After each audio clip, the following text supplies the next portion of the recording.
An actor stands on stage during an awards show, wishing he could be ugly just for one day. Gripping his trophy, he delivers the punchline, explaining that he is ugly every single day. The audience laughs and applauds, but the cheers feel completely unwelcome to him. He thinks they only laugh because he is not handsome. Just as a truck's headlights glare at him, lying injured on the ground, he remembers finally winning the supporting actor award. As his life fades, he regrets his final words were about his looks, calling it a meaningless end. He faintly hears a song about being born to be loved, and questions if it could apply to him. On the street, shocked bystanders can only stare at the tragic scene unfolding before them. The dying man dismisses the thought, believing he is too ugly for that as he questions the song. He finds himself in a vast white space, wondering if this could possibly be heaven. He feels confident, thinking that if he does not deserve to be in heaven, then no one does. He was Lee Han-jo, an acclaimed supporting actor also known as the Angel Without Wings. His reputation came from being serious about his volunteer work and the donations he made. The actor recalls making a large donation, though he wished he could have given more, and so he knows there are limits to his career and wonders if an angel will come to guide him. Suddenly, a glowing message appears right in front of him, stating he is born to be loved. He is stunned by this, recognizing the phrase from the song he heard just before his death. The screen changes, telling him to state 3 wishes but warning that everything has a price. The man is completely bewildered by the situation, wondering if heaven is a contactless system. He calls out for an angel, insisting his good deeds deserve a proper reward as the screen changes. The screen repeats its offer, but Lee Han-jo feels rushed.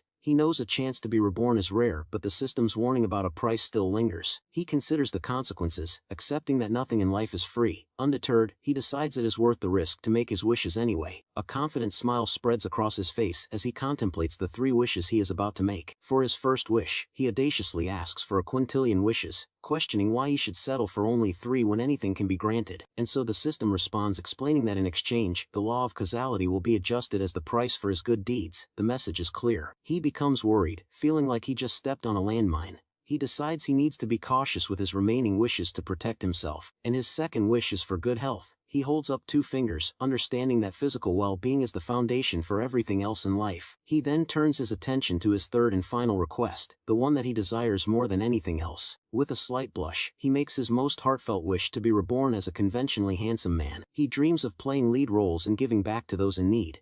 A message appears, confirming that his wish will be granted. The system acknowledges him as a good person and approves a new life based on his deeds and the adjusted law of causality, much to his surprise. He is told this is his reward for living virtuously. A blinding light engulfs him as the system gives him one final command: do not forget. And so sudden force sends him reeling backward, and he cries out as he is thrown through the empty white space. As he continues to fall, the final message echoes around him, reminding him that he is a person who was born to be loved. And so his consciousness fades as he passes through a strange portal, with snowflakes gently falling all around him. The first thing he feels upon waking is a deep, bone-chilling cold. He finds himself lying inside a simple cardboard box. His body feels frozen stiff, and he tries to call for help, but the only sound that escapes his lips is the helpless wail of a newborn baby. He can hear a child crying and slowly comes to the shocking realization that the cries are his own. He looks down at his own tiny hands and feet, the unbelievable truth of his situation slowly dawning on him. He finally accepts his fate. Since he died in his previous life, it only makes sense that he could be reborn into a new one. He questions his terrible fate, wondering why he is freezing to death the moment he is reborn into the world. Left in a box at a doorstep, he knows crying is the only thing a helpless baby can do to get attention, and he cannot believe his good deeds led to him being an orphan, and he feels his vision fading as the cold sets in. Just as he is about to lose consciousness, he hears a distant voice shout that there is a baby outside. A nun picks him up, her face filled with shock. In his mind, the baby silently thanks her for saving him, and she looks at him with pity, remarking that whoever abandoned him could have at least chosen a warmer day. The nun comforts the crying child, who internally notes that his new baby voice actually sounds quite cute. But with a warm and gentle smile, she then offers the shivering infant something to drink from a bottle. As she feeds him, he realizes with some surprise that he is drinking baby formula for the first time. He worries that being reborn as an orphan will cause his adult intelligence to regress, feeling like he was scammed. But then, the nun suddenly gasps, looking down at him with an expression of complete astonishment. She exclaims that she has never seen such a pretty baby before, which leaves him utterly confused. The woman continues to praise his big eyes and cute nose, saying he is even prettier than babies on TV. Her words trigger a sudden memory of the third wish he made just before he died, to be conventionally handsome. He recalls the system's message which had confirmed his wish would be granted, and a look of understanding crosses his face. He realizes his wish was indeed fulfilled as he looks up at the nun's admiring expression, and she gently checks his temperature, relieved that he seems perfectly fine despite being left in the freezing cold. He finds it strange he is not sick, remembering he is a fragile newborn and not a resilient adult. The nun coos over how healthy he seems, remarking that he is exceptionally so for a newborn in his situation, and this reminds him of his second wish for good health, and he understands that this wish was also granted. Having confirmed his second and third wishes, the reincarnated actor now wonders what became of his very first request. The kind nun continues to hold him, patting his back gently as he lets out a small hiccup. He looks up at her with a serious expression, silently thanking her for the care she has shown him. He can tell her loving gaze is sincere, and as she cares for him, he grabs her finger, wishing her well in his thoughts. The baby then flashes a bright happy smile, which catches the nun completely by surprise. She is captivated by his charm, hugging him tightly as a strange text box suddenly appears before his eyes. And so, the message states that he pleased the sister with his bright smile, leaving him utterly bewildered. A second message follows, informing him that 100 love and peace coins have been generated, adding to his confusion. The system then asks if he wants to use the coins, but he is too shocked to understand what is happening. At that moment, he remembers his very first wish to change the number of wishes to a quintillion. He wonders if this strange system is the result of that wish. It seems plausible, so he decides to try it out. Unsure how to proceed, he thinks about how to use the coins, and a new message instantly appears with instructions. He tries to shout the required phrase but only baby gurgles come out. In his mind, however, he says the words clearly. The system accepts his command and asks how he wants to use the coins. He clenches his fists in frustration, unsure of his options. While he is distracted, the nun suddenly winces and complains that her back hurts, startling him, and he looks up in alarm, worried that he might have caused her pain by squirming too much in her arms. She reassures him it is nothing, just a sign of getting older. He is touched by her selfless nature. He feels that a good person like her deserves to be blessed, but he is unsure how he could possibly help her. Just as he thinks this, the system prompt reappears, once again asking how he would like to use his coins. A realization dawns on him as he recalls his first wish, suspecting this might be the power he asked for. He wonders if everything will happen as he says. He decides to test this power by wishing for the sister's back to be healed completely. The system confirms that it will cost 100 coins to heal her. With determination, he mentally agrees to proceed with the wish. Suddenly, the nun is shocked to find her back pain is gone. He is amazed that the wish was granted so quickly and effectively. She mentions her back used to ache whenever she lifted him. She asks if something is wrong, noticing he is acting a little strangely. But then, a sharp, intense pain shoots through his tiny body as the system's warning flashes before his eyes. The sudden agony is overwhelming, causing him to cry out in shock and fear as bright energy surges around him. An X-ray view reveals the source of his suffering, showing the pain concentrated in his lower back area. The nun is startled by his sudden screams and tries to soothe him, completely unaware of what is happening. He realizes this is the price for his wish. The nun's chronic back pain has been transferred directly to him. The kind woman, now free from her own pain, worries that the baby is uncomfortable and tries to adjust her hold. And she rocks him gently. She asks how he is feeling. He knows the pain is temporary, lasting only about 10 minutes. Once the pain subsides, he smiles, feeling it was a small price to pay so the kind sister would no longer have to suffer. Now living in an orphanage, he begins to get used to his new life and the strange powers he possesses. He reflects on his situation, happy to have a healthy body and good looks, along with the ability to grant wishes, and so his ultimate goal is to debut in showbiz again, but he knows being an orphan will make the beginning of his journey difficult. He worries that con artists might target him, but he knows the biggest issue is that he is just a newborn. As he rests in his crib, he ponders the challenges that lie ahead on his new path to stardom. Later, notifications appear, showing he has earned more coins simply because his sleeping face made the sister and someone named Noah happy. He now understands how the system works. He can earn coins by making others happy with his cuteness. Spending those coins grants his wishes, but each one comes with a side effect. The back pain was brief but proved the system was effective. He is amazed by the power of his wish, knowing how difficult a herniated disc is to cure. His ability managed to fix it in a single moment. The baby then remembers the system's warning about adjusted causality, and he starts to understand the consequences of his wishes. He wonders if becoming an orphan was the price for his grand wish. He calls it a bizarre ability but accepts this new life he fought for.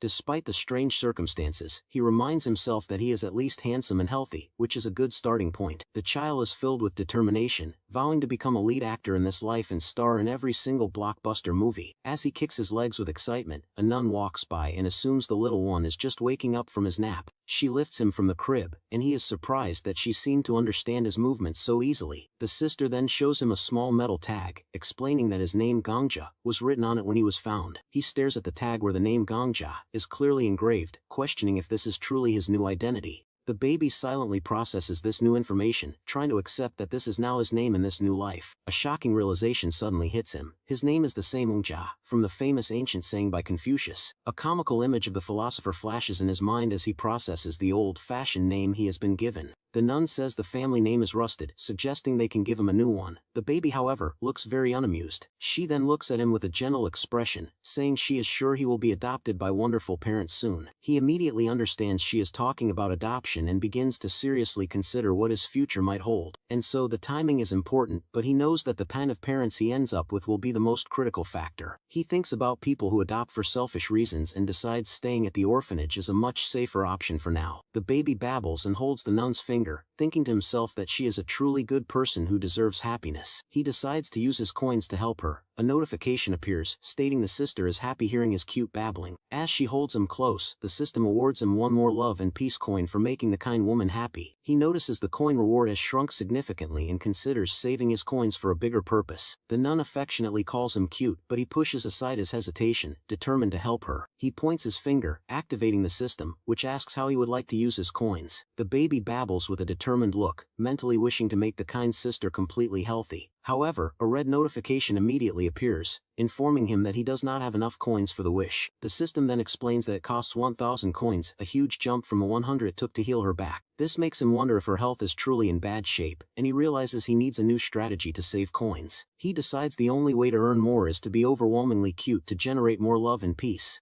As the woman looks at him with adoration, a system message confirms he has earned 1 coin for his cuteness. His adorable antics earn him another coin, and the sister continues to praise how cute he is. He tries various cute expressions and poses, but each action only earns him a single coin at a time. The nun is completely charmed by his efforts, finding him too cute to handle as she holds him. He becomes frustrated, realizing that no matter how hard he tries, he only gets 1 coin at a time from a single person. The baby concludes that to earn coins faster, he needs a bigger audience, but he is unsure how to achieve that. Just then, a young boy runs in announcing guests have arrived, which the baby sees as a golden opportunity. The nun smiles, ready to welcome the visitors. In his mind, the baby welcomes his new potential source of coins. A woman's voice calls for the boy No, who says another sister has his eczema medicine. Another nun enters, telling Sister Teresa that Ms. Masujang has arrived and they should dress the baby nicely. Hearing the name Masujang sends a jolt of shock through the baby, who seems to recognize it. Meanwhile, an elegant woman in high heels walks confidently down the hallway of the orphanage. The baby recalls a memory of Masujang with a man in a black suit, confirming his suspicions, and she angrily told the man she hated this kind of arrangement and refused to participate any further. In his memory, the chaebol here declared that she could not stand being around children at all. Back in the present, the doors to the room swing open, revealing a bright light from the hallway. The elegant woman enters the room as the nun holds the baby, who is now wearing a cute hooded outfit. She stands with an imposing and serious aura, her expression unreadable behind her stylish glasses. The baby looks at her in disbelief, confirming with himself that the nun did indeed say her name. He remembers her as the beautiful third daughter of the Sungjin group and a popular actress. He also recalls her fiery temper and impressive filmography, but there is something more important he remembers. The baby is shocked because he clearly remembers that Masujang is supposed to be dead. He glances at a nearby calendar to check the date, trying to make sense of the situation. The calendar shows January 2024, a date that sends a jolt of disbelief through his mind. He realizes he has not just been reincarnated but has actually traveled 20 years into the past. The baby is stunned, now understanding he is seeing the actress 20 years before her time. A man tries to persuade the woman to hold the baby for a promotional photo, but she is hesitant. The baby now understands she is here for a promotional photo shoot for her family's company. The woman continues to refuse, making it clear she does not want to participate in the photo shoot. He feels a strange sense of rejection, even though he has not even tried to win her over yet. With a determined look, he decides to use his special ability to change her mind and get his photo taken. He activates his power, wishing to take a photo with her. The system informs him it will cost 3 coins. With a determined look, the baby babbles pee pa pa and mentally confirms his decision to proceed with the wish. The system immediately announces the side effect: a red spot will appear on his foot and burn for 1 minute. Just as the notification predicted, a small fairy red spot materializes on the sole of his tiny foot. He lets out a sharp cry of pain, startling the 2 nuns, who quickly ask what is wrong with him. The baby squirms in the nun's arms, frustrated that his short baby arms cannot reach the burning spot. Tears well up in his eyes and stream down his face as he continues to cry from the unexpected pain. His loud cries successfully draw the attention of everyone in the room, including the film crew and Masujang. The elegant actress turns her head, her previously indifferent expression now replaced with curiosity. With teary eyes, the baby looks exceptionally pitiful and cute, capturing the hearts of the onlookers. The camera staff is immediately charmed, and a notification appears, granting him 10 love and peace coins. The crowd begins to murmur about how adorable he is, praising his dark eyes and high nose. More notifications pop up as the managers are also captivated, earning him a total of 40 new coins. One of the female staff members approaches the nun, asking what the incredibly cute baby's name is. The sister sadly explains his name is Gangja and tells the staff the story of how he was abandoned at the convent, and the staff members are moved by his tragic story, their expressions filled with sympathy for the poor child.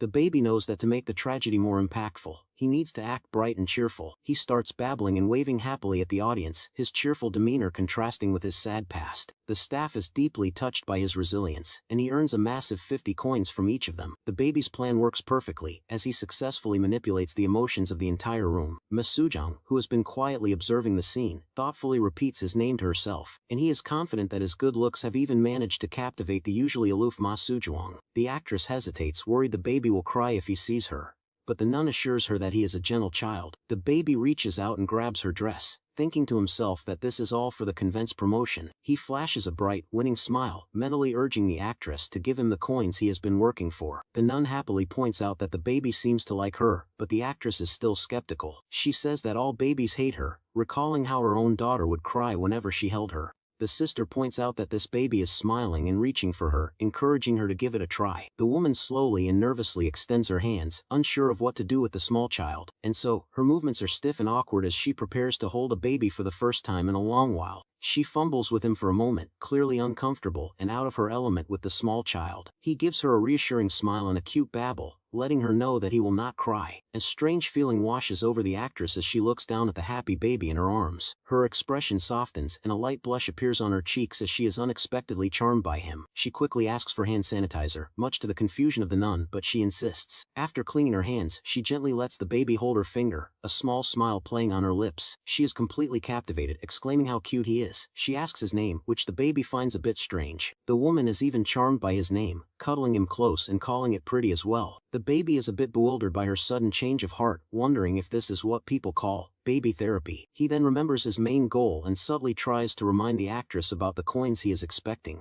The actress is still amazed that he is not crying, reflecting on how even her own child used to cry just at the sight of her. The baby babbles and gently pats her cheek, thinking that no child could truly hate their own mother. The actress stares at him, admitting that even though this is the first time she has seen him, he feels strangely familiar, and so tears well up in her eyes as she looks at the baby, feeling a deep, unexplainable connection to him. She feels as though she has met him once before in a past life and leans in to give him a gentle kiss. In a tender moment she holds him close, a warm, angelic light surrounding them as the photographer captures the scene. The photographer, caught up in the beautiful moment, continues to snap pictures without realizing he is interrupting. He apologizes sheepishly, admitting that the subject was just too good to miss the perfect shot. The actress, still emotional, continues to look at the baby with tears in her eyes, lost in her thoughts. The baby reaches up and gently wipes away her tears, trying to comfort the crying woman. She is surprised by his gesture, asking if he is trying to comfort her, and he responds with a soft touch. He gently places his tiny hand on her lips, and she responds by giving his cheek a soft kiss. The baby is internally frustrated, knowing this was a perfect opportunity to earn coins, but the photographer ruined it. As the woman continues to hold him, she gently massages his foot and discovers the small red spot. She is shocked by the mark, and the nun is also surprised, admitting she had not noticed it before. The actress begins to cry again, much to the baby's confusion, as she stares at the spot on his foot. She tearfully asks why he has a spot in the exact same place as her son Maru. The baby is surprised to hear the name Maru, not Mari, the daughter she had mentioned earlier. The woman holds him tightly, reminiscing that her son Maru was also this small when he was a baby. The nun tries to comfort her, but the baby now understands that Maru was the actress's son. The woman continues to cry, saying her son also passed away early and was just as pretty as this baby. The actress tells the nun she wants to raise the child, feeling a strong connection she cannot explain. The baby is completely shocked by her sudden declaration, not expecting this sudden turn of events. The woman then turns to the nun and asks if she can take the child with her, but the baby silently refuses. She looks down at the baby, gently calling his name and asking if he understands what she is saying. With a bright, hopeful smile, she asks if she can be his mother, but the baby still silently rejects her offer. A week later, the nun asks the baby if he thinks the actress will really come for him as promised. The baby recalls the actress saying she would consult a lawyer for the adoption details, and she had also explained that since her divorce, she lives alone, as her daughter now lives with her father. The woman had promised to give the baby the best of everything, from a big house to the finest clothes and food. The baby, however, is not swayed by her promises of a lavish lifestyle, focusing instead on his own mission. He dismisses her offer as a rich woman's whim, determined to collect his coins and help the sister. But just as he thinks this, the actress returns to the convent exactly 1 week later, just as she had promised. She arrives covered in snow, apologizing for her appearance as she nervously brushes herself off. The nun is surprised to see her, and the actress immediately asks for hand sanitizer before doing anything else. The woman then looks towards the nursery, where the baby is sleeping peacefully in his crib. She calls out his name, her voice filled with emotion, and tears begin to well up in her eyes again. The actress apologizes to the nun, admitting her sudden decision to adopt a child she just met was impulsive, and she knows her actions do not make sense, but she cannot help the feelings she has for the baby. She explains that since that day, she has not been able to stop thinking about him, no matter what she does. The nun then reminds her of the spot on his foot, warning her that she will not let her adopt him based on a mere coincidence. The baby admires the nun's courage for speaking so harshly to a major sponsor, knowing she truly cares for him. He predicts the actress will get angry, but he is surprised by her unexpected response. She admits that she knows the spot is just a coincidence, which leaves the baby a bit confused. The woman then confesses that her son was not as pretty as this baby, a surprising and emotional admission. Even the nun agrees that the baby is exceptionally beautiful, which only confuses him more. The actress explains it is not just his looks but the fact that he comforted her and did not cry in her arms. The nun asks if she has discussed this with her family, but the woman explains that she lives separately and rarely sees them, and she looks at the baby and says she knows he will likely cause trouble as he gets older, just like her daughter. But she wants to be there for it all, determined to love and raise him for the rest of his life. A memory flashes in the baby's mind, his own mother from his past life, an ill-fated actress who died young. He remembers the kind of mother she was, and how much he had loved and respected her, and this memory helps him make a decision, realizing he may have already made his choice back then, and so he now desperately wants to prevent the tragedy that befell his mother in his previous life. The actress tells him she will be his mother and raise him well, her words echoing the system's message. A notification appears granting him a massive 1,000 coins for delighting the actress. The baby smiles, grateful for the coins that will allow him to repay his debt to the kind sister. The actress explains to the nun that she had been standing outside for a long time before another sister let her in. The nun listens, her expression unreadable as she processes the actress's emotional confession. The actress tells the baby she knows he does not hate her, and that thanks to him, she has made up her mind. The kind nun closes her eyes, a small, knowing smile on her face as she accepts the woman's decision. The nun smiles, genuinely happy that the baby has found a good parent to care for him. The actress thanks the nun, promising to raise the child well and provide him with everything he needs. The sister then asks if she plans to keep the name Gangja, and the actress considers it with her own family name. The baby is horrified at the thought of being named Magangja, the combination sounding utterly ridiculous to him. He begins to cry and thrash in her arms, silently begging for a different name, anything but that. The two women, however, misinterpret his cries as a sign of excitement, much to his frustration. 4 months later, a child's voice can be heard shouting his refusal from inside the convent. A young boy, No, is upset, questioning why his little brother is being taken away from him. He pleads for them not to take the baby away, but a nun gently explains that Gangja has found a good mother.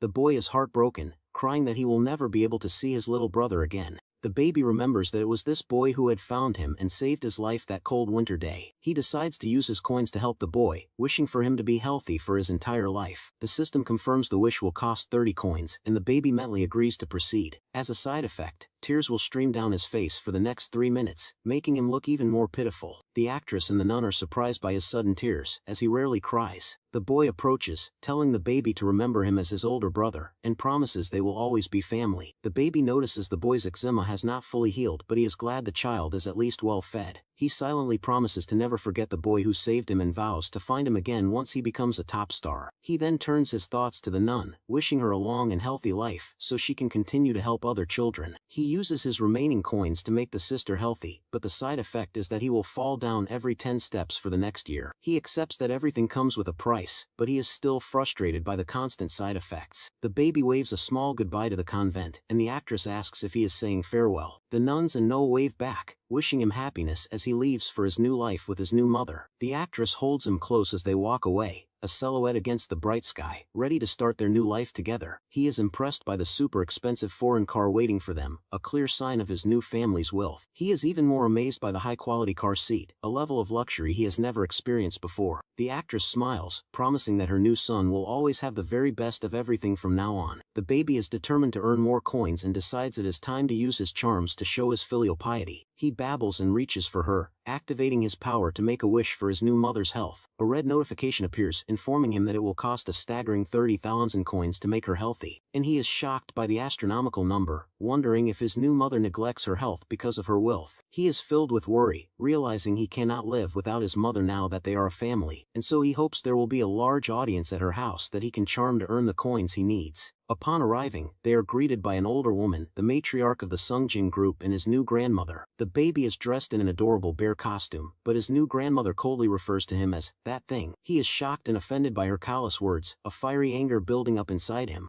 A tense atmosphere fills the room as the two women face each other, lightning crackling in the background. The older woman tells her daughter to get a hold of herself, reminding her that this child is not her deceased son. The actress calmly replies that she knows and that this child's name is Gangja, not Maru, and she holds him up for her mother to see, her expression firm as she stands by her decision to adopt him. The actress proudly presents the baby, asking her mother if he is not cute in his little bear costume. The older woman's expression remains cold and unimpressed, her eyes narrowing behind her glasses, and she coldly orders her daughter to take the child away, threatening to throw him out herself if she does not comply. The baby, not one to be defeated so easily, decides to try a different tactic to win her over. He strikes a cute pose and makes a funny face, hoping to charm the stern matriarch with his adorable antics. He is surprised when his cute act does not seem to work, but then a notification appears on his screen. He has earned 200 love and peace coins, as the grandmother was secretly pleased by his animal impression. The older woman tries to maintain her composure, but her shaking hand betrays her amusement. The actress seizes the opportunity, pointing out that since the baby has brown hair, he is not a black-haired beast. Later, the baby is bombarded with notifications as the internal promo photo is shared among the staff. He is amazed at how easily he has collected over 1,000 coins just from the household staff seeing his photo. He realizes that the key to earning coins quickly is to get his face seen by as many people as possible. He decides to use his coins to post the promo photo on a popular website to maximize his exposure. The system informs him that uploading the photo to a large online community will only cost 2 coins.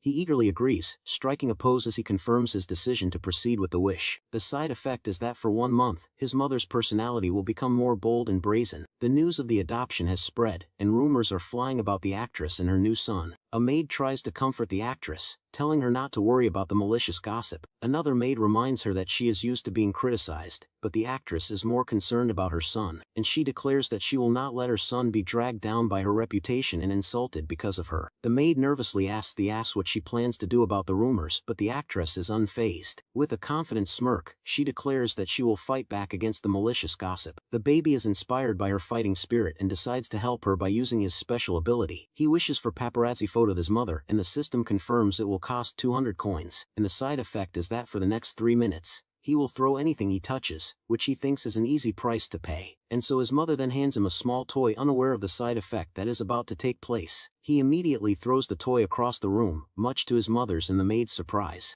The actress looks at him with a confused expression, wondering why he would suddenly throw his toy. The baby is flustered, realizing his plan to simply not hold anything has failed spectacularly. His mother misinterprets his action, thinking he just does not like the toy she gave him. Later, the actress takes him to a large department store, ready to put their plan into action, and she tells him to pick out anything he wants, ready to spoil him in front of the public eye. The baby is impressed by her commitment, realizing she is serious about fighting back against the rumors. A photographer hiding in a car nearby gets ready to capture the moment, confirming that everything is set. The baby knows this is the perfect moment to execute the final part of his plan to help his mother. He calls out "Mama," a word he has been practicing for this very moment, hoping to create a heartwarming scene. The actress is stunned, taking off her sunglasses to look at him in disbelief. She asks if he really just said "Mama," her voice filled with a mix of shock and hope, and he calls out to her again, proud of his efforts to perfect the word, and she is overjoyed. As she gives him a loving kiss, a notification confirms he has earned 30 coins, hitting 2 birds with 1 stone. A man looks at a photo of the actress and the baby, wondering if he is her adopted son. The actress confirms that he is, deciding it is better to make the news official rather than letting tabloids spread rumors. And so her agent worries that she will be seen as exploiting her son for money, but she has a plan to counter that, and she tells him that they will donate all the proceeds from the photo shoot. Much to his surprise, the donation will be made in the baby's name to the convent where he was found, a move sure to win public favor. The agent is shocked, now understanding why she has been cramming her schedule with so many photo shoots, and she explains that these are shoots she can do with her son at their home,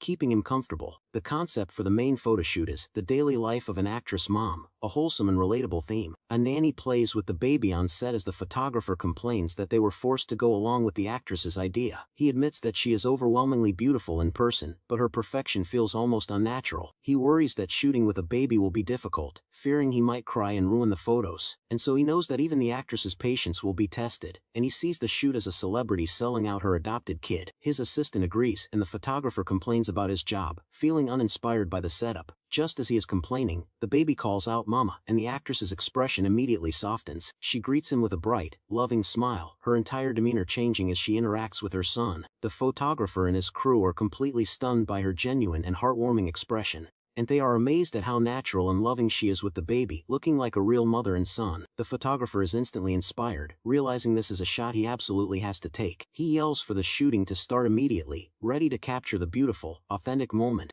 And so the actress shields the baby's eyes from the bright lights, but he knows the intense lighting could be harmful to a child. The baby, remembering his past life as a luxury supporting actor, is determined not to be intimidated by the photo shoot. He closes his eyes for a moment, gathering his composure before facing the camera with confidence. With a professional attitude, he sits among the toys, ready to give the performance of a lifetime. He strikes a charming pose, winking at the camera with a playful and confident expression. The photographer is completely captivated, snapping photos from every angle, unable to resist his charm. He finally lowers his camera, overwhelmed by the baby's incredible performance, and calls for a short break. The actress asks him how the photos are, and the photographer admits he could keep shooting forever. He then confesses that he has no idea what he just shot, his mind a blur from the whirlwind of perfect moments. The actress is confused, but he assures her she will understand once she sees the photos for herself. She is stunned by the results, unable to believe the beautiful and expressive photos on the screen. The baby knows that a perfect face is not enough. It is the range of expressions that truly brings a photo to life. The photographer is amazed, admitting he never imagined they would get such incredible shots with a baby. He explains that the baby's flawless features and incredible liveliness create perfect proportions in every photo. He notes that most child models can only manage 2 or 3 expressions, even with their mother's guidance. But this baby, he says, has dozens of expressions, a rare and impressive talent for someone so young.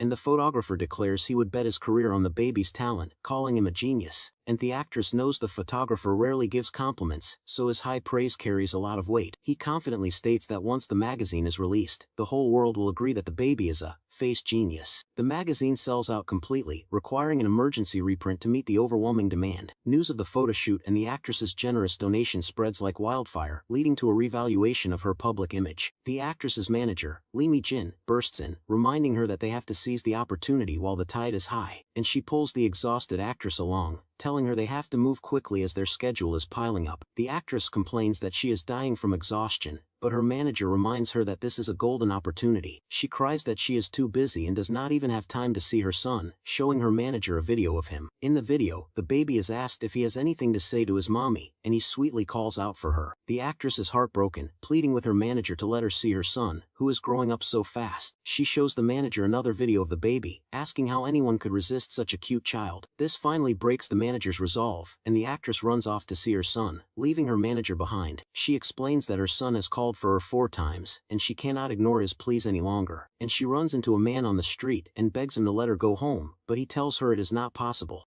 He explains that they are having some trouble with the shoot, and he needs her to stay on set. So, he tells her the child actor for the shoot is causing problems, and he knows she is worried about the same thing, and so the actress understands immediately, knowing that the child actor keeps crying whenever he sees her. The director explains that her character is a zombie, slaying warrior who also has to deliver a baby in a crucial scene, and he knows it will be a tough ask, but he has a special request for her that might solve their problem, and he suggests that for the movie's promotion, her adopted son could play the role of the baby. The actress is stunned by his proposal, unable to believe he is asking her to let her own son act in the movie. Back at home, the baby is enjoying his bottle as the maid asks the actress what is going on. The actress is still processing the director's offer, and the maid waits patiently for an answer. As the baby drinks his milk, he overhears the actress say that the director wants him for the movie, and he is shocked. The baby is shocked, realizing that director Hyo is the famous Hyo Bong-pal from his past life. He remembers the director as a major figure in the film industry, known for his blockbuster hits. This means his mother is filming the mega hit zombie movie that he was a huge fan of in his past life. And the actress explains that there is a scene with a baby, but the child actor keeps crying, and they cannot edit it out. And she says the director saw the magazine shoot and thinks her son might be able to do the scene without crying. The baby is ecstatic, waving his arms and silently begging to be chosen for the role in his favorite movie. His mother and the maid are surprised by his sudden excitement, as he is usually a very calm baby. The actress is still hesitant, worried that a film set is too chaotic and dangerous for a small child, and she also fears he might get sick, but the baby silently shakes his head, determined to get the part. She considers quitting the movie to stay with him, but he knows he has to use his coins to convince her, and the system confirms it will cost 200 coins to get him the role, and the side effect will be itchy eyes for 5 minutes. He accepts the deal, and his eyes immediately turn red and start to itch, but he tries his best to hide it. The maid asks the actress what the baby wants, noticing his strange behavior since they started talking about the movie. The actress remembers the photographer calling him a genius and wonders if he has a natural talent for acting, and so the maid agrees, pointing out how happy he gets whenever she takes his picture with her phone. The actress realizes the maid is right, and that he always looks directly into the camera lens, and so she interprets his itchy eyes as a sign that he wants to be in the movie, a way of telling her not to worry, and she is now convinced that he is trying to communicate with her, even though the maid is skeptical, and so she is now certain that he wants to be in the movie, her excitement growing with each passing moment. He knows his mother is still healthy, and he sees this as a chance to collect more coins and become a top star. On the film set, the actress is dressed in full military gear, looking ready for action, and so she worries that her son will cry when he sees her in the rugged costume, but he has a very different reaction. The baby's eyes light up with excitement and admiration as he sees his mother in her warrior outfit. He is in awe of her, thinking she looks like a real warrior, strong and cool in her uniform. The maid is relieved that he is not scared, and the actress asks if he can still recognize her. The director arrives on set, excited to see the baby who has been praised so highly. The baby looks up at the director with a bright, charming smile, ready to impress everyone on set. The director and the crew are instantly captivated by his adorable and confident presence. The baby's mother is playing a character who lost her own child and is carrying deep trauma. In the movie, she saves a baby from a horde of zombies, a pivotal moment that helps her overcome her trauma, and the baby now understands that his role is to be the child left behind in the midst of the zombie attack. He is confused, remembering that this tear-jerking scene was cut from the final version of the movie he saw. He realizes that the original scene was likely cut because the previous baby actor kept crying. The director is still worried, questioning if such a small baby can handle the scene on a high platform, and so, the baby now understands that his mother will have to climb up to save him in the scene. He is unsure how to act, as the director cannot give him acting lessons, and he is just a baby. The crew members are busy preparing for the scene, their faces tense with concentration. The actress is fitted with a safety harness, her expression a mix of determination and nervousness. The director calls for action, and the camera begins to roll, all eyes on the baby and the actress, and so the baby looks out at the set, thinking about what he would do if he were in that situation for real. He closes his eyes, focusing his energy and preparing to deliver a powerful and emotional performance. He opens his eyes, his gaze filled with a bright and innocent light that contrasts with the dark world around him. The scene is set in a post-apocalyptic city, where zombies roam the streets and hope is a distant memory. In this bleak world, a lone baby stands on a high platform, a beacon of innocence in a world of despair. He knows that a baby in this situation, knowing nothing of the horrors around him, would simply shine. He lets out a bright, happy smile, his innocence a stark and tragic contrast to the grim reality of the world. This unexpected expression doubles the tragedy of the scene, making the audience feel an overwhelming urge to save him. The director is so moved by the performance that he forgets to call cut, completely captivated by the moment. The crew members are equally impressed, praising the baby's powerful and impactful performance. The director decides to go with this new, unexpected take. Seeing the genius in the baby's performance, he calls for Stanby, and the actress, now fully immersed in her role, prepares for the next scene. She takes a running start, her movements fluid and powerful as she prepares to leap across a gap. She soars through the air, her body a graceful arc as she reaches for the platform where the baby is. Her eyes are filled with a fierce determination, her focus entirely on saving the child from the dangers below. She lands on the platform with a thud, her body absorbing the impact as she protects the baby in her arms. The director and the crew are stunned by her incredible stunt, their faces a mix of shock and awe. The actress lands safely on the mat below, the baby still cradled securely in her arms. She lets out a small groan of pain, the impact of the fall taking its toll on her body. The crew rushes to her side, worried that she might be injured, but she is more concerned about the baby. She looks down at him, her eyes filled with a mother's love as she calls out his name, her voice soft and gentle. The baby calls out to his mother, his voice filled with concern as he sees her lying on the mat. He knows she must have taken the brunt of the impact to protect him, and he worries if she is truly okay. He gently touches her face, trying to get a response, but she is still dazed from the fall, and she opens her eyes, her first thought being of the baby's safety, and she is relieved to see he is unharmed. And she tries to get up, but the pain from the fall is too much for her to handle on her own. She asks the maid to take the baby, her voice weak as she struggles to sit up.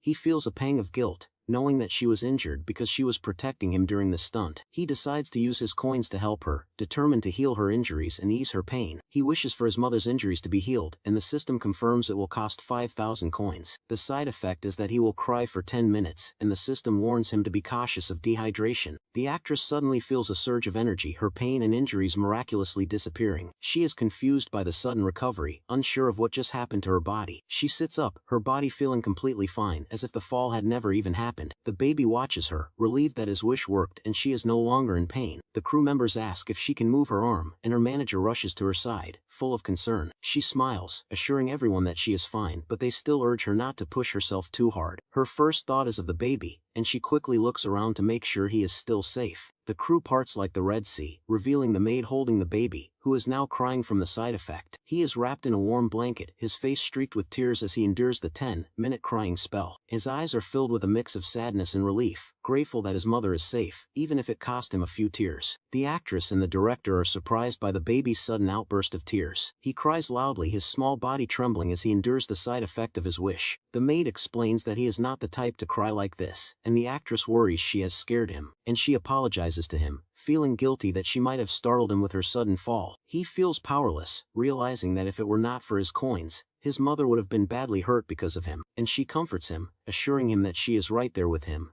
and he cries for 10 minutes straight. Later that night, the actress and the maid talk about the incident, both still shaken by his desperate cries, and so the maid tearfully admits how worried she was when she thought the actress was seriously injured. The actress, looking at her sleeping son, reflects that she has never been afraid of getting hurt before. She acknowledges her fiery personality, but this time, she realizes she needs to be more careful.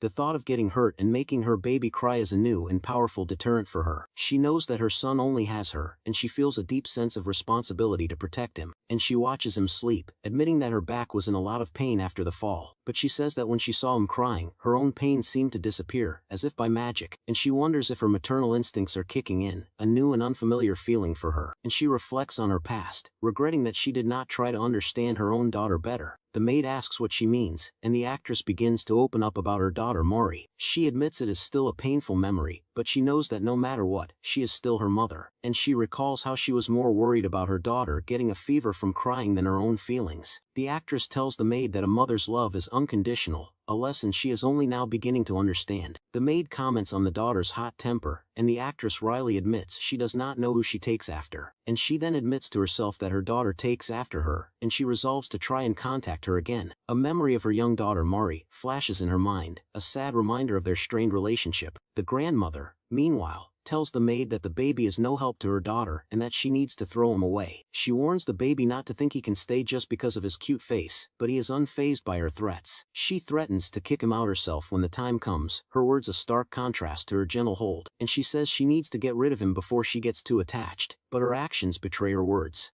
The baby knows she is full of malice, but he also senses that she likes his face, and he plans to use that to his advantage. He knows that looks can fade, so he needs to find a way to make her want to see him more often. He spots a cane in a playhouse and gets an idea, a new plan forming in his clever mind. He decides to use his coins to make his body smell like lemongrass every time his grandmother visits. The system confirms the wish will cost 200 coins, and he knows the scent is effective for muscle pain. He accepts the deal, and the side effect is that he will not be able to taste anything for 7 days. The next time his grandmother visits, she is surprised by the pleasant scent in the room. She picks him up, her expression a mix of confusion and curiosity as she tries to place the familiar smell, and she holds him close, trying to figure out where the soothing scent is coming from. She realizes the scent is coming from the baby, and he silently confirms her suspicions. He then gives her a small, affectionate kiss on the cheek, a calculated move to win her over. She is completely taken aback by the unexpected display of affection, her eyes wide with surprise. A jolt of something akin to lightning seems to pass through her as she processes the strange and heartwarming moment. The baby worries that he has made the wrong move, fearing he has angered the stern matriarch. The old woman stammers, her hand on her cheek as if she has just been slapped, much to the baby's confusion. A notification confirms that the grandmother was delighted by the kiss, and he earns a massive 800 coins. He realizes that the combination of aromatherapy and his cute baby charm is a killer combination. The grandmother, however, quickly regains her composure and tells him to get away from her, and so she calls him a hindrance to her daughter's life, saying it is a good thing she is taking care of her own daughter now. She mentions the movie premiere, but she is still critical of her daughter's choice to star in a grotesque,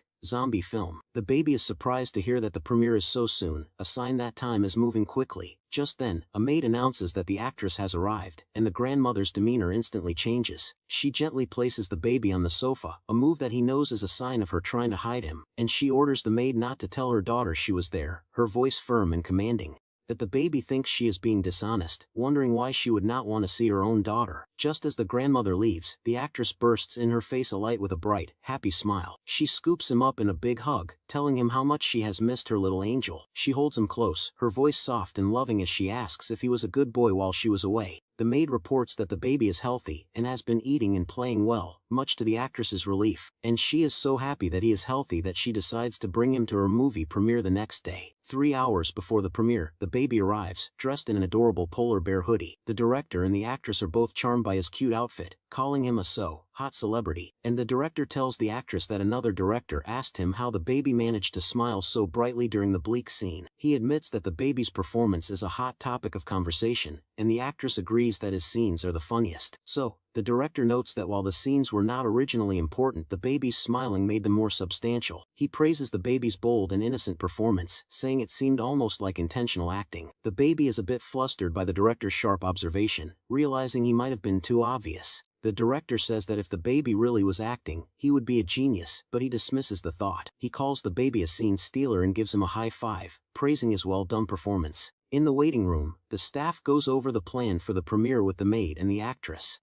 They are instructed to hand the baby over to the actress when the host presents her with a gift. The baby is given a flower to hold, but he feels it is not enough to make a big impression. He decides to use his coins to get the staff to put him on the stage floor for a more dramatic entrance. The system confirms the wish will cost 300 coins, and the side effect will be falling asleep for 10 hours after 1 hour. And the staff gives him the cue to go on stage, and he knows he only has 1 hour before the side effect kicks in. He feels a surge of excitement, knowing that it is finally his turn to shine on the big stage. As he walks on stage, he is met with a sea of bright lights and the roar of the crowd. A woman in the audience is so moved by his appearance that she bursts into tears, clutching a stuffed animal. The baby is confused by the sudden outburst, wondering if his coin-induced plan is working. He stands on the stage, a single spotlight illuminating him as he holds the flower, a picture of innocence. He looks out at the audience, his expression a mix of confusion and curiosity as he tries to understand the situation.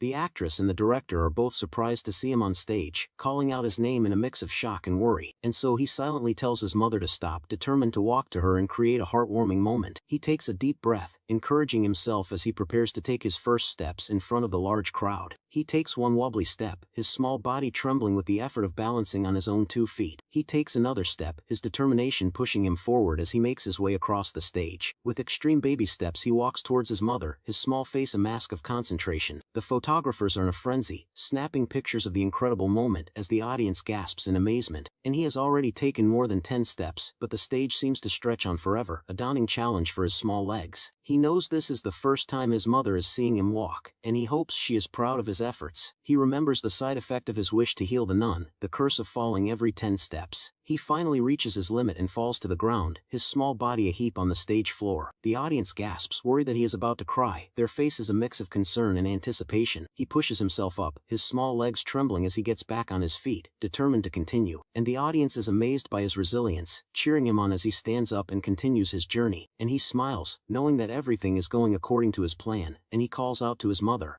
The host announces that her son has brought her flowers, and the actress is overcome with emotion. The baby knows that if she smiles now, their touching reunion will be the talk of the town, a perfect end to his plan. He holds out the flower, confused by his mother's lack of reaction to his grand gesture. He wonders why she is not taking the flower, his carefully orchestrated plan now in jeopardy, and tears begin to stream down the actress's face, her emotions getting the better of her in the public eye. And she is completely overwhelmed by the heartwarming moment, her heart filled with love for her son. The baby is horrified, realizing this is not the reaction he was hoping for, and his plan has gone awry. The audience is moved by the scene, their faces a mix of awe and sympathy for the emotional mother and son. The host tries to salvage a situation, kneeling beside them and trying to understand what is happening. The actress confesses that she did not know her son's birthday, and the baby is equally surprised by this revelation. She explains that she has been too busy to plan a first birthday party for him, her voice filled with regret. The host, ever the professional, smoothly transitions into promoting her new movie and upcoming drama. She explains that her busy schedule has meant she has only been able to see her son while he is sleeping, and so she holds him close, admitting that she did not even know he could walk, her heart aching with guilt. She feels like a terrible mother for missing his first steps, a precious milestone she can never get back. The baby is still unsure of his own feelings, but he is moved by her sadness and regret. He wonders if this is the bond with a mother that he never got to experience in his past life. He raises his small, paw-like hand, a silent promise to his mother that he will always be there for her. He decides to use his coins to make her healthy, a selfless act of love for his new mother. He wishes for her to be healthy, a simple yet powerful desire to protect her from any harm. And the photographers and reporters are in a frenzy, snapping pictures of the emotional and heartwarming scene. The audience is completely captivated, their faces a mix of awe and admiration for the loving mother and son. A montage of news articles flashes across the screen, detailing the tragic death of the late actress. Mourners gather at her funeral, their faces etched with grief as they say their final goodbyes. The headlines describe her as a top star who was tormented even in death, a truly painful end to a bright career. The baby knows he has to protect his mother from this tragic fate, and he is willing to pay any price. He confirms his wish, vowing to protect his mother for the rest of his life, no matter what it takes. The side effect is that he will be tone deaf for 6 years, a small price to pay for his mother's health. He knows that his dream is to be an actor, not a singer, so the side effect is a worthy sacrifice. The host praises the baby's calm demeanor, and the actress proudly says that he takes after her. The director is also impressed, his eyes burning with a newfound passion for the young actor.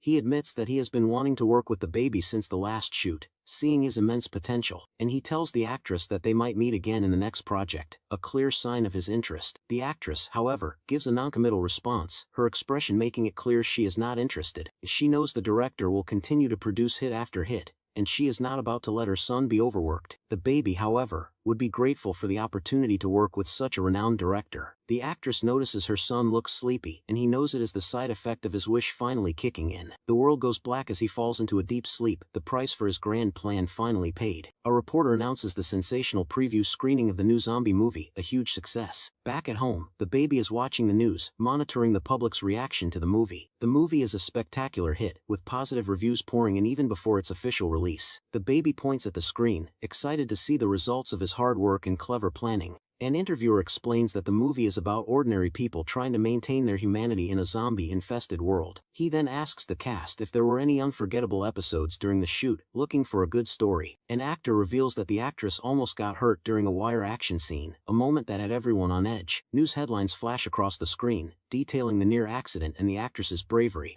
She smiles, assuring the interviewer that she is fine now and that she was more worried about her son. She explains that she instinctively protected the baby, and though it hurt at first, she is now fully recovered. The actor admits that he was worried about both the baby and the actress, his face a mix of relief and concern. He says he was relieved to see the baby was unharmed at the preview, and the baby silently agrees. The baby is proud of his on-screen performance, thinking he is unbearably cute as he watches himself on the screen. He laughs at his own adorable antics, his small body wiggling with delight as he watches the scene. He finds himself so cute that he can't help but admire his own on-screen presence. He knows this is the highlight of his performance, a moment that is sure to win him a lot of coins. The cast and crew end the interview with a cheerful message, asking the audience to look forward to the movie. The baby watches the end of the interview, a sense of confusion and disappointment washing over him. He is shocked that the interview is over, feeling like his screen time was far too short. He realizes that as a nameless actor, screen time is a luxury he cannot afford to waste. And he knows that if he were more famous, even the scene of his mother crying would have been shown. He shakes off his disappointment, knowing that another chance will come, and he must seize it. He knows that to be a successful actor, he needs to attend a lot of shoots and build his reputation. He then has a sudden realization, a new idea forming in his mind as he prepares for his next move. He knows that falling asleep is an unavoidable side effect, but he needs to prepare for his future as an actor. The system confirms that it will cost 5,000 coins to raise his stamina, a price he is willing to pay. He realizes there is a correlation between his base stats and the cost of upgrades, a new and interesting discovery. He eagerly executes the wish, ready to boost his stamina and take his acting career to the next level. And so a side effect is that for 1 year, he will dance whenever he hears music, a rather embarrassing consequence. A children's song starts playing, and his body immediately begins to move to the rhythm against his will. He is mortified by the involuntary dancing, his face flushing with a deep, embarrassed blush. His arms and legs move with a life of their own, a comical and humiliating display of his new side effect. He loses his balance and falls to the ground, a clumsy end to his impromptu dance performance.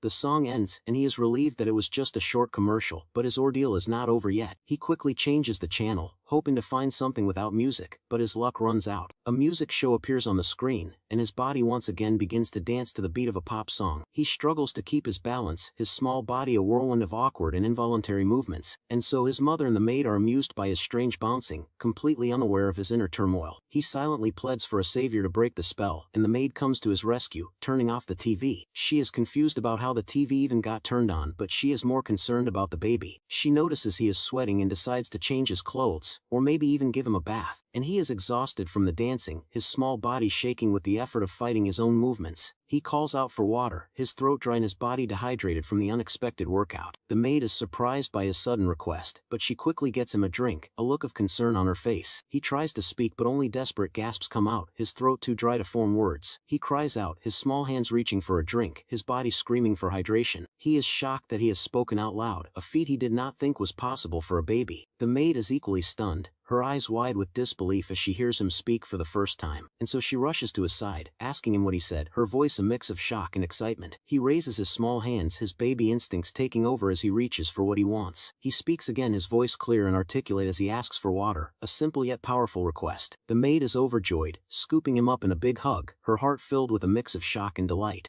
She cannot believe he can already speak so well, her mind reeling from the impossible feat, and she wonders if he is a genius, but she reminds herself that he is still just a baby, and this is a huge leap. She quickly pulls out her phone, determined to capture this incredible moment and share it with the actress. She tells him to look at the camera and ask his mom to hurry home, a proud smile on her face. And so he knows she is asking a lot from a baby who just spoke his first words, but he is up for the challenge. He looks into the camera and calls out "Mama," his voice sweet and clear, a perfect message for his mother. He then adds a cute squeak, a touch of his own personality that is sure to melt his mother's heart. The maid sends the video to the actress, a small act that will have a big impact on her day. The actress is on set, her mind focused on her work when she receives the notification on her phone, and she opens the video, her heart skipping a beat as she sees her son's adorable face on the screen. She is so overwhelmed with emotion that she collapses to the ground, her body weak with a mix of shock and joy. A man on set rushes to her side, worried that something is wrong, but she is just lost in the moment. The man on set is moved by the video, his heart touched by the baby's adorable words and squeak. He clutches his heart, completely overwhelmed by the cuteness of the video, and collapses to the ground. The actress gently lays him down, a sweet smile on her face as she watches over him like a guardian angel. She knows that her recent success is all thanks to her son, but she still feels unworthy of being his mother. The man sits up, telling her not to question herself and asking about the baby's first birthday party. She says they will keep it small, but he insists on a grand celebration, offering to handle all the preparations. He tells her the baby is a benefactor to him, having helped rehabilitate one of the greatest actors of all time, and the actress is surprised by his words, but he assures her that he will take care of everything, and he winks, telling her to leave it to him, a mischievous glint in his eye as he hatches a plan. She is suspicious, wondering if he is planning to use her son's birthday to promote his business. He denies it, but he says it is important to build networks from a young age, promising to make the party a huge success. The actress is still worried about the public's reaction to her adopted son, but she is slowly coming around. The agent sees her hesitation and encourages her to embrace her new role as a mother, and she finally agrees. The grandmother, meanwhile, is at home, still struggling to accept the new addition to her family. She takes a deep breath, the scent of lemongrass filling her senses and calming her nerves. She tells the baby not to be delusional, but her words are a stark contrast to her gentle hold, and so she wonders what her daughter is thinking.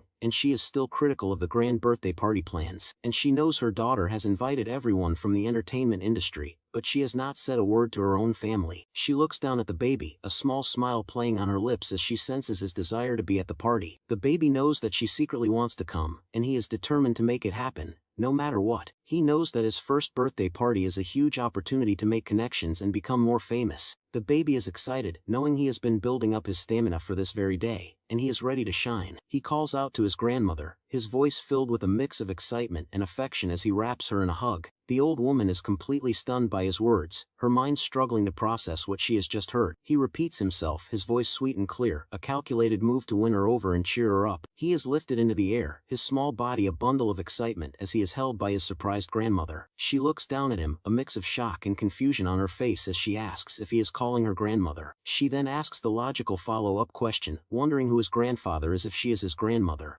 But the baby is not deterred by her tough questions, and he continues to shower her with affection. The grandmother is overwhelmed by his cuteness, her stern exterior melting away in the face of his charm. A man's hand gently pats the baby's head, a sign of affection that brings a smile to his face. The baby is overjoyed by the positive reaction, his small face beaming with a mix of pride and happiness. A week later, the grand birthday party is held at a luxurious hotel, a testament to the agent's hard work. The baby looks at his reflection, a bit unsure of the traditional outfit he is wearing for the occasion. He knows his beauty is enough to make the nation proud, but he still feels a bit self-conscious in the unfamiliar clothes. His manager is so moved by his adorable appearance that he earns 20 coins, a good start to the day, and the stylist fusses over him, calling him a prince and making sure he looks perfect for his big day.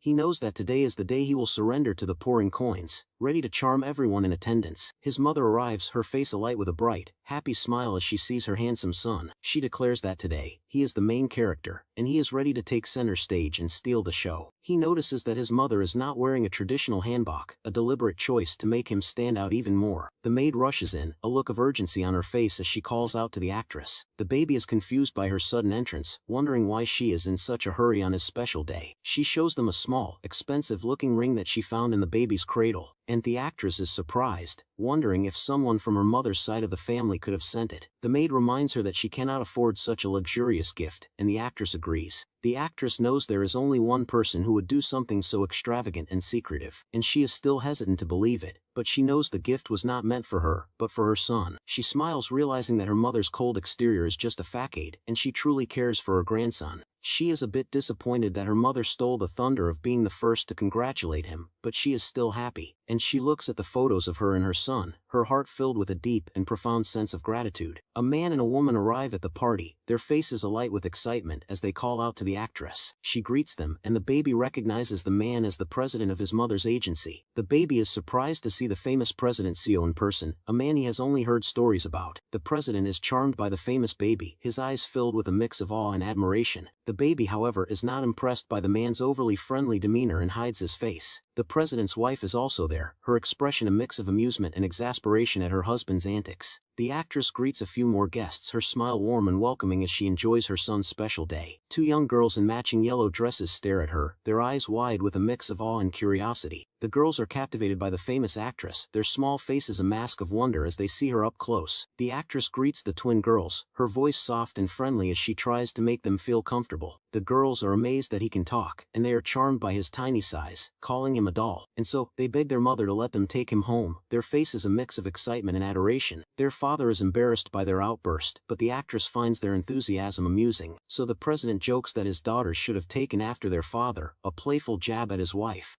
The actress thanks him for preparing the party, and he tells her it is the least he could do for her. She then notices the seating arrangement, seeing a table reserved for the immediate family. She asks the president and his wife to be her relatives for the day, a sweet and impromptu request. The president is overjoyed, declaring himself the baby's uncle and showering him with affection. He is charmed by the baby's cute voice and says that photos do not do him justice, as he is much cuter in person. And the baby is impressed by the president's ability to judge a person, a skill that has served him well in his career. The president is not shy at all, and the baby's friendly demeanor makes him even more endearing. The president is delighted by his cuteness, and the baby earns a massive 100 coins for his efforts. A glamorous woman arrives at the party, a famous fashion designer who will later become a master in her field. The actress waves to her, and the designer's eyes are immediately drawn to the adorable baby in her arms. She is a bit taken aback by his traditional outfit, but she is more impressed by his sparkling sunglasses. So the actress proudly introduces her son, and the designer is amazed that he is not crying in the crowded room. The baby knows he is not a normal baby, and he strikes a pose, ready to charm the famous designer. He points at her, a silent challenge in his eyes as he prepares to win her over with his cuteness. The designer is intrigued, her expression a mix of amusement and curiosity as she studies the confident baby. And the designer admits she never had an interest in children's clothing, but seeing the baby has changed her mind. She is inspired by his cuteness, a newfound passion for children's fashion sparking in her creative mind, and she tells the actress she is going to get some work done before the party starts, her mind already buzzing with ideas. The baby is ecstatic, knowing he has successfully charmed another influential person in the industry. A man approaches and the baby recognizes him as a famous director from his past life, a man he greatly admires. He introduces a young man named Lee Jinwon, a promising new director who has just won an award. The young director is humble and polite, explaining that he is preparing for his first feature film. The actress recognizes him from a short film festival where he won the Best Director award, a huge honor. The baby is shocked, realizing this is the same Lee Jinwon who will become a legendary director in the future. The young director explains that his new film is about a child, and he came to see the baby in person. The baby's eyes light up with excitement, realizing that this is a once-in-a-lifetime opportunity. And so he knows that if this is Lee Jinwon's first feature, it must be the critically acclaimed movie, Boyhood. He greets the director with a cheerful "Hewoo." His baby talk, a mix of excitement and his natural instincts, and so he is a bit embarrassed by his own baby talk, but he continues to charm the young director with his cuteness. The director is surprised that the baby can already talk,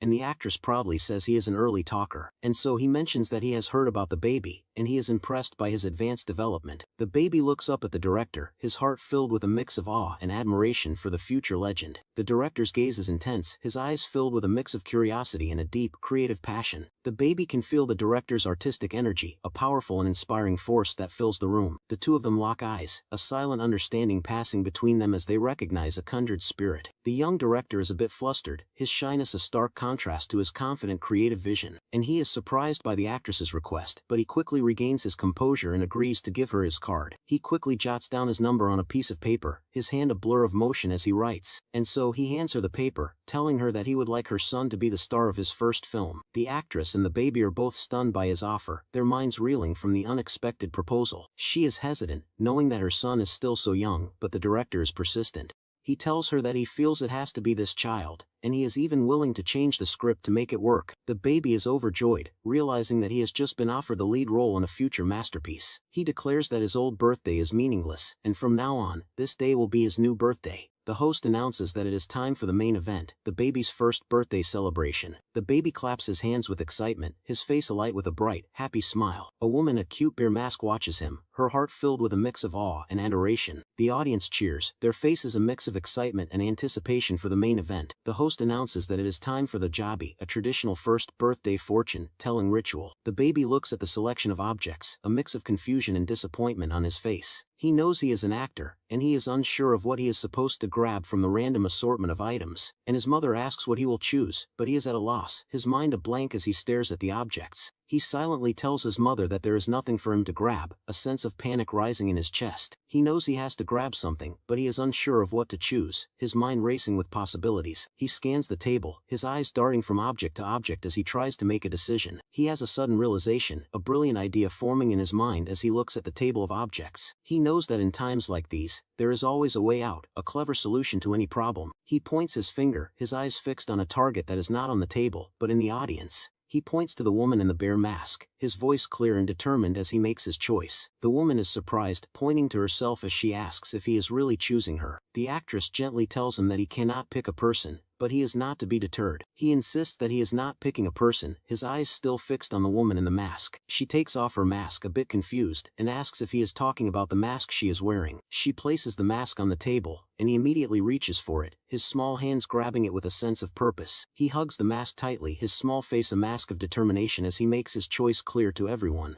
The actress is stunned, her mind reeling as she tries to understand the meaning behind his choice. The president and his family are equally surprised, their faces a mix of confusion and awe at the baby's cleverness. The crowd is abuzz with excitement, a mix of shock and admiration for the baby's unconventional choice. The actress is still trying to process what just happened, her mind a whirlwind of thoughts and emotions. The baby knows that this is his path, the path of an actor, and he is ready to embrace it with all his heart. He smiles, a look of pure joy on his face as he declares that he is an actor, and this is his destiny. Later that night, the moon hangs high in the sky, a silent witness to the baby's new beginning. The actress tucks him into bed, her heart filled with a mix of pride and a deep, unconditional love, and she watches him sleep, her eyes filled with a mother's love, a silent promise to always protect him. And she tells the maid that she was worried about something, a new concern now on her mind. She is unsure if constant exposure to the public is a good thing for a child, especially one so young.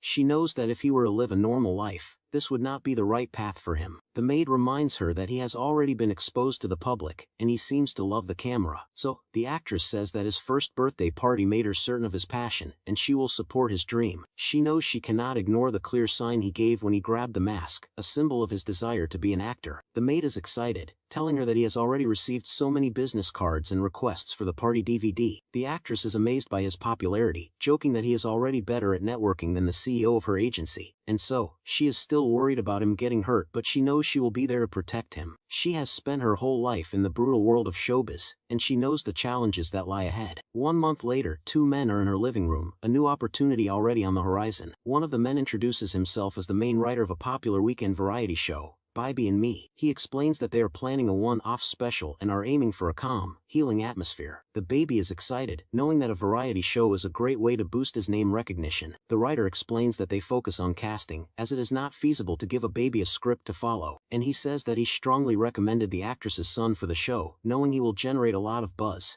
The actress agrees, but she asks that they state his appearance fee will be donated to the nunnery. The baby is overjoyed, knowing this is a great chance to collect coins and get famous at the same time, and he is a bit confused about why they are starting with a variety show instead of an acting role. The writer explains that he thought she would refuse an acting role, as her son is so young, and so he asks her what made her decide to appear on the show, and she explains that she wants to change her public image.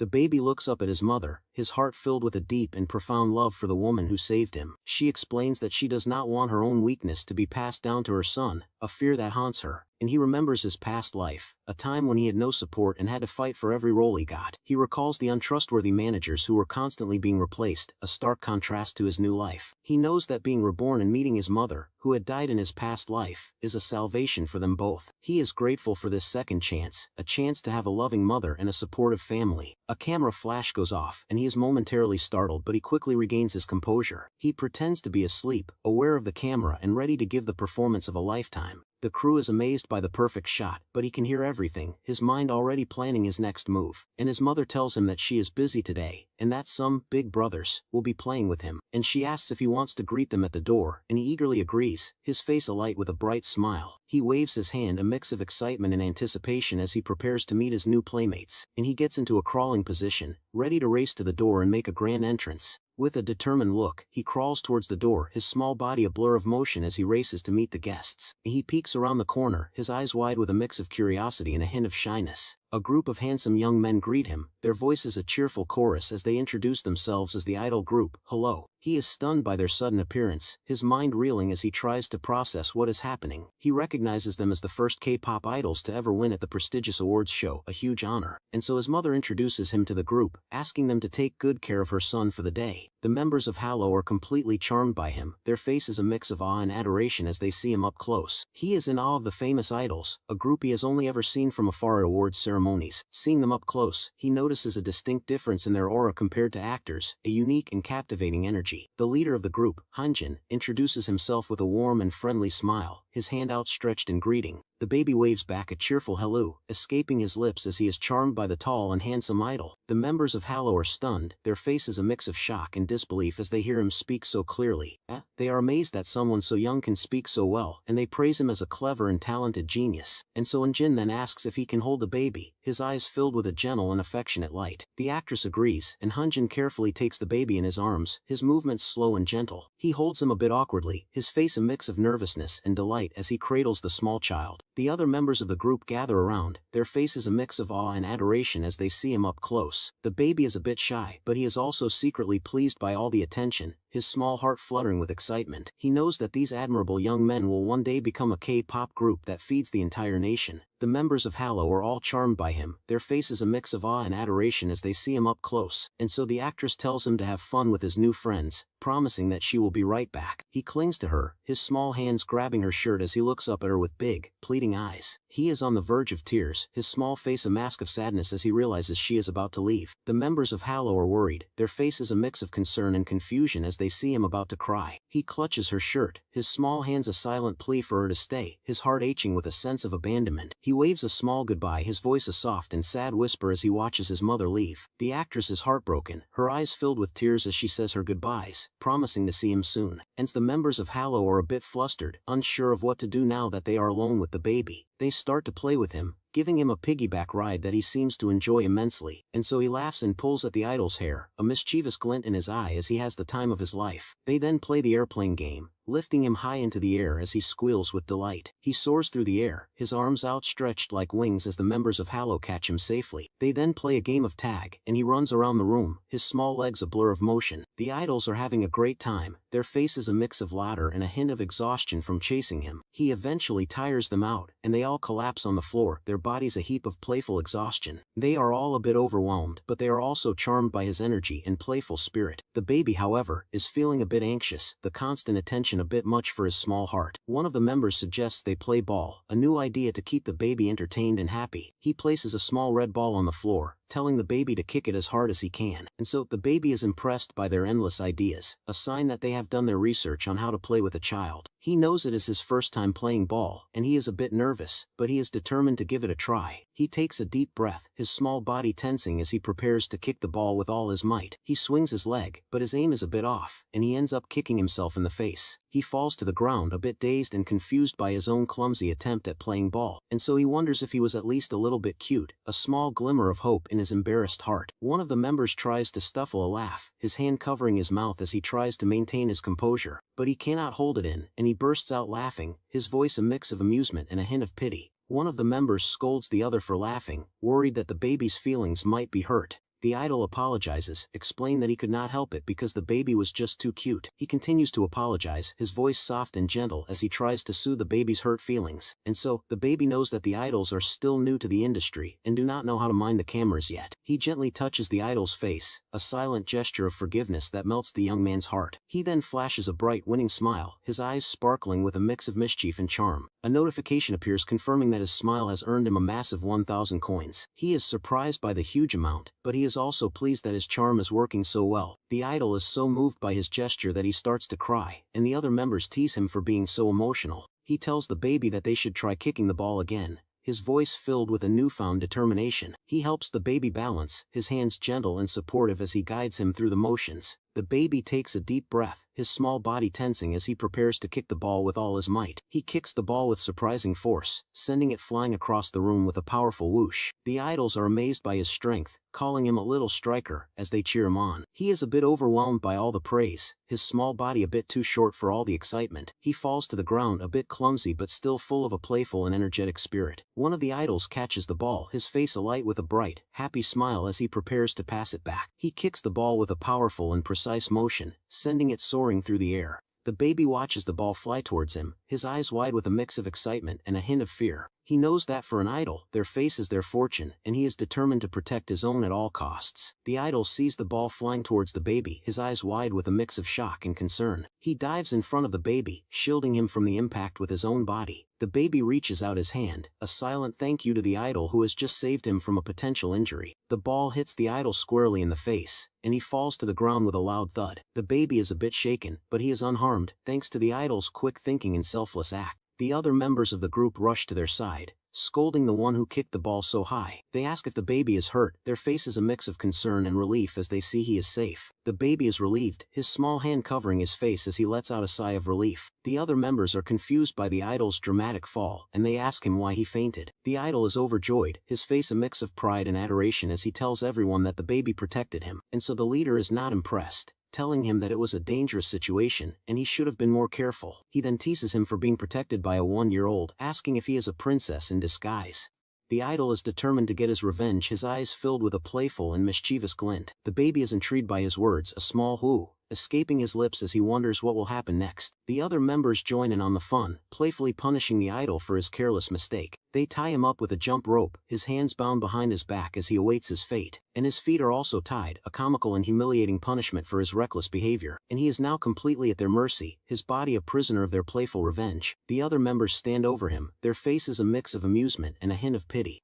He knows he deserves the punishment, but he cannot help but feel a bit embarrassed by the situation. One of the members tries to pull the other off, but he is determined to continue the playful pile-on. The leader then lifts the baby into the air, a mischievous glint in his eye as he prepares to pounce. The baby is a bit overwhelmed by the chaotic energy, his small face a mask of confusion and a hint of fear. He wonders if this is how kids play these days, a bit taken aback by their rough and tumble style of fun. The idol at the bottom of the pile complains that they are too heavy, his voice a mix of amusement and a hint of pain. He wishes he had a cute little brother like this, and another member reminds him that he already has one. He dismisses his own brother as not that cute, a playful jab that has the others laughing. The baby looks up at him, a small smile on his face as he finds the idol's antics amusing, and he tells the idol that he is cute, a simple yet powerful compliment that melts the young man's heart. So the other members are a bit jealous, their faces a mix of awe and a hint of envy at the baby's charm. They all collapse to the ground, their bodies a heap of playful exhaustion, but their hearts are full of joy. The leader asks the baby to tell him he is cute too, his voice a mix of hope and a hint of desperation. The baby smiles, telling him that they are all cute, a sweet and diplomatic answer that pleases everyone. One of the members is so moved by his words that he asks the baby to appear in his dreams. The baby is a bit confused by the strange request, but he is also secretly pleased by the attention. The idol asks if he wants to go to sleep, but the baby is not quite ready to end the fun, and so he knows they are busy, but he also knows that he has them wrapped around his little finger. He calls out to them, a silent plea for them to stay and play with him a little longer, and he feels like he is the one putting them to sleep, a strange reversal of roles that he finds amusing. The leader suggests they watch TV, and the baby eagerly agrees, ready for a new adventure. One of the idols asks if he likes watching TV, and he eagerly agrees, though he prefers starring in them. And so another member remembers seeing him pick the mask at his Duljabi and wonders if it is the influence of his actress mother. He calls out to the baby, a knowing smile on his face as he sees the spark of a performer in his eyes, and he tells him that he also has a dream, a secret ambition that he wants to share with his new little friend. The baby is intrigued, his eyes wide with a mix of curiosity and a hint of admiration for the idol. The idol closes his eyes, a look of pure passion on his face as he reveals his deepest desire. His dream is to go on a world tour, a grand ambitious goal that fills him with a sense of purpose.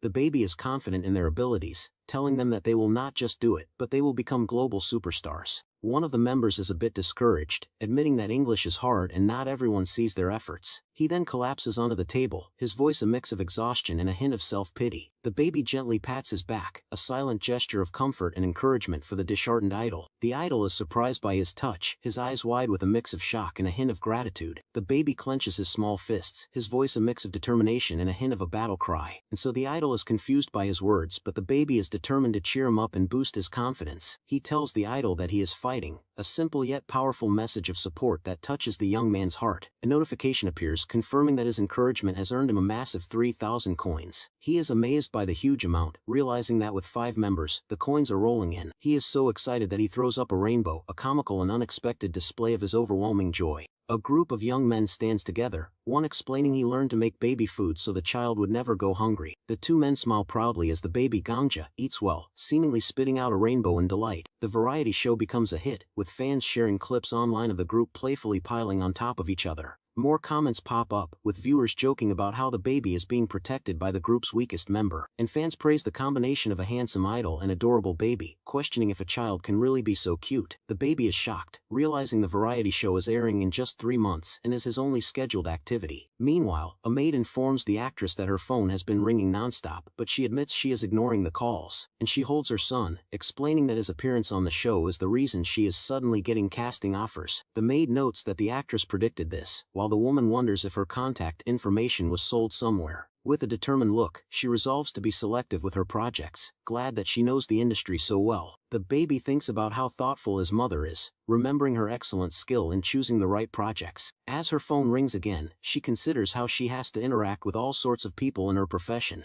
She is warned that if she keeps ignoring calls, she might miss out on an important one she has been waiting for. Both mother and son look up in surprise, wondering who the caller could be this time. A glance at the phone screen reveals the caller is PD Lee Jamin, a producer. He is known for a popular medical drama about a teacher and a student who work together as emergency room doctors. The most emotional part of the drama is when the strict teacher character succumbs to an illness and passes away. That scene, where he leaves behind his young son, was so heartbreaking that it moved many viewers to tears. And so on the phone, the producer explains they couldn't find a child actor for the son's role because their first choice got sick. He continues, saying he saw the variety show and noticed that Gangja looked a lot like the actor who played the teacher. The producer on the phone suddenly recalls that the actor who played the teacher was the famous Han Woojin. He remembers that Han Woojin is the go-to actor whenever they need someone exceptionally handsome for a role. Looking at the baby, he thinks the child looks so much like the actor that he would be perfect as his on-screen son. He explains to the actress that the son is the father's reason for living, so the child actor must be very lovable. And so he excitedly says her son is just like that, wondering aloud if the child is trying to protect someone with his small body. And so the producer quickly assures the actress that he will follow all the guidelines and won't push the young child too hard.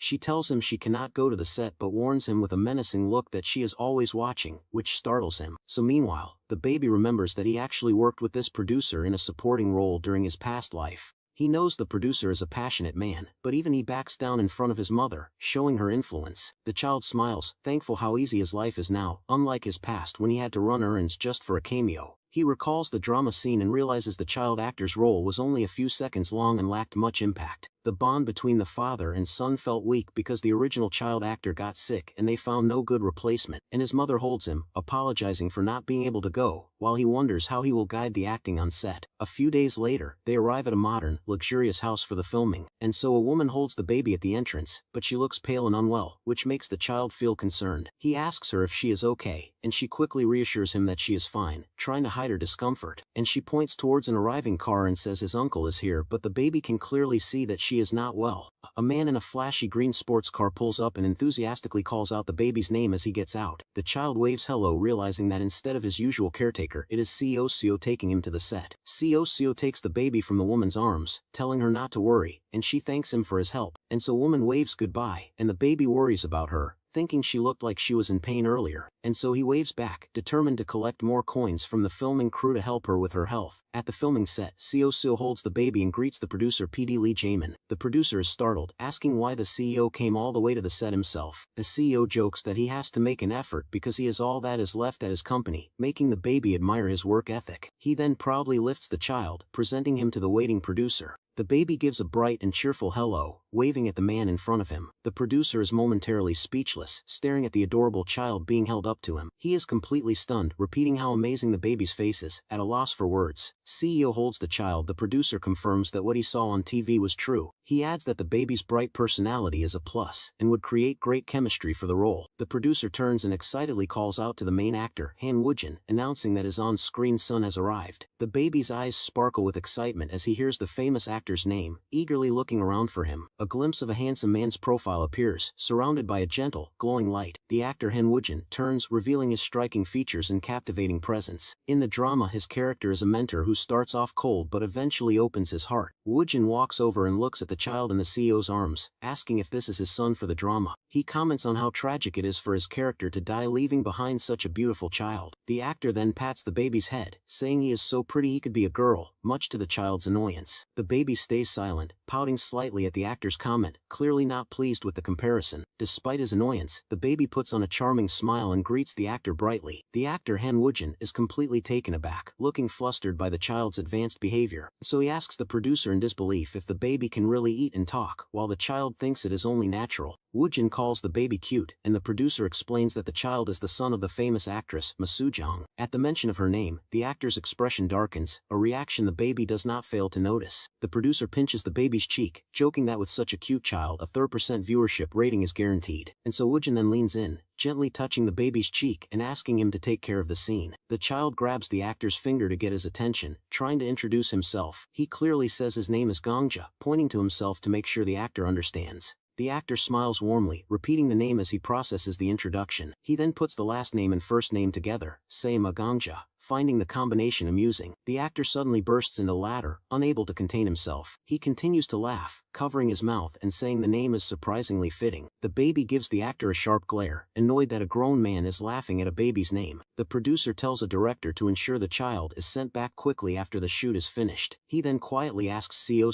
to put in a good word for him with the baby's powerful mother, and so, the child stands on the set, wondering if they are just going to start shooting without any instructions for him, and so he is concerned that no one is giving him any direction on what kind of expressions he should make. He overhears the producer saying that as long as the actor holds him and he does not cry, everything will be fine. The baby realizes they have no expectations for his acting, seeing him only as a baby who just started babbling. The baby knows he must take matters into his own hands, even if no one expects him to act. Just then, the actor, Han Woojin, smiles and calls for him to come over. He realizes that the success of the scene depends on his chemistry chemistry with his co-star. Determined, he opens his arms and asks the handsome actor to give him a hug. As the actor kneels, the baby walks towards him, wishing he could just be a clueless child in moments like these. He recalls that Han Woojin is a popular actor with a good reputation for being easy to work with. The actor suddenly lifts him up and starts swinging him around, making the baby feel dizzy. And despite the motion sickness, he decides to act as excited as possible, and the actor asks if he is having fun. The child now understands why the actor might not have gotten along with his previous child co-star. He just does not know how to play with kids. He thinks the actor's playing style is way too intense and that any normal child would have started crying by now. Still, he puts his heart and soul into pretending he is having a great time to build a good relationship. The actor finally stops, collapsing onto a nearby hospital bed, completely exhausted. The baby is just glad he had enough stamina to endure it. Seeing the actor knocked out, the baby thinks he is both handsome and diligent for trying so hard just because he thought he was enjoying it. The producer nervously warns the actor he will make the child cry, but Woojin points to the baby's calm face. To prove his point, the actor playfully brings the baby's tiny hand to his mouth and starts nibbling on it gently. He continues the gesture, showing how comfortable and playful their dynamic is. The baby just stares with a confused expression as the actor keeps his hand in his mouth. Annoyed, he shoots the actor a sideways glare, thinking the man is being incredibly childish. The actor tells the producer the baby loves it, while the child wonders if he is the one being played with, and so Woojin starts to think he might be naturally gifted with children, but the baby silently calls that a disease of delusion, and the actor leans in, asking if the baby likes their playful interaction, and the child just looks up at him. Then, the baby calls him Hyung, which makes the actor blush as a notification confirms he earns 700 coins for it. As the actor hugs him tightly, the child thinks his performance is so convincing anyone would believe they are real father and son. The man gets emotional, saying he cannot bear the thought of his character dying and leaving such a sweet child behind. He turns to the producer and seriously asks if they should consider changing the drama's ending. Woojin insists on the idea, putting the producer on the spot by asking if they should really alter the script. The producer is terrified, silently calling the top actor a scary jerk for throwing his weight around on set. However, he sees an opportunity and decides to shoot more footage since the young child is so cooperative. The baby is thrilled with this outcome, clenching his fists in excitement now that he has secured more screen time.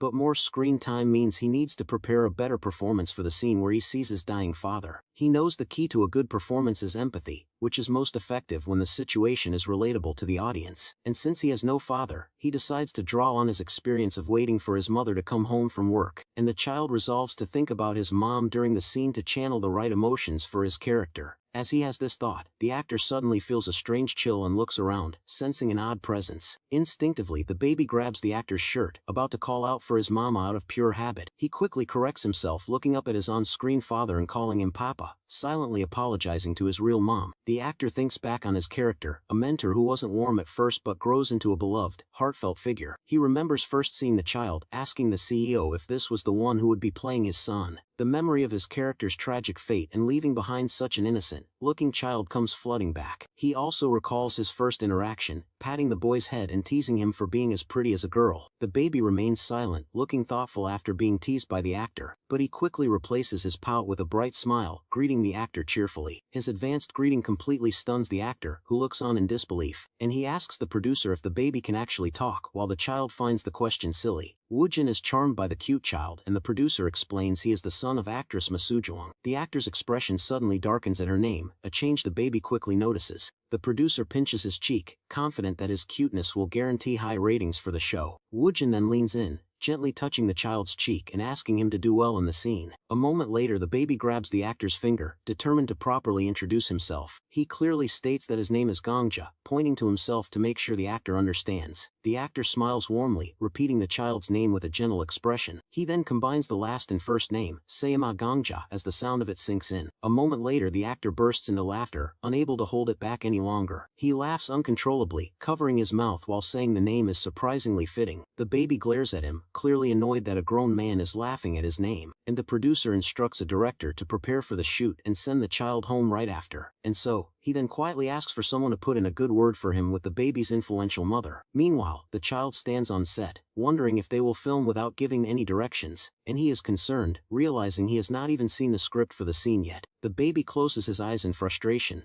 knowing he needs to know what expressions to make. He overhears the crew's low expectations, only caring that he does not cry, which he finds ridiculous. But he understands their perspective, as it is weird to expect a babbling baby to follow complex acting directions. Still, he is determined to defy their assumptions and show them his true capabilities on set. Just then, the handsome actor Han Woojin smiles warmly and calls for the baby to come over to him. The child realized the success of the scene hinges on building good chemistry with his co-star. He decides to get close, reaching his arms out and asking the actor for a hug to start things off. As the man kneels, the baby walks into his arms, wishing for a moment that he could just be a normal, clueless child. He recalls what he knows about the actor, that he has a good reputation for being easy to work with. Woojin lifts him up playfully, and despite feeling dizzy, the child forces himself to act as excited as possible. He quickly understands why the previous child actor might have had issues. This man simply does not know how to play with kids. The actor's style is so intense that he thinks any other child would have started crying from the rough play. Nevertheless, he pretends to have fun with all his might, committed to creating good on-screen chemistry. The intense play session ends with the actor collapsing onto a bed, completely exhausted from the effort. The baby looks down at the knocked-out man, thinking he is both handsome and diligent for trying so hard. A producer warns that the actor will make him cry, but Woojin points out that the child is perfectly fine, and to demonstrate their bond, he playfully brings the baby's tiny hand to his mouth and starts nibbling it. He continues the gentle gesture, trying to show everyone how comfortable they are with each other. The child just watches with a confused expression as the actor keeps his hand in his mouth. Annoyed by the strange act, he gives the man a sharp glare, thinking this behavior is incredibly childish. Woojin proudly tells the producer the baby loves it, while the child wonders who is really playing with whom. The actor proudly thinks he might be naturally good with kids, but the baby silently calls his delusion a disease. The man leans in, asking the child if he enjoys their playful interaction, waiting for a response. The baby then calls him Hyung, and a notification confirms the actor liked it, earning him 700 coins. As the actor hugs him tightly, the child thinks his performance is so convincing they could pass as real father and son. The man gets emotional, saying he cannot bear the thought of his character dying and leaving such a sweet child behind. He turns to the producer and seriously asks if they should change the drama's ending, but the baby internally objects. The actor insists, putting the producer on the spot by asking if they should really alter the script for him. The producer is terrified, silently calling the top actor a scary jerk for throwing his weight around on set. But he sees an opportunity and decides to shoot more footage since the young child is so cooperative. The baby is thrilled with this outcome, clenching his fists in excitement now that he has secured more screen time. But more screen time means he needs to prepare a better performance for the scene where he sees his dying father. He knows the key to a good performance is empathy, which is most effective when the situation is relatable to the audience. And so since he has no father, he decides to draw on his experience of waiting for his mother to come home from work. And so, the child resolves to think about his mom during the scene to channel the right emotions for his character. As he has this thought, the actor suddenly feels a strange chill and looks around, sensing an odd presence. Instinctively, the baby grabs the actor's shirt, about to call out for his mama out of pure habit. He quickly corrects himself, looking up at his on-screen father and calling him Papa, silently apologizing to his real mom. Meanwhile, back at home, a furious voice yells out, cursing the actor Han Woojin's name. It is the actress, angry that the man is trying to take her son, but her maid reminds her the baby is still on set. The woman quickly collects herself, realizing she was getting carried away by her emotions. The baby is shocked by his mother's menacing thoughts, realizing she is not toning down her anger at all. On set, Seo begs the actor not take the child, fearing the mother's wrath, while another man clings to him. The actor cheekily asks the CEO to sacrifice himself in his place, making the baby think he is completely insane. He sighs, concluding that all this chaos and drama must be happening simply because he is too cute. His eyes widen in sudden realization as a thought crosses his mind. Back at the house, the maid looks on nervously as the actress rolls up her sleeves, ready for a fight. The baby thinks to himself that he knew this was bound to happen eventually. He recalls that his on-set performance managed to earn him a large number of coins from the actor Han Woojin. A wave of panic washes over him as he processes the situation in the passage of time. And 4 months have passed since the filming started, and he is now eating solid food. He has grown significantly, now able to hold his own spoon and eat by himself. The maid watches him, noting that he has moved beyond babbling and can now form proper sentences. His little feet take steady steps across the floor, showing his new mobility. The young child now walks confidently, having finally broken his 10-step walking jinx. He happily runs around the kitchen after his meal, and the maid asks if he is already done eating. She praises him for eating so well, promising he will grow up to be big and tall. And so the baby remembers that the housekeeper had refused to go to the hospital, so his mother had to force her. Her 4-month absence cost a lot of coins, indicating her health was very poor, making him feel regretful. Suddenly, a door opens and a voice calls out in surprise at the sight before her. The child waves happily, greeting his grandmother and assuring her that he has not forgotten about her. The grandmother dismisses the maid, telling her she can leave, and the woman bows in understanding before departing, and she then turns her attention to the baby in her arms, starting to speak to him with a serious expression.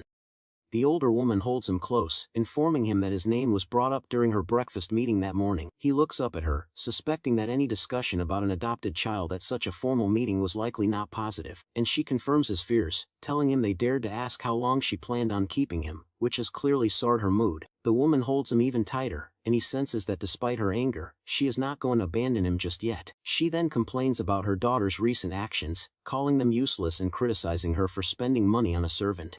Her harsh words continue, questioning the point of paying for a servant's recovery when hiring a new one would be cheaper. Hearing this, the baby gets angry and starts hitting his grandmother's shoulder, much to her surprise. Meanwhile, back at the actress's home, a hand slams down forcefully on a table in frustration, and Seo tells the actress that parents have much to consider when their child is exceptional, seemingly defending her anger. The woman lies on the couch, stressed about the actor demanding her son and the CEO's recent behavior. Her companion reveals that the producer already wants to cast the boy in his next project and asks if she was bragging about him. The CEO shows her a trending highlight video from the drama, insisting they need to make the young master a famous actor. He questions why she is not accepting more work for her son, mentioning the many commercial offers they have received. She explains they do not need the money and are donating all of his appearance fees from the drama. The actress states firmly that her son is barely 2 years old, and she refuses to let him be overwhelmed by work. News reports praise the drama's high ratings, highlighting the baby's cute performance and his amazing on-screen chemistry.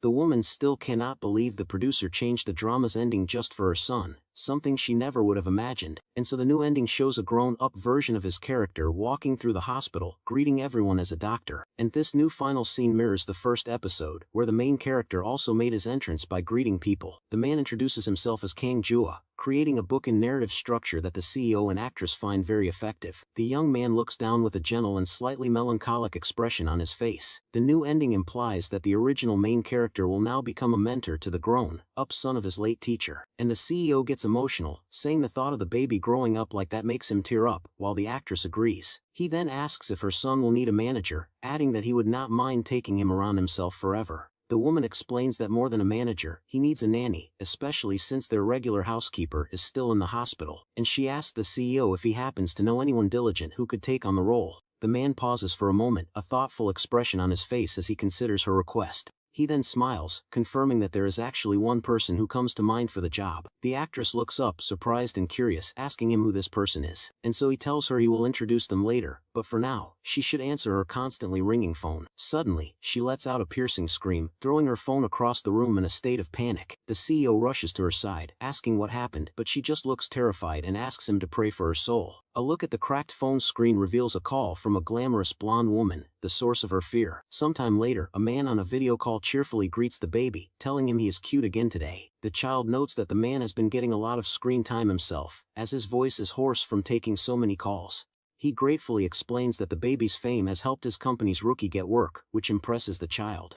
He then announces that they will be shooting a commercial together later that day. The man reveals the concept is a fairy tale, and the baby looks up in excitement, exclaiming that he loves fairy tales. The man playfully squishes the baby's cheeks, announcing he will be the rabbit in the storybook, and the child cheers. And he also mentions that an interview crew is coming to the set that day, which surprises the young child. So, the baby's eyes sparkle with excitement at the thought of being interviewed. Later, he arrives at the commercial shoot, his little feet dangling as he is carried by an adult. A group of staff members with glowing red eyes stare at him intently as he is brought in. They are all captivated by his cuteness, commenting on how much he has already grown. Notifications pop up, confirming he has earned coins from the staff members who are delighted by his looks. One person comments that he is in a league of his own compared to other child models they have seen. A director explains that an entertainment show is filming the shoot, which is a first for a kid's clothing commercial. The child smiles, knowing that with a face like his, the extra attention is well worth it. So a staff member admits she was worried the designer's clothes would be old-fashioned, but she thinks they will suit him well. The baby stands proudly ready for the shoot, and the director chuckles, saying he is counting on him. However, the child's smile fades when he sees the fairy tale outfit, a formal, princely suit, and the CEO notices his expression and asks if he is uncomfortable, though he looks more worried than the child. And so the baby knows his mother was hesitant about this commercial but could not refuse because of the famous designer. The director then instructs him to sit in a large, ornate chair, which the child recognizes as a throne, and he is then told to turn his head from side to side, and he is relieved to finally be getting some acting direction. The director tells him to look back at the camera and smile as if he is seeing a new toy. The child processes the instructions, clarifying that he needs to look around and then smile at the camera. and he sits on the throne, moved that the director is giving him directions himself now that the media knows he can communicate, and the camera rolls as the director calls for the scene to start, putting everyone on standby. On cue, the baby looks from side to side, remembering his instruction to smile brightly. He channels the feeling of seeing something intriguing and fun, his eyes wide with curiosity. In his mind, he summons the same look he gets when he meets a master director with a masterpiece script. He then breaks into a brilliant, joyful smile, his arms wide open in pure delight, and the director immediately calls, "Cut." The crew is stunned, asking if the director really just called cut after a single take. Then the man is ecstatic, praising the baby's sparkling performance and drooling with excitement, and the child smiles smugly, thinking about the expression he used when he met a famous director at his first birthday party. The director is amazed, admitting he rarely ever gets a perfect one-take shot like that and decides to move on. The next scene features a pair of long, pink rabbit ears peeking out from behind a corner, and so a soft fluffy bunny tail is then shown, hinting at the baby's adorable new costume. He appears in a full pink bunny suit, hugging a stuffed rabbit and surrounded by flowers. The crew is once again stunned into silence, and the director asks if they should start shooting immediately. The cameras roll again as the next scene begins, capturing the new setup. The baby in his bunny costume peeks out from behind some green bushes with his long ears perked up. He then pops out with a bright smile, playfully adjusting his bunny ears for the camera. One of his eyes is seen peeking through the leaves, creating a sense of playful hide and seek. He jumps out from the bushes, arms outstretched in a joyful expression, and the scene is a success. The crew members are so captivated by his cuteness that they start to make excited noises, trying to contain themselves. A camerawoman holds her equipment, completely focused on capturing every adorable moment of the shoot. The director stands with a cameraman, a serious expression on his face as he observes the set. An interview crew from Entertainment Stroll arrives, their cameras and lighting set up for the scheduled interview, and staff is so mesmerized by the baby's cuteness that they forget he is just a child, taking countless pictures. A reporter holds a microphone, greeting the viewers and announcing they are at the famous baby's commercial shoot. The child sits for the interview, happily introducing himself to the reporter and the cameras, and the female reporter is overcome with emotion, clutching her chest as she is overwhelmed by his adorable presence. She starts the interview, asking him what he likes the most, eager to hear his answer. With a bright, joyful smile, the baby enthusiastically shouts out that he loves his mama more than anything. The reporter is flustered again, her heart fluttering in a sweet and innocent response. She apologizes for her reaction, admitting she cannot stay calm in front of him, and then asks about the boy band Yahello. The baby confirms that he remembers the members of Yahello, and the reporter is delighted. He briefly worries if he answered too quickly, but then dismisses the thought, confident in his own genius. He shakes his head, ready for the next question, maintaining his composure like a professional. The reporter asks which member of the group he likes the most, a question the child was fully expecting. He pauses for a moment before giving his answer, carefully choosing his words to be diplomatic. He confidently states that he likes all of them, a safe and charming response that surprises the reporter. She asks if he is saying that because he does not want to hurt anyone's feelings, and the child just smiles mysteriously, thinking to himself that being so thoughtful is simply his fate. The reporter is completely charmed, admitting that her cheeks hurt from smiling so much during the interview. The baby then mimics her action, pinching his own cheeks, and she asks if she can pinch them too, to which he happily agrees. The reporter gently holds the baby's face in her hands, her touch soft and affectionate as she looks at him. He responds with a brilliant, happy smile, clearly enjoying the attention and affection from the reporter. And so following the commercials airing, the outfits he wore in the shoot completely sold out, proving his massive popularity.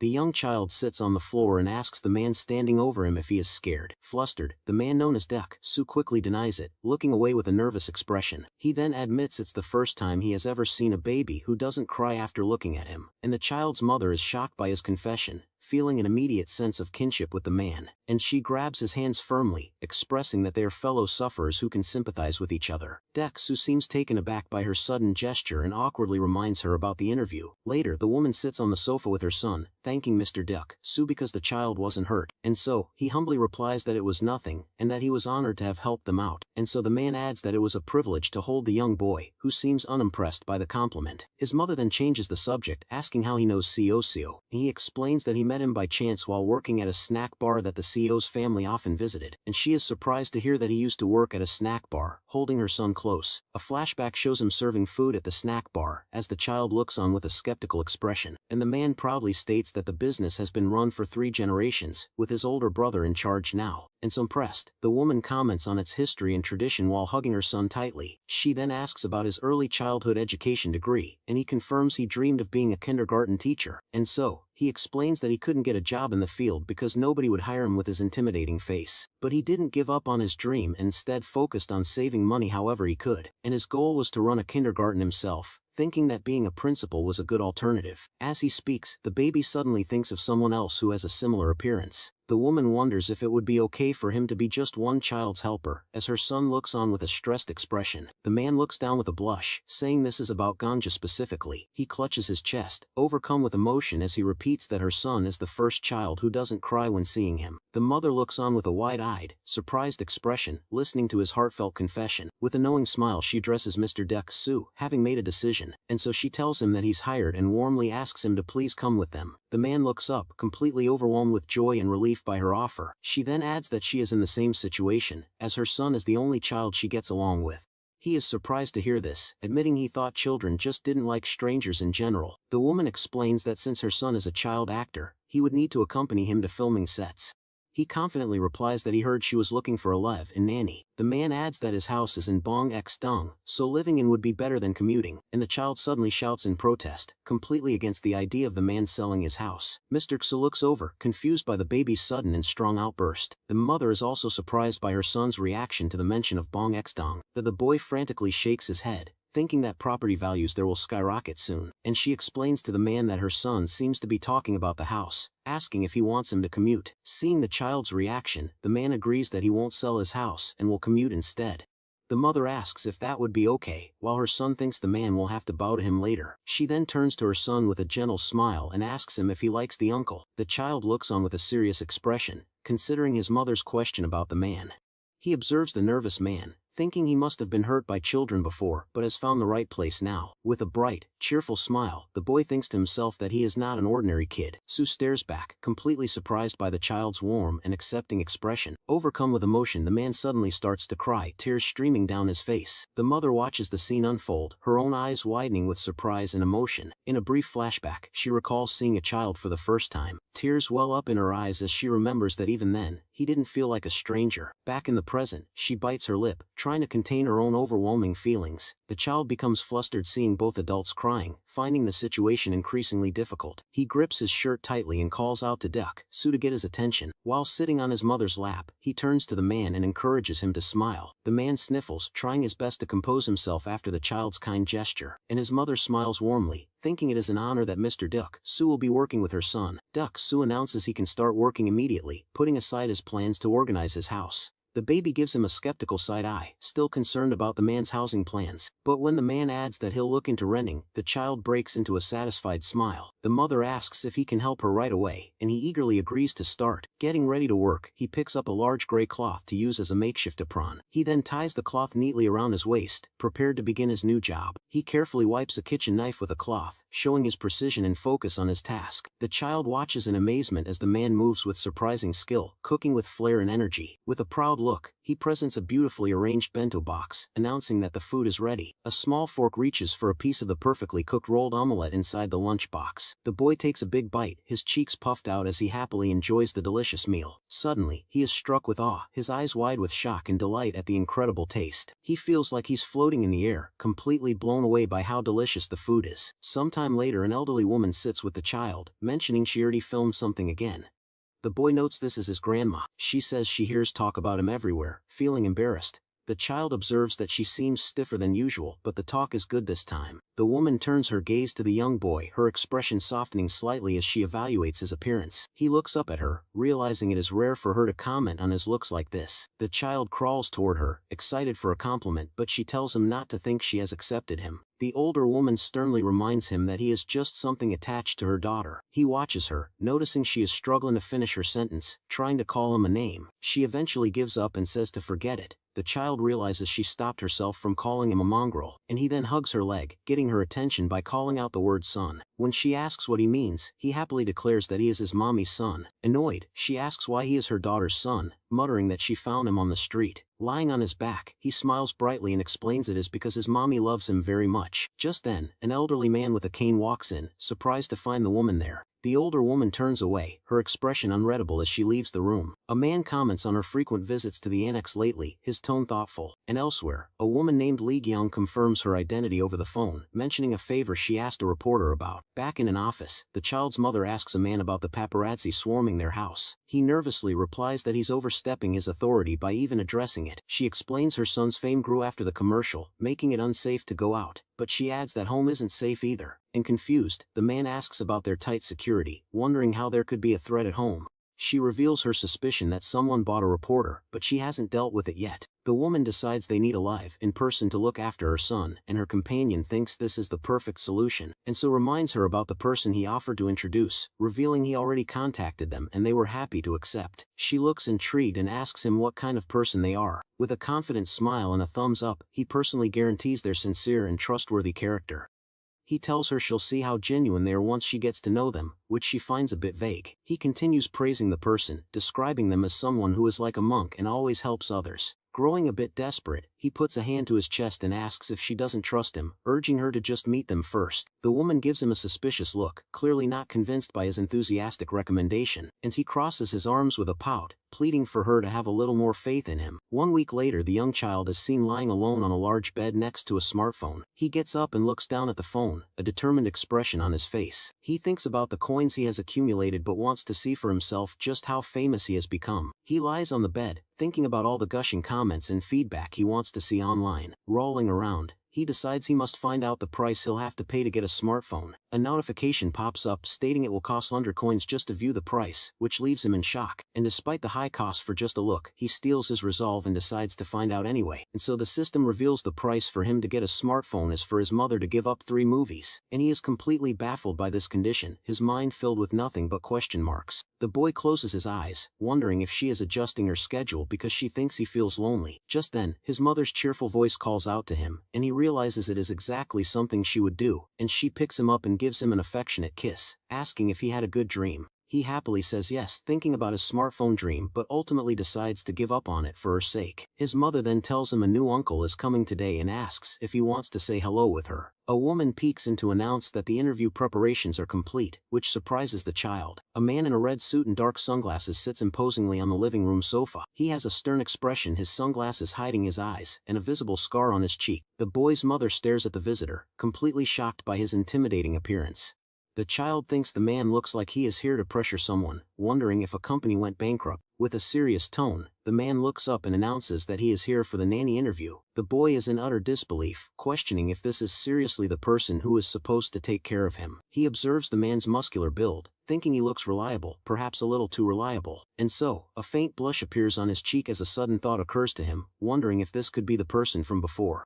As the women watch, the young boy suddenly runs toward the man in the red suit, and his mother asks where he is going. He suddenly loses his balance and trips, falling backward as his mother cries out his name in alarm. Reacting in an instant, the man lunges forward, determined to catch the falling child. He reaches out with both hands, moving with surprising speed and agility to intercept the boy. The man catches him and dives to the floor, using his own body to cushion the fall, much to the mother's surprise. She looks down at the man lying on the floor with her son and calls out his name, Doc Soo, in concern. As he lies there, he asks the child if he is alright, confirming the boy's suspicion that this is the same person. Held securely in his arms, the child feels the man's muscles and assures him he is okay, wondering if the man is nervous. The boy then confidently introduces himself and asks the stranger for his name. The man introduces himself as Kim Doc Soo, while thinking to himself that the child is cute, and the table is filled with a variety of healthy and perfectly balanced dishes, all looking incredible. He continues to eat happily, impressed by the high quality of his new diet. Later, the man proudly notes how well the boy eats, feeling moved by the time they spend together.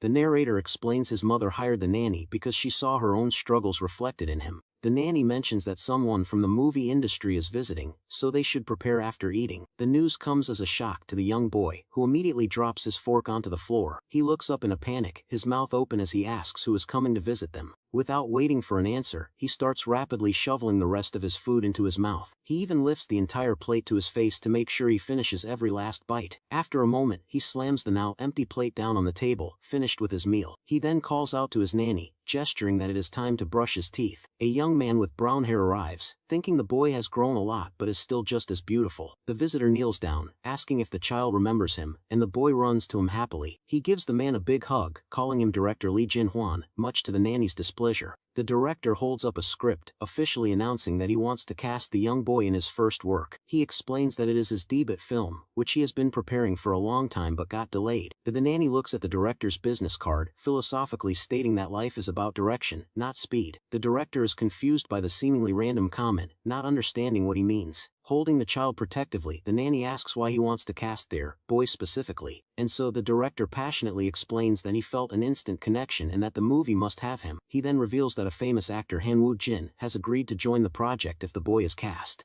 The boy looks stressed, recalling the overly affectionate actor with a strained expression. The director admits the movie desperately needs investment, which Han Woo-jin's name would secure. He explains that another potential investor is demanding their own son be cast as a condition. If that happens, the director worries the entire casting will become a mess, ruining the film.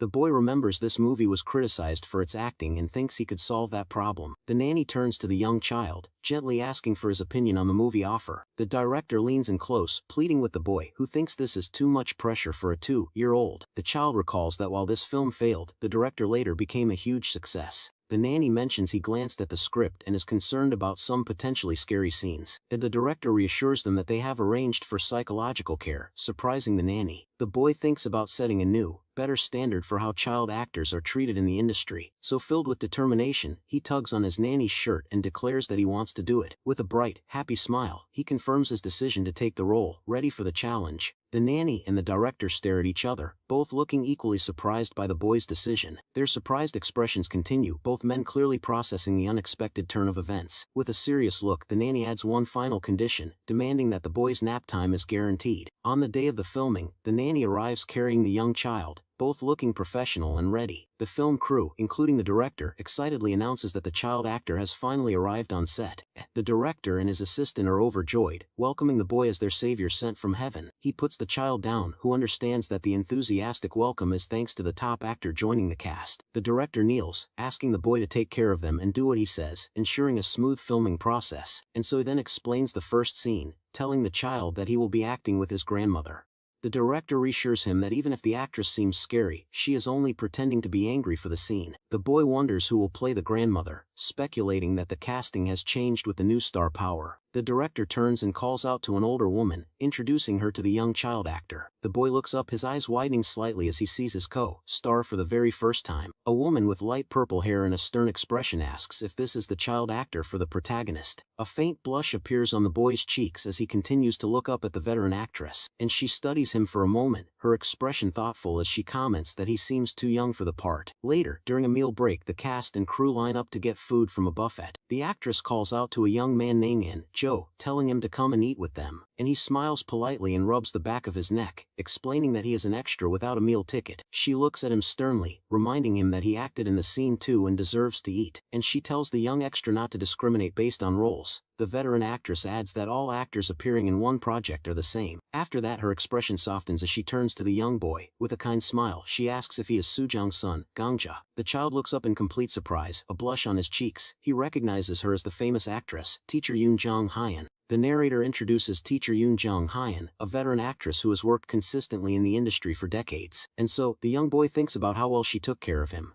It is his first time meeting someone he had such a close relationship with. He tells the famous actress that everything she wears sells out immediately, showing how popular she is. A crew member then adds that they even changed a drama's ending because of her. The actress asks if the boy also appeared in that show. She questions if the child can act well, doubting his ability because of his age.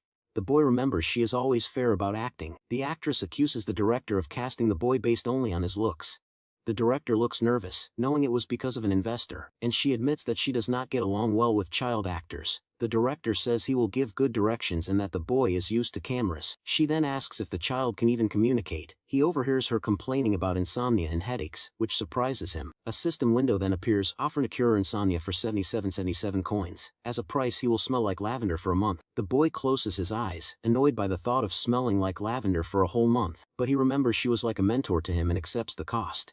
The system confirms the action has been executed. Suddenly, the veteran actress lets out a big yawn, feeling an unexpected wave of sleepiness. She holds the boy close, saying she feels sleepy and that he reminds her of her grandmother. And just then, a staff member calls out, telling the child actor that it is time to get ready for the scene. The actress gently puts the boy down on the ground, telling him that he should go now to prepare. She tells the director she thinks she can finally sleep well and that they should film quickly.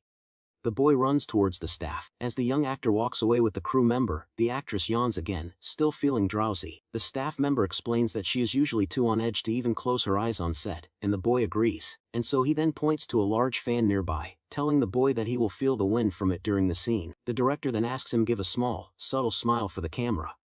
The young actor wonders what a small smile looks like. The director demonstrates the expression he wants, showing him exactly how to give a subtle, gentle smile. The child actor immediately mimics the look, asking with a slight smile if he did it correctly. Impressed, the director praises him for being so smart and getting it right on the first try. The movie is a fantasy story about a protagonist who can see red threads of connection on people's wrists, and so the boy is playing the child version of this protagonist, the one with the ability to see the threads. He knows the director will become a legend, and wonders if this movie's success will alter the future. With the camera pointed at the sky and the set prepared, the director calls for everyone to get ready. He then yells action, and the large industrial fan whirs to life, sending a strong breeze across the set. The young boy sits perfectly still, his expression calm as the wind gently blows through his hair. He gazes up towards the sky, fully immersed in his character's quiet and contemplative moment. A slight, peaceful smile forms on his face as he looks up, his eyes reflecting the bright daylight. So the director immediately calls cut, telling the crew that the take was good and they got the shot. And the child actor seems surprised, thinking to himself that the scene was over very quickly. Staring in shock, the director wonders aloud if he directed the scene well to get such a perfect result. And so, the boy internally corrects him, thinking that it was his own great acting that made the scene work so well. And the director admits he was about to give up on expressing such difficult emotions, but the boy nailed it. That the crew praises the amazing cinematography and asks for another bust shot, telling the boy to do the same thing. And so later, the director discusses the script with the veteran actress, confirming that the next scene is with her. The boy thinks about how the role was changed from an unknown actor to teacher Yoon, ensuring a better performance. He feels he can now immerse himself in the scene, ready to act alongside the talented actress. The director explains the next scene, telling the boy that the grandmother character is going to scold him harshly. The boy remembers this part, and he kneels down, reassuring the child that the actress is not really angry, and the young actor confirms that he understands. But the veteran actress questions if the kid can even grasp the concept. The director quickly defends him, saying he is very smart. She gives a slight, skeptical smile. The boy senses that she still does not seem to trust his acting abilities. The director then picks him up, telling him it is okay to be scared and cry when she grabs his shoulders. The boy seems surprised by this direction. With a menacing look, the actress adds that if he does not cry, she can make it scarier to force him. Both the director and the boy look intimidated. The young actor thinks the previous child actor must have been unskilled. He also notes that many parts of the scene have changed from what he knew. A crew member announces they are ready to film. The director looks nervous as he tells the boy it is time to start the scene. The actress thinks about how sleepy she is and her need to rest after this. The boy feels a bit guilty, knowing he is the cause of her drowsiness. As the scene begins, her hand firmly grips his small shoulder, immediately setting an intense tone. She kneels in front of him, her expression severe as she warns him that he must not speak a single word. Leaning in close, her voice rises as she angrily commands him to shut his mouth right now. Her eyes are filled with a frightening intensity, glaring at him with pure, unadulterated anger for the scene. The boy's eyes widen in genuine shock. He thinks to himself that this is actually very scary. The actress's fierce expression remains as she repeats the line, her voice sharp and commanding. The intensity in her eyes does not waver, keeping the frightening atmosphere of the scene at its peak. A bead of sweat drips down his face as he stares back, his expression frozen in genuine fear. His lip begins to tremble, his entire body shaking slightly from the powerful performance. Overwhelmed by the intensity, the boy's head slowly drops down, completely silent and still. The actress looks down at him, her stern expression softening slightly as she waits for his next reaction. As he looks down, a single tear falls, followed by more, showing his genuine emotional reaction to the scene. The actress watches him, her stern character facade still in place as the boy begins to sob quietly in front of her. With tears streaming down his face, the director finally yells cut, signaling the end of the powerful take. Instantly breaking character, the actress pulls the boy into a comforting hug, gently stroking his head. He buries his face in her shoulder, letting out a small sniffle as she holds him close. After the intense scene, the director rushes over, his voice filled with concern as he asks if the young actor is okay. The boy continues to tremble, clutching her shirt tightly. The director thinks he must have been very startled. She gently pulls back to look at him, asking if he is alright, and if she heard him when she gripped his shoulder. He shakes his head no, taking a calming breath. He feels relieved that the intense scene is finally over. She smiles, saying it was worthwhile, even though her arms are stiff. The boy thinks she is very meticulous. The director praises his performance, saying they captured a more immersive scene because of his tears. He thanks the boy for his hard work. The actress smiles warmly, explaining that she was also being sincere while acting with him, and she then looks at him with a proud and gentle expression, asking if he thinks he did a good job. A warm light fills the room as she gently touches his cheek, creating a peaceful and tender moment between them. Later, the scene shifts to a bright, sunny day at a beautiful, calm beach with gentle waves. A man who appears to be his guardian tells him not to go too far as he runs toward the ocean, and the boy agrees. As he stands by the water, he thinks that this is his last scene. He wishes he had more screen time. Later on, he stands on a street feeling frustrated about how slowly time is passing. He wants to grow up faster. His attention is then drawn to a group of people gathered nearby, creating a small commotion on the street. He spots the actor Han Woo Jin among the crowd and wonders with annoyance why he is showing up again. The popular actor Han Woo Jin turns his head, his sharp gaze fixed on something just off screen with a serious expression, and his focus is revealed to be the small child standing alone on the sandy shore, watching the waves roll in, and suddenly, his expression brightens into a wide, radiant smile as he excitedly calls out the young boy's name. He asks if the child remembers him. The boy recognizes the famous actor, noting how he shines even from a distance. Kneeling down, the man comments on how much the child has grown. The boy thought they would have met on set since they are in the same movie. The actor then pulls him into a tight, affectionate hug asking if he missed him. The boy denies it internally but verbally agrees. Continuing the hug, the man says he missed him too, even getting his hair pulled by someone named Sujong because of it. He recalls Sujong pulling his hair, demanding to see the child. The man thinks he should take care of him instead, believing the boy likes him. The veteran actress approaches, asking why he is here when he is not filming. He playfully tosses the boy into the air. He greets the actress politely. She sternly tells him not to play so roughly with the child, warning that he will get dizzy. The actor holds the boy close again, explaining that he agreed to the movie hoping to see him often but this is their first meeting. This revelation shocks the actress, who asks in disbelief if he really joined because of the boy and not for the appearance fee. He smiles sweetly, admitting he only asked for transportation and meal expenses. The boy quietly wonders if he is not busy, and so the actor then holds the child up, declaring he wants to stake his claim on the adult role of his character, saying they look alike. The actress immediately hits him on the back, calling him a fool for saying such things. He internally agrees that he deserves it. He explains that his agent Soo Jung has excellent insight and would approve any project with the boy, adding this scenario was good. This makes the actress laugh heartily, and the two of them share a bright, cheerful moment together on the beach. The young boy watches them, his expression filled with a quiet curiosity as he observes their interaction. A hazy dreamlike image shows the two actors standing together, their faces washed out as they smile at each other. And so, a close-up of the boy's eye reveals a shimmering light, hinting that he might be seeing the connection between them. The nanny suggests they take a nap in their van since they have some free time before the next filming schedule begins. He gently tucks the young child in, making sure he is comfortable and ready to get some rest before his next scene. The guardian decides to read the boy's favorite story to help him fall asleep, but the child doubts it will work. Suddenly, the nanny looks up from his book with a surprised expression, hearing an unexpected voice just outside the van. He opens the van door and is surprised to see the veteran actress standing right there, and he greets her. The actress apologizes for the sudden visit and asks if he could do her a favor, saying he can refuse if needed. She hesitates for a moment, a bead of sweat on her face as she seems to gather her courage for an unusual request. She asks if she could take a nap next to the boy, explaining his lavender scent helps her overcome her insomnia, and the nanny immediately agrees, inviting her in and offering to sit in the front so she can rest comfortably in the back. Inside the van, she gently looks down at the boy and asks if it is alright for her to sleep beside him, and so the young actor looks up at her with wide eyes and then reaches out to gently tug on the sleeve of her shirt. As he closes his eyes, feeling safe and warm, he thinks about his past life, which often comes to mind in quiet moments. He remembers her from his past as Lehan, Jo, wondering why the kind teacher took care of him when he had nothing. Cradled peacefully in her arms, he drifts off to sleep, wondering if she mourned his death in his previous life. A lot of time has passed since the movie finished filming, and its official release is finally tomorrow. The young boy happily runs, saying he no longer wastes time and telling his guardian he will be right back. His guardian watches him go, recognizing that it is time for the boy's daily run. The child smiles to himself, proud of how quickly he is growing and improving. Overcome with emotion, Mr. Dixu wipes away a tear, calling the boy admirable. A woman approaches from behind, asking if he is crying again while noting how fast the child is growing. She looks over at the boy, who is crouching by a flower, and thinks about how much he has grown. Both of his guardians watch him with warm and affectionate expressions, filled with pride. The woman suddenly remembers something, telling him that they have a guest coming today.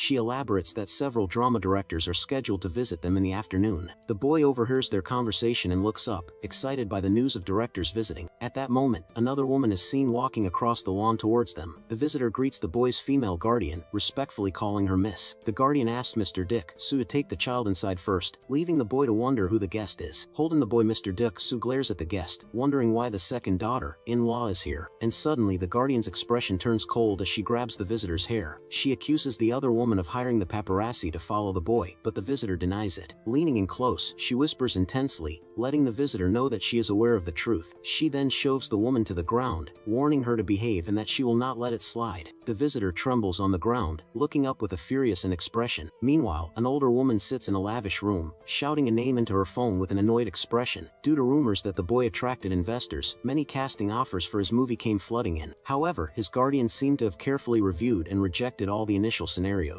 The boy remembers that historical dramas were very popular during this period, especially on public broadcast. Because of this trend, other networks were also preparing historical dramas, making it a great time for the genre. While looking over a script, he thinks to himself that it would be great if just one of these projects became a hit. Suddenly a shadowy figure appears before him, asking if he is the boy named Gongja. The young actor's eyes widen in complete surprise, startled by the sudden appearance of the stranger. The man steps into the light with a grin, saying he recognized the child at a glance and offers a greeting. He then introduces himself with a warm smile, stating that he is producer-director Kim Ji-duk. The boy's expression immediately darkens as he recognizes the name, a cold look filling his eyes. He remembers the director from his past life as the man who overworked him so much his knees ached whenever it rained. The producer was famous for his demanding nature and forced filming marches, even for actors filling in as replacements. The young actor blushes with anger, recalling how the man had once edited him out completely and vows to fix his habits this time. The director pats his head, offering a friendly greeting, but the boy just glares up at him with annoyance. In response to the touch, the child immediately rolls away across the floor, avoiding him entirely. The man watches in confusion as the boy sits with his back turned, wondering if he dislikes strangers. And just then, his guardian enters the room and the director asks her why the child is avoiding him, and she sits down with the boy on her lap, telling the director that she has heard about the project he is offering. And the director gets straight to the point, saying the drama is called Seosin Ballad, and he wants to cast the boy as the main character's younger sibling. The boy is immediately disgusted, thinking to himself that both the director and the proposed project are terrible. He remembers that Seosin Ballad was a tragic story that became successful, but its cruel depictions led to mixed reviews. The drama's plot centered on a protagonist who turns dark after he is forced to watch his younger sibling burn to death. Horrified by the realization, the young actor internally screams that he absolutely does not want to play that role. The director continues, explaining it is a very important role that would suit the boy well, but the child is still shocked. The producer then tries to tempt them with promises of many commercial deals, adding that they all need to make a living. The young actor closes his eyes, completely unimpressed by the director's desperate persuasion tactics. He sits on his guardian's lap with his arms crossed, sarcastically thinking about how easy it is to show his disapproval, and his guardian listens patiently before letting out a soft sigh, having come to a decision. With a calm and steady voice, she informs the director that she will decline the offer, surprising the boy. The director is stunned by her refusal,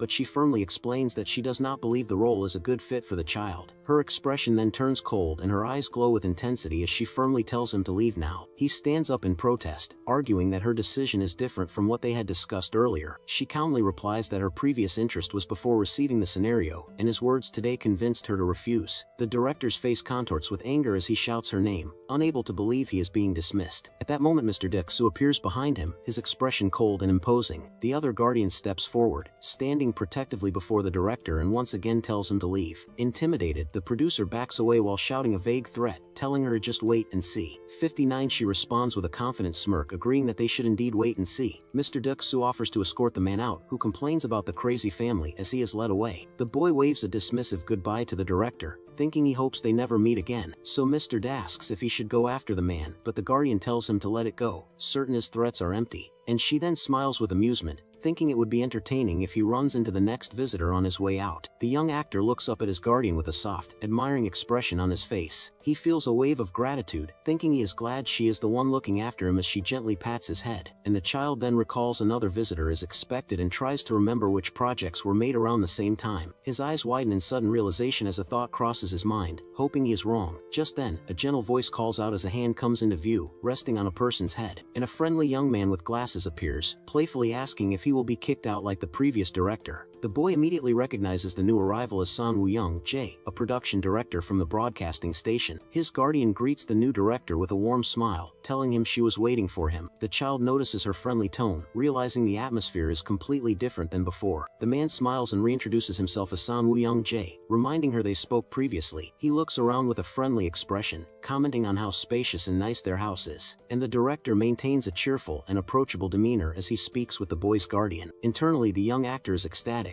seeing this as an unexpected gift to meet a future director. The new visitor seems a bit surprised, noticing the child staring at him with an intense expression. The boy sees this as a perfect opportunity to get on the director's good side and quickly rushes forward. He bows deeply and politely introduces himself, stating that his name is Gangja. The director looks down at him, surprised and charmed by the boy's formal and polite greeting. The director pats his head, praising his politeness, while the boy secretly revels in the attention. Kneeling down, the man looks at the child and says he understands now why the scenes pass by so easily with him around, and his eyes shine with excitement as he realizes the boy is the perfect fit for the role of Lee Yoon. The boy recalls that the drama was a historical piece about love and the triumph of good over evil. It featured amazing action sequences and cinematography, but it also became hugely popular in the Middle East. Thinking about the character of Lee Yoon, the boy remembers his specific role in the story. The character was the son of the female lead and served as the only connection between the two main protagonists, so the director looks at him with a satisfied expression, thinking that he is the perfect embodiment of the character, and so, he mentions that he already heard about the boy's acting skills from another director who praised him for 3 hours, and his guardian watches on, and the director decides it will be easy to test his skills with her present. The man asks the child for a small favor and the boy eagerly agrees, ready for a potential audition. The director points to a spot across the room and asks him to run from there while saying a specific line about flowers. The young actor instantly recognizes the line from a scene in the drama he remembers from his past life. He closes his eyes for a moment, recalling the details of the scene and feeling confident, and standing still, he takes a deep breath and reassures himself that he can perform the scene perfectly. He takes a moment to prepare, focusing his energy before starting the impromptu audition. With a determined shout, he begins to run towards them, fully in character. He delivers the line with a bright, joyful smile, his face lighting up with genuine emotion. The director watches, completely captivated by the boy's performance and his natural talent. The young actor suddenly realizes this is the first time he has projected his voice in front of everyone. He finishes his performance and looks up, asking the director with a hopeful expression if he did a good job. The director is completely amazed, praising the other director's judgment and exclaiming that the boy is incredible. His guardian looks at him with a proud smile, admitting that while she knew he was special, she is still surprised. She gently holds his face, telling him this is the first time she has ever seen him act like this. The boy smiles brightly but internally worries if he went too far or revealed too much of his ability too early. His guardian explains to the director that this is the first time he has called her mom, as he usually says, "Mama." Kneeling down, she looks at him with a warm expression and gently asks if he could say, "Mom," for her one more time. With a huge radiant smile, the young actor happily calls out to her again. The guardian pulls him into a tight hug as Mr. Duck Soo wipes away a tear, both of them touched by the moment. The director, now more determined than ever, says he definitely wants to cast the boy in his drama. He confidently promises he can make a great project they will not regret and asks her to consider the offer. The boy looks up at his guardian with sparkling eyes, eagerly telling her that he wants to do it. She looks down at him, explaining to the director that the child loves cameras and acting, which is why they get offers, and she then turns the final decision over to the boy, asking him directly what he thinks and if he wants the role. Both the child and the director look at her, waiting for the final word as the tension builds slightly. The director watches them quietly, his expression hopeful as he awaits the boy's answer. With a bright and determined smile, the young actor enthusiastically confirms that he wants to do the project. The director's face lights up with pure joy and surprise upon hearing the boy's definitive answer, and he gratefully takes the child's hand, saying he looks forward to working with him, and the boy agrees. That their hands clasp together, sealing the agreement and marking the beginning of their new collaboration. Later, the scene shifts to a waiting room, where preparations are underway for the movie's premiere. Someone carefully adjusts the young actor's red body, making sure his outfit looks perfect for the event. Mr. Duck Soo praises the boy, saying he looks good in anything, and the child thanks him with a smile. Suddenly the actor Han Woo Jin burst in, happily asking if the boy missed him, much to the child's annoyance. The famous actor immediately pulls him into a tight hug, exclaiming how much he has grown in just a few months. Soon after, they are all seated on stage for the premiere's press conference and Q&A session. An interviewer brings up a rumor rumor, asking if it is true that Han Woo-jin only accepted the role after the boy was cast. The actor blushes happily, seemingly pleased that this particular rumor has already begun to spread. He explains that they met on a previous film and that he finds the young actor incredibly lovable. As he speaks, someone playfully pinches the boy's cheeks, telling him to stop fidgeting on stage. The interviewer then turns to the child, asking if he also likes his fellow actor, Han Woo-jin. The boy knows that if he denies it, even as a joke, the sensitive man beside him will surely start crying. He puts on a cheerful smile and enthusiastically tells everyone that he likes the actor very much. Overjoyed by the answer, the man hugs him again, while the child feels he handled the question perfectly. However, the premiere event starts to run longer than expected, and the young boy begins to feel very sleepy. His eyelids grow heavy, and he struggles to keep his eyes open during the extended Q&A session, and so the warm lights and comfortable temperature of the venue make it even harder for him to stay awake. Noticing his drowsiness, the older actor leans in and quietly tells him it is okay to sleep if he is tired. The boy tries to resist, reminding himself that he is a professional, but he finally drifts off to sleep. A photo from the event later shows him sleeping so soundly in the actor's arms that no one could wake him. The person responsible for the boy punches a curtain, indignant at what the actor was thinking when he let her son sleep.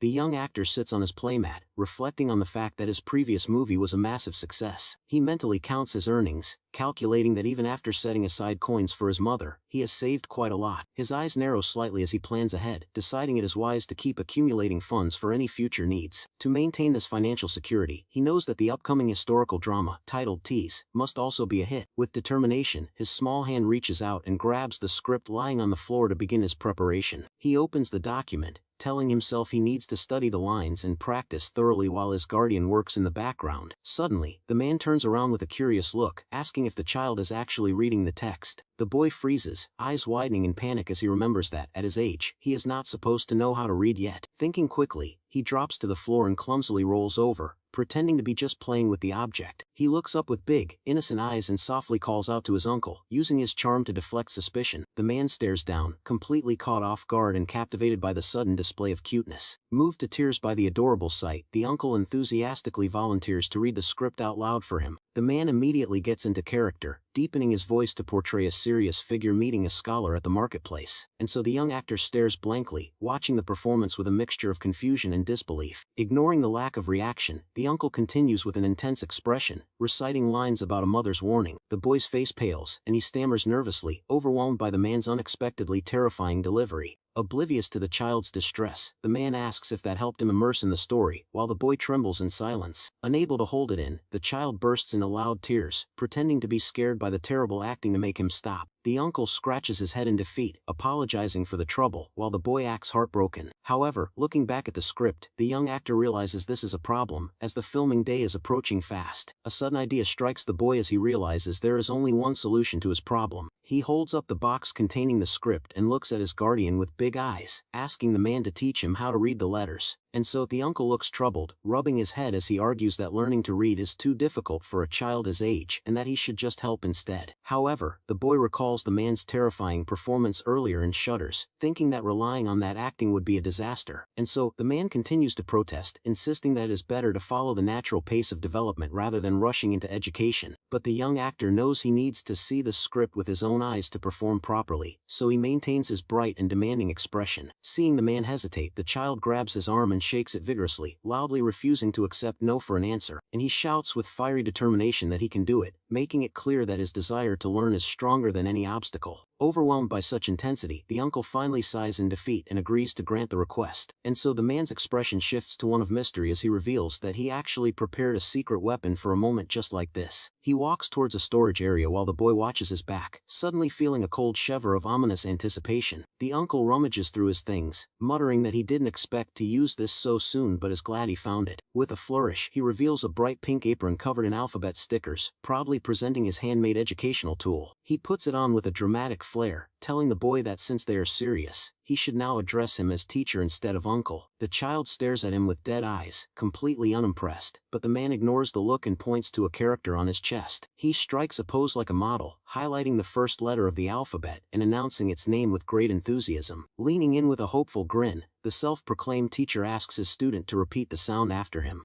The boy looks at the ridiculous sight blankly, his soul leaving his body, before he mechanically repeats the syllable just to get it over with. Thanks to that bizarre class, the child miraculously masters the entire alphabet in 3 hours, leaving his teacher exhausted on the floor. Sometime later, the young actor arrives at the filming location dressed in traditional clothes, taking in the authentic historical atmosphere. The young actor looks around, satisfied that the movie set feels just as good as he expected. A woman in a traditional hanbok holds his hand, smiling warmly as she tells him he is incredibly cute. This is Kim Yun-ju, the famous actress who will be playing the role of his mother in the drama. Gangja beams at her, greeting his new on-screen mother with a loud and cheerful hello. Internally, he notes that he has already heard plenty of stories about her reputation. She chats casually, mentioning that she is actually gym buddies with Sujong, his guardian. But when she brings up kickboxing and sparring as hobbies, Gangja freezes, realizing she is dangerous, and feeling a sudden sense of survival. He nervously bows and asks her to please take care of him. She replies sweetly, though internally she is just relieved that her co-star is a harmless baby. With the mother role met, the boy turns his attention to finding out who will play his father.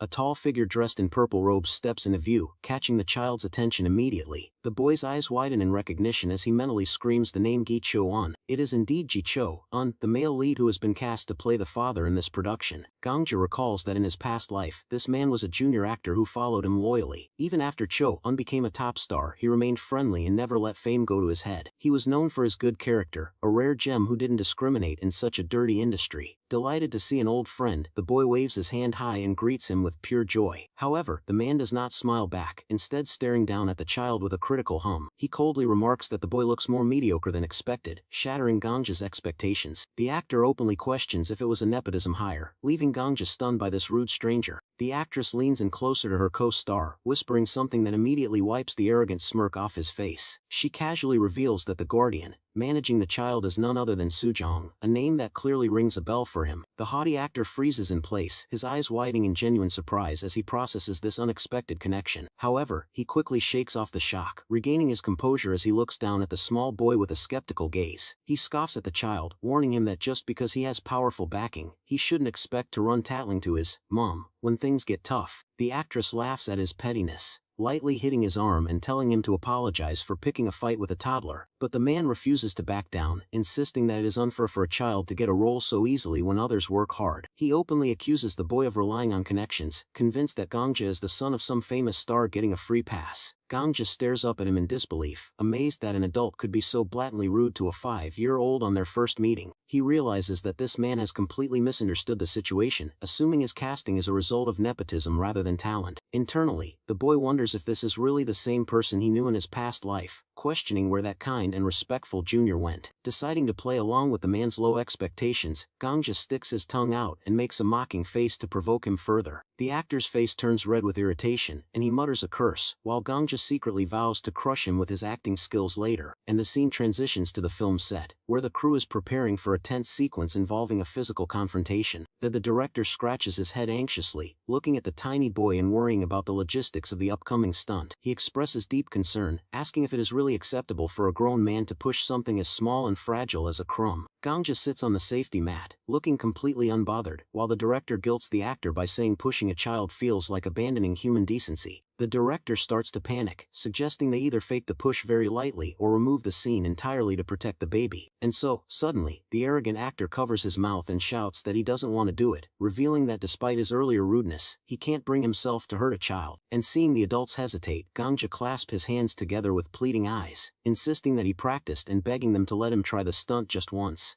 The director finally agrees to the compromise, kneeling to tell the boy they will try the scene gently, but he must report any dizziness immediately. Gangja beams with professional determination, insisting that he cannot give up on such an important scene just because of the risk. And so the camera rolls as the merchant actor steps forward, and Gangja mentally prepares himself to fall with the necessary force when the push comes. So he takes the shove and tumbles backward, making sure to distribute his weight through his palms as he hits the mat to avoid injury. The director shouts for a cut, sounding pleased with the realistic take, while the boy sits up on the mat, letting out a small breath. Immediately, the director and the actor playing the merchant rush over in a panic, asking frantically if the child is hurt. Gangja throws his arms up with a bright, reassuring smile, chirping loudly that he is completely fine to ease their worries. However, he presses his small hand against the mat, noting internally that it actually is a bit sore from the impact. The adults sigh in relief, praising him for his good work and thankful that the dangerous stunt went off without a hitch. Eager to maintain the momentum, the young actor looks up and asks if they can proceed to film the next scene right away. The director agrees and turns to the male lead, calling out for Cho-un to get on standby for the emotional sequence. Ji-Cho-un steps into the frame, looking down at the boy with a cold, in-character expression as he asks why the child is sitting there like that. Gangja looks up with wide, teary eyes, delivering his line softly about waiting for his wound to dry, perfectly capturing the character's innocence. The veteran actor freezes for a split second, his eyes widening as he is genuinely struck by the raw emotion in the boy's performance. The director has to call his name to snap him out of it, and Cho-un blinks, quickly responding as he realizes he almost broke character.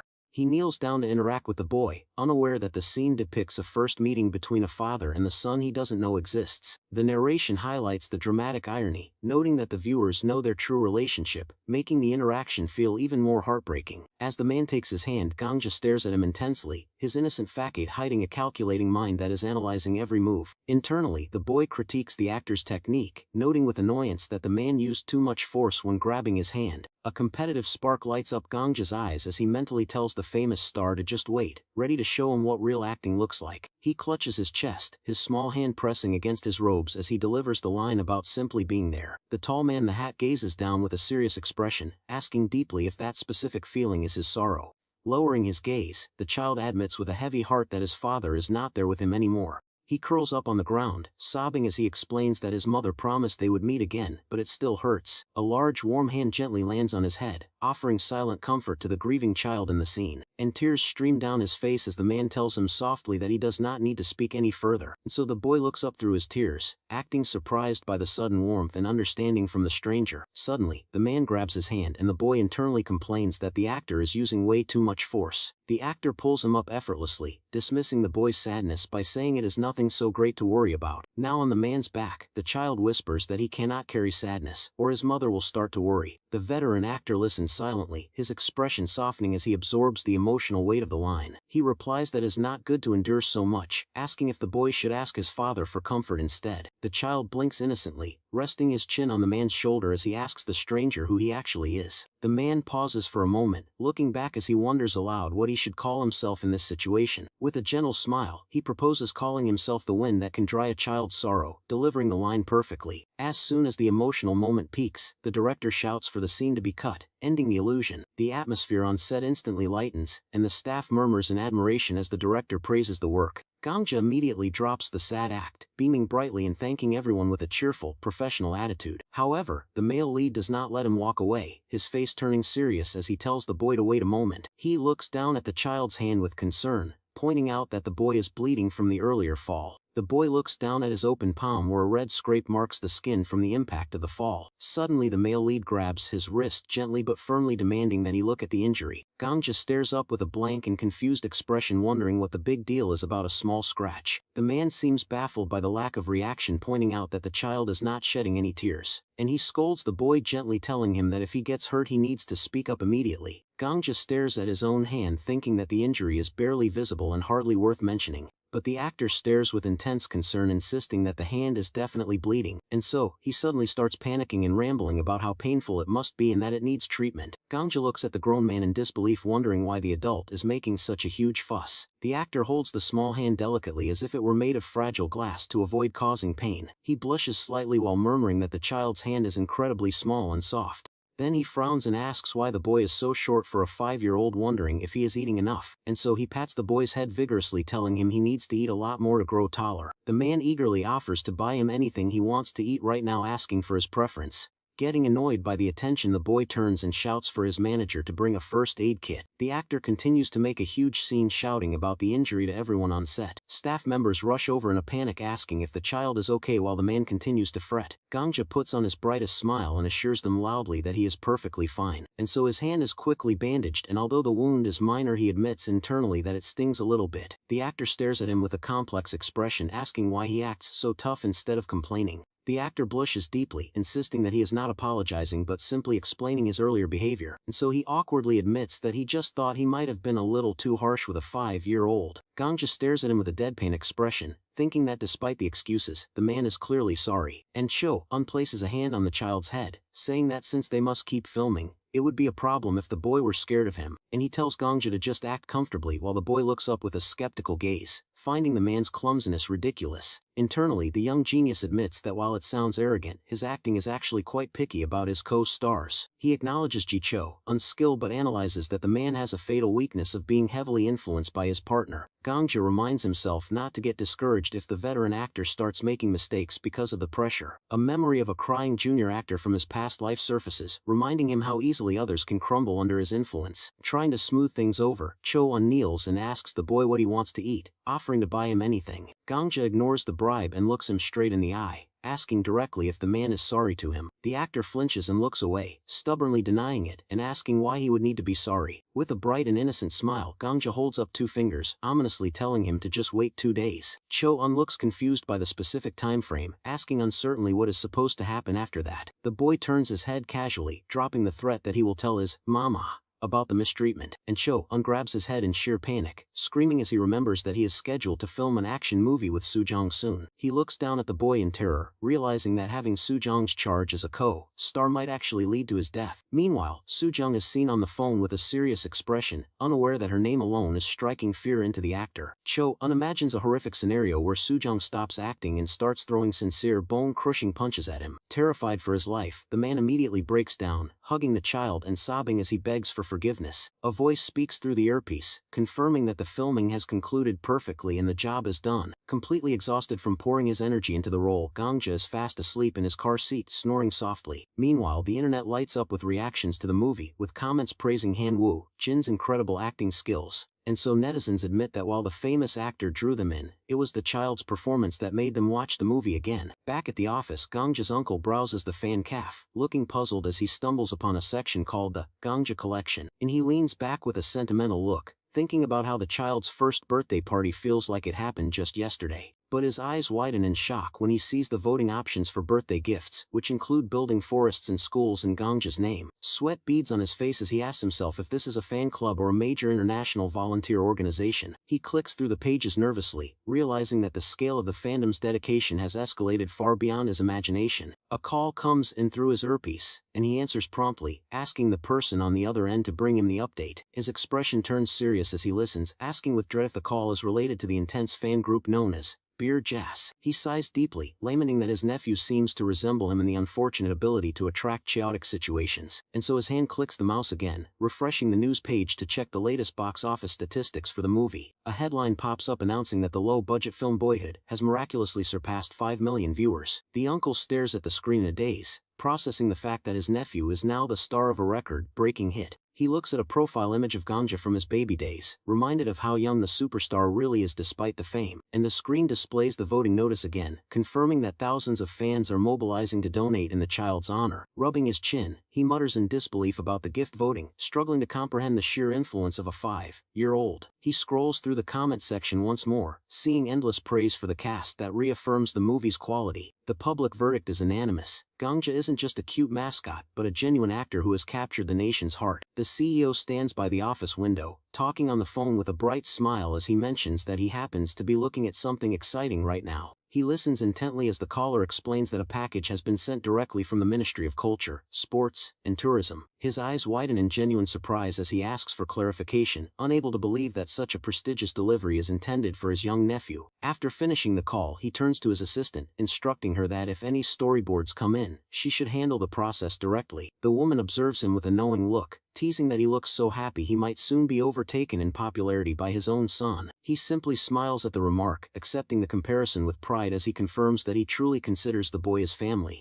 His assistant softens, admitting with a gentle expression that she would be more than happy to lose to the child 1,000 times over. And turning his attention back to his computer, the CEO notices a notification about a gift voting event on the fan cave and leans in to investigate. He rests his chin on his hand, feeling a wave of nostalgia as he remarks that the child's first birthday party feels like it happened just yesterday. But when he sees the voting options, which include building forests and schools, he sweats, wondering if this is a fan club or a global charity organization. He stares at the screen in disbelief, stunned by the sheer scale and maturity of the philanthropic projects the fans are organizing for a toddler. And the phone rings again, and he answers nervously, dreading that might be another overwhelming update from the intense fan group known as Beer J. As he listens to the voice on the other end, his expression shifts from anxiety to realization, understanding the situation better.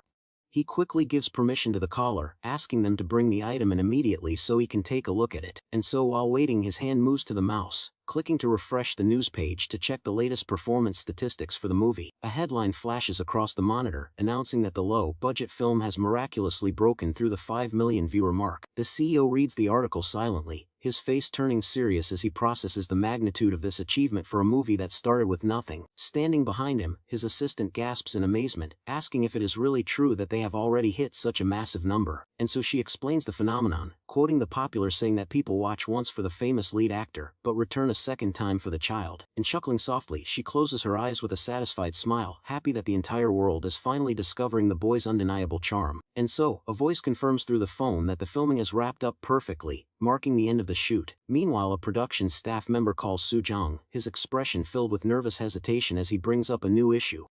Soo-jang holds the phone to her face turning serious as she asks about a handwritten letter that arrived earlier, and the staff member stammers, revealing that the letter was unexpectedly sent from the Ministry of Culture, Sports, and Tourism, and Soo-jang tells him to continue speaking, waiting to hear the details of this official communication. Terrified, the man whispers his true fear, asking if the letter is actually from the intense fan club known as Beard Ja. Back in the office, the CEO sits at his computer, letting out a surprised sound as he discovers something online. He stares at the screen, realizing there is a voting poll currently active for Gangja's first birthday gift. A nostalgic look crosses his face as he murmurs that the first birthday party feels like it was just yesterday. However, looking at the voting options, which include building forests and schools, he questions if this is a fan club or a volunteer organization, and so leans in closer, realizing that among the charity projects, there is something that looks like an official invitation.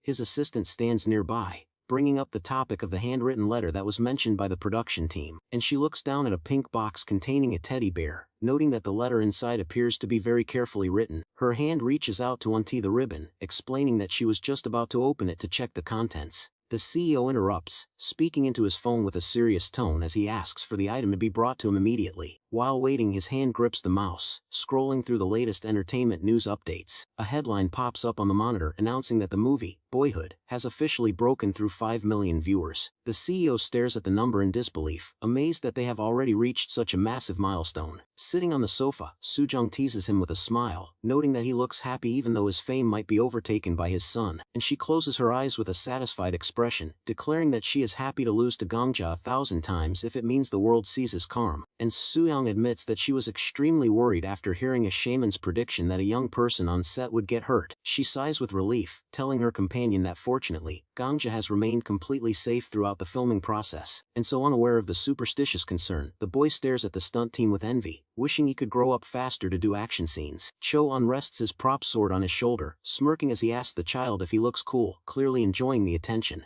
And so the director interrupts their moment, announcing that they will proceed with one rehearsal before filming the actual scene. The actor's grip tightens around the sword handle, his playful demeanor vanishing instantly as he prepares to perform. Silence descends upon the forest set as the crew waits for the cue, the pink grass swaying gently in the wind. And so, Gangja walks through the field, his small figure moving naturally through the scenery as the camera begins to roll. He turns his head slightly, his expression shifting into character, perfectly capturing the innocence required for the shot. The director shouts action, and the peaceful atmosphere is shattered as the male lead bursts into motion, and Cho-un strikes with a powerful shout, swinging his blade down with a force that looks terrifyingly authentic. And so the sound of impact echoes through the air as he clashes with the stuntman, pushing back the attack with heavy momentum. He fights off multiple opponents, his movements sharp and lethal, displaying a level of intensity that captivates everyone watching. However, his eyes widen in a split second of genuine alarm, the line between acting and reality blurring dangerously. Watching from the sidelines, the manager screams in terror, convinced that a serious accident has just occurred on set, and staff members rush forward in a panic, shouting the actor's name as the scene comes to an abrupt and chaotic halt, and Cho-un stands frozen in place, breathing heavily with a pale face, looking shaken by the intensity of what just happened. He looks up at the sky and exhales a shaky breath, thinking to himself that it is a relief his acting skills were able to mask his fear. The director immediately calls for the next cue, seemingly satisfied with the raw and powerful emotion captured on camera. While Gangja is praised for his good work, the manager looks around in confusion, wondering why the atmosphere remains so strangely tense. And back in the office, the CEO and his assistant stare down at the open gift box with bewildered expressions, trying to convince themselves that the bizarre item inside is actually high-concept art. Nestled within the packaging sits a ragged, stitched-up teddy bear wearing a sign that starkly reads, "Uyut," a gift so ominous and strange that it leaves the adults completely speechless. Meanwhile, Gangja finds himself in a critical situation and decides to take a drastic measure, squeezing his eyes shut as he loudly commands his system to use his saved coins immediately.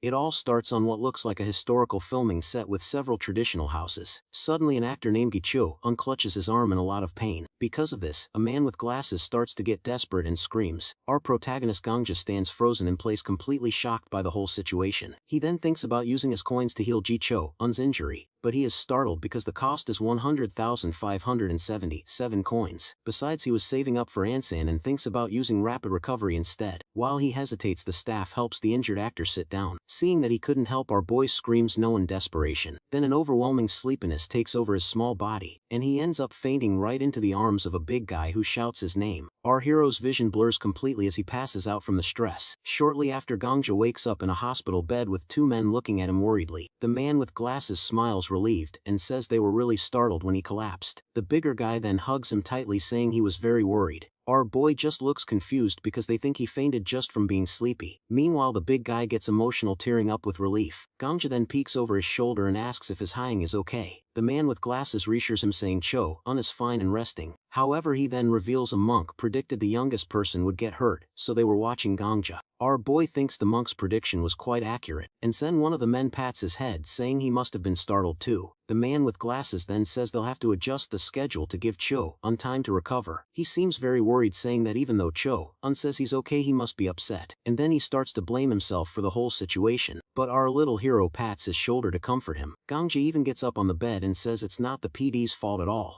The man looks up at him with a touched and grateful expression, and he sincerely thanks our protagonist for his kind words. Later, PD Young Jae manages to deliver the newly adjusted schedule. He happily greets Gangja on set, asking if he has been well. Our boy was wondering if Gichu-un was okay when he suddenly appeared looking fantastic. He immediately grabs Gangja for a big hug, asking if he was worried. It seems Cho-un was acting extra energetic to relieve everyone's worries, and he then tells Gangja his fan club is going crazy and that he joined too. Our protagonist is completely confused because he didn't even know he had a fan club. So Cho-un proudly reveals that he is also a Birja. He explains that Birja is the fan club's name, which shocks our boy. Our hero is surprised at how talkative the actor is and how moved he seems. Suddenly someone interrupts to tell Gangja he has a video call from his mom. Our boy nervously shuffles his feet on the ground. He then happily answers his mom, saying he is doing great and misses her. On the screen, his mom looks overjoyed and says she misses him very much too. Gicho-un is completely shocked because he seems to recognize her as Sujung Sunbae. She then holds up a document for a new Korea promotional video. Hearing this as a national promotion makes our boy and Cho-un very excited, but his mom's face turns dark as she asks if Gicho-un is there with him. This terrifies the actor, so he frantically shakes his head, denying everything. She then proudly explains it's a national ad and Gangja will appear in it. Our hero is surprised because he is already reaching that high level in his career, and the filming will be outdoors with many non-actors, so it might be tough. This makes Gangja wonder who else will be appearing in the ad, and so his mom then says he will be held by the president, which confuses him greatly. Our boy just stares blankly into space, completely unable to process that information. The thought is so wild that he feels like his entire being is cracking apart. The new promotional video has an all-time great cast lineup, and we can even see a massive crane being set up for the filming. The staff seems to be on edge as someone yells at the crane operator. The big guy covers Gangja's ears because the set is chaotic beyond measure. Our boy just makes a funny face as the man's hands cover his head, and set is a total mess with the crew shouting and pointing in every direction. And then a new guy approaches our protagonist, saying things are a bit hectic. He recognizes Gangja as the scene stealer from a movie and happily pats his head. The man is completely charmed by him, adding that the rumors about him being an angel were true. He then asks our boy to take care of them, and Gangja readily agrees. But the chaos continues as someone in the background yells about sparks flying from some equipment. This makes the man angry and he shouts at the crew to be careful since a child is present. Another staff member apologizes and says they will prepare for the child actor immediately. The scene is supposed to be simple and features a cute little pinwheel, and so our hero gets into position holding the prop and looking ready to start filming. He runs across the grass with a huge smile, but the director suddenly yells cut. And right after that, a no good is called, which makes our boy a little disappointed. It turns out there was a bug on the camera lens, a very frustrating problem for the crew. But Gangja is a true professional and just cheerfully says that it is okay. And so the team gets ready again as the cameraman announces they will reshoot the scene. Our protagonist gives it his all once more, running happily across the park. And so, however, they have to cut again this time because one of the lights went out. Gangja is starting to look a bit tired and flustered from all the constant retakes. The takes just keep failing one after another for various technical issues, and so this leaves our little hero standing there completely confused about what is happening. To make matters worse, the crane starts shaking because of the strong winds. Our boy gets very worried because this whole situation seems really unsafe, and so director sweats nervously trying to figure out what to do next. So he decides it's best to take a break until the wind finally dies down. Gangja feels relieved because at least he wasn't the reason for the failed takes. Once the weather clears up, they get ready to shoot the scene again. Our hero runs with the pinwheel in hand looking absolutely adorable, but this time the pinwheel flies right out of his hand mid-run, so of course the director has to yell cut again, checking the props this time. Our boy is getting really tired of all these constant interruptions. However, a much bigger obstacle was yet to come for the filming crew. Suddenly a fancy black car pulls up and someone announces their arrival. Gangja looks over with curiosity to see who could be so important. An old man in a suit walks up flanked by two very serious bodyguards. He looks incredibly tired and has very dark circles under his eyes. The entire crew is completely stunned and speechless at his appearance. Our protagonist gets worried and wonders if the president's health is okay. Even the director is starstruck and can barely shake the man's hand. Gangja watches from the side as the two of them talk for a moment. Then the intimidating figure starts walking directly toward our little hero. The president then lifts our boy into his arms, saying he is heavier than he thought. So Gangja unleashes his special move, which is max level social skills Agio. This completely stuns the old man, who just stares at him with a shocked expression. He then says it's fortunate the child smiles so well and isn't afraid of him, and it adds with a sad look that even his own grandchild won't let him hold them. It seems the adults around our hero haven't received much affection from children.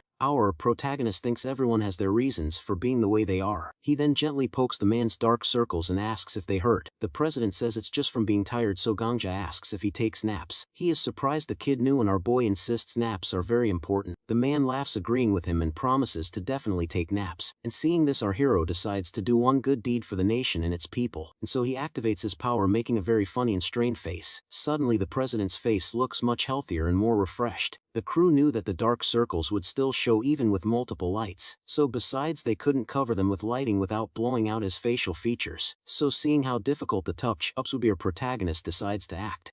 They get into position for the shot with the president holding Gangja. Our boy finds it a little annoying but decides to execute his skill anyway. And just like that, the president's face is completely free of any tiredness. And the staff gets confused because one of them asks if someone adjusted the lighting. The other guy is just happy that now they can easily touch it up in post-production. And so with everything finally sorted out, the crew gets into position for the shot. So then the director yells action and the filming with the president finally begins. Sometime later we see someone asking Sujong to sign a contract for him. She is surprised and asks her manager if Gangja has really gotten that many offers. He leans on his desk and confirms a lot of proposals came in just this month alone. She says he already handles the schedule, but he insists Gangja is a proper actor now. The manager then hands her the contract, asking her to take care of our boy. He then brings up the drama Gangja is filming and its recent schedule changes. The manager adds that another drama is airing in the exact same time slot now. Sujong is shocked because the network is pitting two very similar shows against each other. We then see a newspaper article featuring the two child actors side by side. Suong gets worried and asks if this means Gangja has a rival now. The manager explains that the other kid, Hensu, Yoon, is a genius child actor. It also seems like his agency is trying to ride the buzz off Gangja's popularity. She then remembers hearing that agency Jebu Entertainment has payout issues. The manager feels bad for the kid who is being used by adults for business. He then confidently says that our Gangja will win by a complete landslide. But on set, a crew member is angry that they are even being compared. Just then our protagonist arrives on set holding a man's hand. The crew gets all hyped up, shouting that they can't lose to anyone. So our boy asks his uncle who he is supposed to be fighting against. He then remembers Hansu, Yoon is the tragic actor who disappeared as an adult. When his parents divorced, rumor was they only fought over him because he was a star. The big guy then reassures Gangja, telling him not to worry about it. The entire crew gets fired up with a fighting spirit that's through the roof. Our hero smiles because he thinks having a rival is good for motivation, and so soon after the crew announces that it is his turn for shooting, and so Gangja gets all pumped up with his arms in the air shouting let's win. He then gets into character for a very emotional scene holding another actor's hand. With a serious face he asks the man if he is truly his father. The actor playing his dad kneels down and confirms that he is. He then starts crying and apologizes for failing to recognize him sooner. With tears in his eyes, our protagonist recalls the words his Lord once said. The actor continues to cry, his lip trembling from the intense emotion. Overwhelmed by the moment, our little hero runs into the man's arms for a hug. He cries into his shoulder saying he doesn't know how much he has missed him. The actor hugs him back and apologizes for being a foolish and late father, and the scene ends with the two of them embracing in a very emotional hug. Some time passes with the trees swaying gently in the breeze. Our protagonist is just chilling on the grass because it has already been 2 months since filming wrapped. He's wondering how the drama is doing and if a winner in the ratings has been decided. So he goes to ask his uncle about the show's performance. The man just laughs and confidently says that any show with Gangja in it always does well, but that vague answer doesn't satisfy our boy's curiosity at all. His eyes show that he is determined to find out the real results, and so he sits up straight and shouts that he is really curious and needs to know. Suddenly something falling from the sky catches his attention. A couple of leaves gently float down with one landing right on his head. He looks up completely puzzled, wondering where they came from, and he spots a kid sitting high up on a tree branch looking very scared. Our hero is shocked because he can't believe someone climbed that high. The kid in the tree then starts to scream as he loses his grip. We can see his hand slipping as he is about to fall down. However, he does a flip in the air and lands perfectly on his feet. The strange kid then points at our hero, recognizing him as Gangja. He then rudely calls him the mutt that his aunt brought into the house. Then he adds that his mom says Gangja is a leech and a freeloader. Our hero finally understands this kid is his cousin and decides to greet him properly. So our hero politely introduces himself as Magangja and says that he is 4 years old. His cousin then proudly introduces himself as Majiak from a fancy kindergarten. But suddenly he gets very angry and yells at our protagonist to get out of his house. Gangja is completely confused by this sudden outburst and asks what is going on. With his arms crossed, he asks his Hyang to explain why he wants him to leave. Amat Jiakai just throws a huge tantrum, shouting for him to get out without any reason. Our protagonist is really puzzled by his cousin's very strange behavior, so he decides to use his special power to figure out the real reason. Ma Jia keeps insisting that he should leave the house immediately, but our hero stands his ground and firmly shouts back that he won't go anywhere. The cousin then reveals that at his kindergarten everyone only talks about Gangja, and so our boy once again asks why that means he has to be the one to leave. Gangja is not impressed at all and thinks his cousin is just an entitled brat, but then it hits him that he might actually be the first grandson and the true heir. Ma Jiakai explains that Shin is the oldest uncle's son, but his mom said he'd be the one. He then proudly boasts that he's better at soccer even though Shin is smarter. Our hero cheekily tells him not to be jealous because he can't even play soccer, and this really hits a nerve and Ma Jiok gets extremely flustered trying to deny it. However, a little jealousy bug appears right on his shoulder, proving our boy was right. That little green caterpillar, which is the jealousy bug, sits right on his cousin's arm. So our hero points it out and Majak starts screaming in absolute terror. He flails around wildly trying to get the bug away and throws his phone in the process. His phone lands on the grass with the camera app open, which confuses our boy. Majaka quickly picks it up while our protagonist asks if he was taking a picture of him. The cousin gets flustered, then admits he was trying to get a sneaky shot from the tree, and so he then looks really desperate because he absolutely needs to get a picture of Gangja. It seems he was just too embarrassed to ask for a photo directly. Ma Jok gets mad himself for talking so much and our hero finally understands everything, so our boy kindly says he can take as many pictures as he wants. His cousin still hesitates for a moment while clutching his phone tightly, and seeing this our protagonist then suggests they could take a picture together. And Ma Jok gets super excited and Gangja thinks he is actually a little bit cute, and so the two of them pose together for a happy selfie in the garden. Ma Jokai then runs off to brag to his friends while our hero watches him go. But elsewhere, some breaking news is about to shake up the entire family. A news report reveals that a subsidiary of the Songjin Group is being investigated for fraud. The maids gossip because this company belongs to the second son, which means his wife will be furious. They immediately stop talking when Gangja's uncle appears looking very serious. Meanwhile, two women are having a conversation outside near the family's pool. So Gangja's uncle looks worried and hopes his little nephew won't get dragged into this mess. But of course the media is already all over it with headlines questioning his mom's involvement. Online comments are also divided, with some defending her while others call her an accomplice. Meanwhile, a young boy is running outside with a very upset look on his face. He is running so fast that his feet barely seem to touch the ground, and he cries out loud wondering what he and his family could have done wrong, and he doesn't understand why they have to lie low because of what the second family did. In his frustration, he trips over a rock and falls down to the ground. He faceplants into the grass with a very loud and painful thud. The fall leaves him lying there on the lawn, unable to get up right away. Our protagonist sees the fall and cautiously approaches the other kid. He then spots Majuk sitting under a tree looking very defeated, so our hero gets his cat ears out and shouts his cousin's name with concern. Majuk looks up, revealing a face full of bruises and scratches. Our boy is completely shocked and horrified to see his cousin so hurt. He then pats the other kid's arm, asking who did this to him. Majuk just stays silent with a sad and dejected look on his face. So our protagonist tells him he doesn't have to say anything and offers to help, but his cousin refuses to go, so our hero tries to pull him up by the arm. Majuka then suddenly pushes our boy's hand away, leaving him very confused, and Majuka says he can't go because he will just get in trouble again. Our protagonist gets angry because this means his cousin has been hurt before, so he points to a CCTV camera and tells Majai to just say he forced him. He then grabs his cousin's hand and starts to drag him toward their house. Our boy bursts through the door and proudly announces that they are home. Majuk looks really scared and nervous to be there with all his bruises.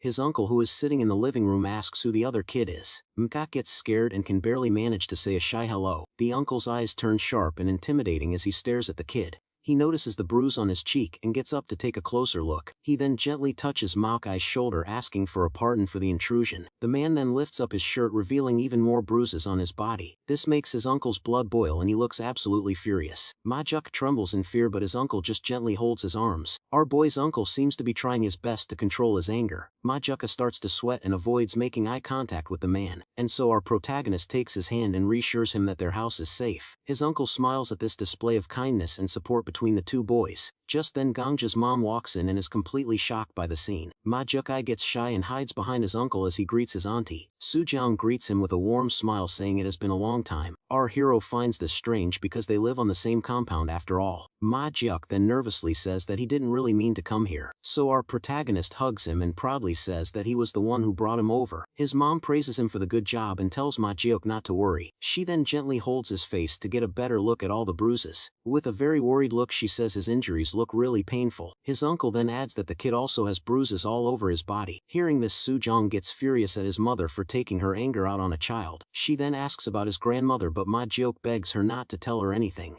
But when she touches him, he suddenly flinches and cries out in pain. This sudden outburst surprises both Sujong and the uncle. Seeing this, our hero gets angry and yells at him for lying about the pain. Majiuk looks completely overwhelmed and on the verge of tears. He just hangs his head low, unable to say a single word. So finally he breaks down and admits through his tears that it hurts a lot. And the room is then filled with his loud cries as the adults watch him with concern. It all starts with a little boy crying very loudly inside a house while his family watches him. At this, the woman beside him gets a very sad expression seeing the child in that state, and so she kneels down and hugs the crying boy in an attempt to calm him down a bit. On the other side, the father and the blonde son seem relieved by the situation that just happened. Right after, a voice calls a boy named Juk to eat before he leaves. In the kitchen, a plentiful table is set with many different types of dishes, and zooming in, we can see in more detail all the delicious foods that were prepared. With that, the boy's jaw drops and his eyes sparkle upon seeing the whole banquet, but he quickly gets worried and says his mom will get mad at him if he eats there. The lady then tells the boy not to worry, because he could just say his aunt made him stay. The boy reveals that his mom told him to skip meals until dinner, leaving the woman with a serious look.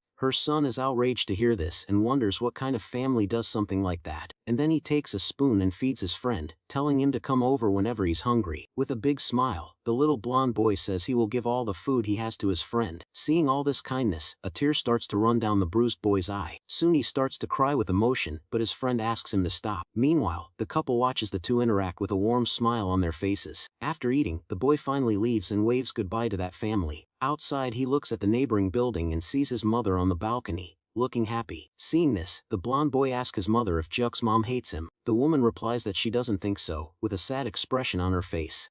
Her son then asks why she is mean to him if she doesn't hate him. With a sigh, she says she would also like to know the reason. At that, the little boy holds his mother's hand, showing his concern, and so, he then says he hopes his friend doesn't get into trouble for having gone there, and so mother gets a worried look on her face upon hearing what her son said. Then she hugs him and says she feels the same way he does. The scene cuts to a conversation about a recent event. In the living room, the woman tells the man that despite everything, they still want Gongja. The little boy overhears the conversation and is surprised to hear about a casting offer.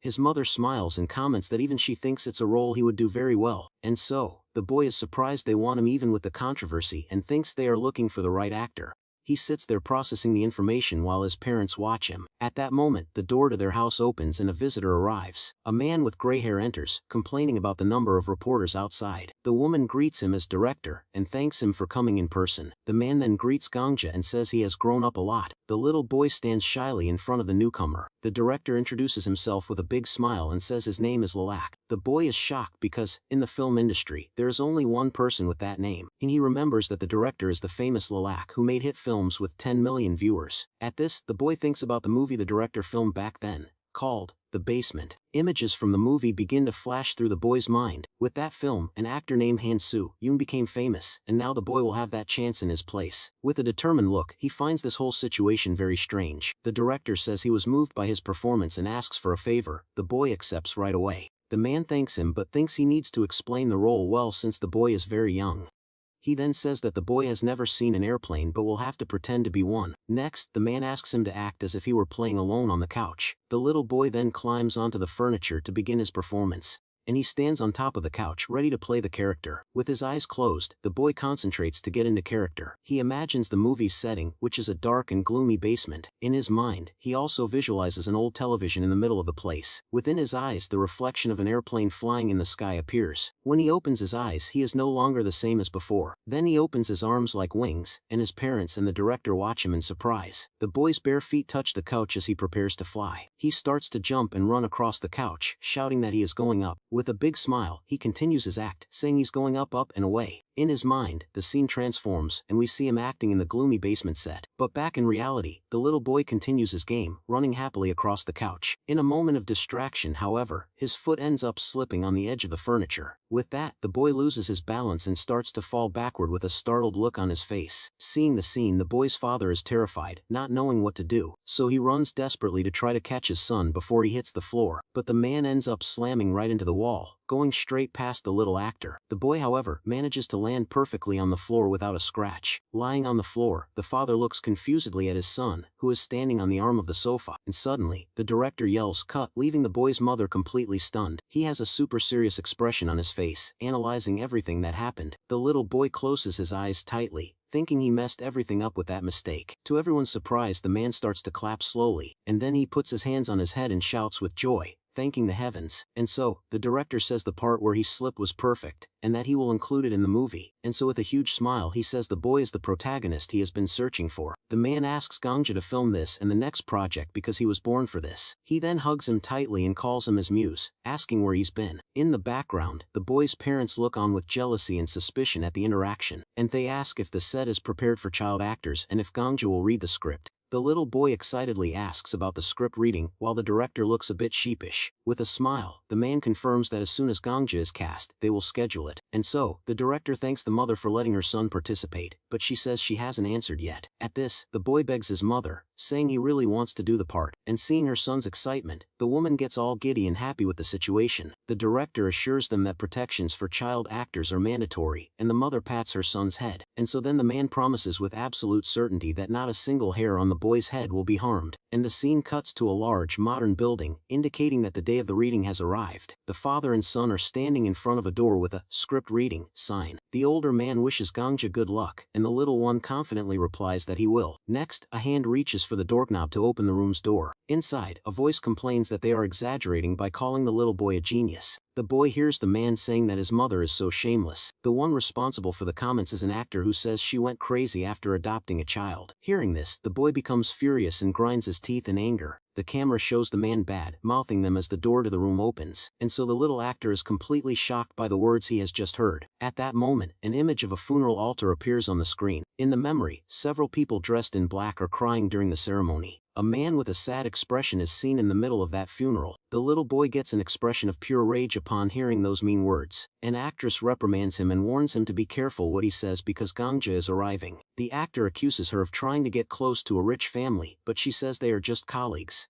Through the crack of the door, the little actor watches the argument with a serious look on his face. But inside, he's a little scared by the tension he's feeling in that place, and suddenly his father appears behind him, talking about taking someone down, which startles the boy. With a vein popping on his forehead, the older man is shaking with anger at the situation. At that moment, the door to the reading room opens completely, revealing who was there. The boy's father is surprised to see his son standing there and calls him by his name. The little boy remains silent with his head down, his face covered by a shadow. He seems to be thinking about something very serious before finally entering the room. Everyone in the reading room looks at the door, surprised by the sudden arrival. Then he raises his head and a small, confident smile appears on his lips. With a cheerful wave, he greets everyone and introduces himself as Gangja. The boy's cuteness is so overwhelming that the other actors become flustered and find him dazzling. One of them comments, "So you're the famous Gangja." As the boy shines in the middle of the room, his gaze focuses on a specific person and he thinks of the actor Jung Yoo-jin. The woman who defended him earlier is surprised to realize he is looking at her. Without hesitation, the little boy starts walking toward the actress's chair. He stops in front of her and introduces himself again, leaving the woman a bit speechless. With a friendly smile, the actress introduces herself as Jung Yoo-jin and waves at the boy. The little actor stands in front of her, a bit awkward with the situation. She apologizes, saying it's her first time with a child actor and he notices her discomfort. To break the ice, the woman offers a bag of cookies to the boy, who accepts right away. He thanks her, very happy with the gift, and thinks about how she defended him earlier. The actress is surprised and touched by the little boy's kind attitude. Then she pinches his cheek and praises his good manners, making the boy blush. And so on the other side of the table, the jealous actor grumbles that it's not manners, but just something natural. With a disgusted look, the man clicks his tongue, showing his complete displeasure. The boy then looks at him and realizes that his voice sounds familiar. He finally remembers that he is Lee Goo-jun, an actor who retired after a scandal. The actress asks if he practiced the script, and the boy proudly shows her the paper. The older man scoffs, saying his mother must have helped him with her loose tongue. Worried, the woman thinks that if he keeps this up,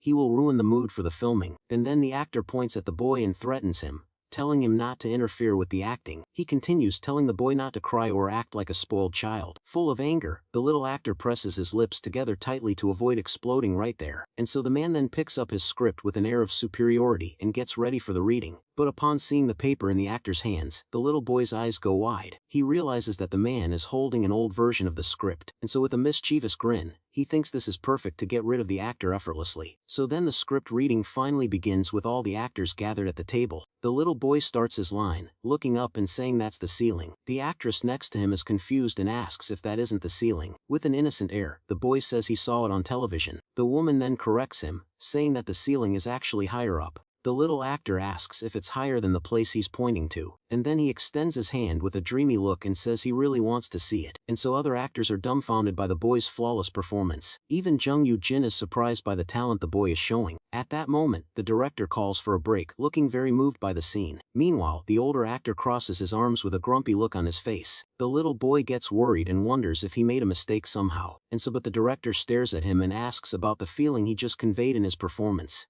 He laughs and says that for a moment, he felt like they were really in the movie's basement, and the actress also praises him, saying that thanks to him, she's getting more into character. The boy asks if it's true and she confirms, saying she needs to try harder. The jealous actor gets even more irritated with all the praise.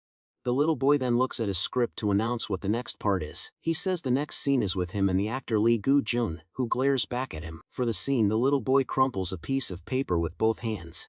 He then offers the paper ball to the actor in front of him with a smile. The older man makes a disgusted face and asks if he would like that. The director watches the interaction between the two with a very curious expression. The little actor then asks with an innocent air if his gift is unnecessary. Looking at his script, the man says that his attitude was very rude, and so, the other actors in the room are speechless at the tension that has filled the air. A glint in the boy's eye indicates that everything is going exactly as he planned. Suddenly, the director asks everyone to wait a moment, interrupting the reading. He gets a serious and piercing look, as if analyzing the whole situation. The actress then tells her colleague that he has the old script, but he doesn't care. Hearing this, the director is completely shocked by the lack of professionalism. The boy explains that although the lines are the same, the emotional tone of the scene has changed, and so, he says the line shouldn't be delivered rudely, but with an affectionate tone. The director then asks Goo-jun if he happened to only read his own lines. The man replies yes and asks what the problem is, since his lines haven't changed, and so furious, he accuses the boy's mother of telling him everything and says that it's unfair. The director calls the actor's name with a serious voice and a disapproving look. The man shouts and asks if they are going to embarrass him in front of everyone. With a cold look, the director replies that the problem is precisely that he knows nothing. The older actor asks mockingly if they are going to cancel his casting now. Angrily, the director says he heard what the man said earlier in the waiting room. He asks if the actor can perform with the boy since he doesn't trust him. The director then states that the protagonist is Gongja and asks who should leave. The man is terrified when he sees scary shadows behind his boss. With that, the actor suddenly stands up, and everyone in the room looks at him, startled. He then curses at the director and says he only makes low-budget films. Furious, the man slams the table and yells that he's leaving because they disrespected his acting, and so even says they should be grateful he's there and that this is disgusting. The little boy watches him calmly and tells him to keep his pride until the end. As the actor leaves, the boy says he won't let him leave in peace. With a wicked smile, he reveals the gesture wasn't for peace but for payback. At this, we see a piece of gum stuck to the sole of the departing man's shoe. Because of this, he ends up tripping and losing his balance awkwardly. The actor then falls backward onto the floor in a very nasty and loud fall. The actress stands up concerned and asks if her coworker is okay. But the other people in the room try to hold back their laughter at the pathetic scene. Lying on the floor, the man feels a lot of pain and shame because of the fall. With his face all red, he grinds his teeth in pure humiliation. Then he gets up and runs off, even leaving his shoe behind. Everyone in the room looks at the door as the actor's shoe lies on the floor.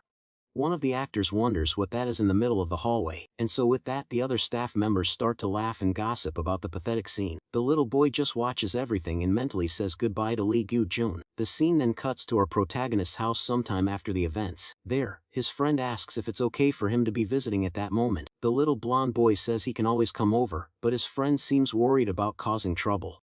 Then the bruised boy explains that everything is a mess because of the accusation against his dad.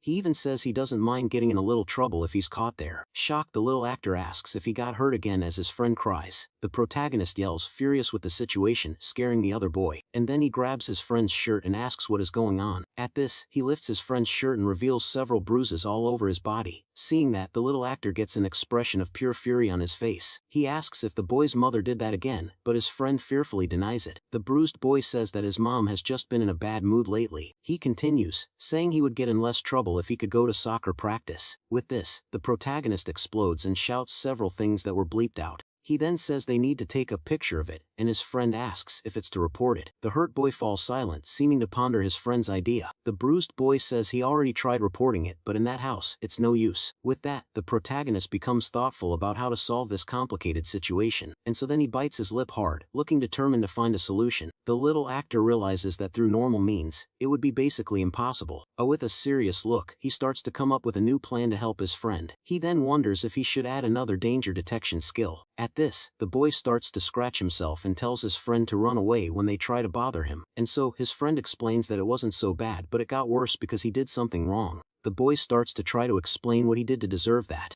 He yells that he's become too honest and ends up saying things he doesn't mean to his mom. The friend then wonders if it's the coin's fault, and the protagonist is shocked. The little actor then realizes that this whole thing is his fault. The bruised boy apologizes for everything, but the protagonist doesn't understand why. With that, the little blonde boy gets up from the floor, determined to fix his mistake. He promises that the next time his friend needs help, he will be there. Then he puts his hand on his friend's shoulder to offer some comfort. The protagonist hugs him and says that from now on, he will be his big brother. The hurt boy asks if he's serious, and his friend confirms it. With a gentle smile, the little actor shows that his promise is true. His friend's jaw drops and his eyes sparkle with emotion at the gesture. With a big smile on his face, the boy closes his eyes and seems very satisfied. He then comments that he's the oldest, leaving his friend a bit embarrassed. The scene cuts to the film set of the movie called The Basement. There, a man informs Gangja that the scene's blocking has changed a bit, he explains that when the actor strikes him, the camera will move closer to the boy. Afterwards, he should pull a hanger with a backpack and enter a ventilation duct. The man demonstrates that the movement should be 2 times up with the backpack, and then the boy should pull the backpack down once to finish. He then asks if the boy thinks he can do it, and he confirms, all excited. With everything ready, the actor asks everyone to go to their positions to begin. On the set, the bad guy is standing, and the woman is kneeling on the floor. The location is very simple, with just a blue sofa and a white dresser on the side. In the background of the set, a staircase leads to a well-lit exit door. The little actor thinks that this is a scene full of tension and adrenaline. The director then yells for everyone to stand by, and the recording will begin. The man grabs the woman's hair forcefully and pulls her roughly from the floor. The boy then yells for him to stop and runs toward the bad guy. The actor throws him to the ground hard and tells him to stay quiet in his corner. But the little boy doesn't give up and kicks the man's leg with all his strength. However, he takes a hard blow to the stomach and his face darkens. The bad guy stands over the fallen woman with an air of superiority. She then grabs his leg tightly, trying to stop him from leaving. Crying, the woman screams for the boy to run away while the man shoves her with his foot. The little actor is on the floor, looking at the scene completely terrified. But he remembers the plan and runs towards the hangar with the backpack. The boy pulls the backpack, following the instructions he received from the other actor. With the path clear, he runs to the ventilation duct to escape. Inside the duct, the boy looks back with tears in his eyes, very scared. He sees the woman being harmed and feels guilty for leaving her behind. The woman clings to the man's leg, begging him to stop. The camera focuses on the scene, showing the character's desperation and pain, and so the director follows everything with maximum attention through the lens of the film camera. With a satisfied smile, he realizes the scene is turning out perfectly. Then the man praises Gangja's great work and calls him amazing. The director goes to the boy and helps him out of the ventilation duct, and he says that thanks to the boy, they will get through that scene quickly. And so, the little actor asks if they aren't going to shoot it again, and the director smiles.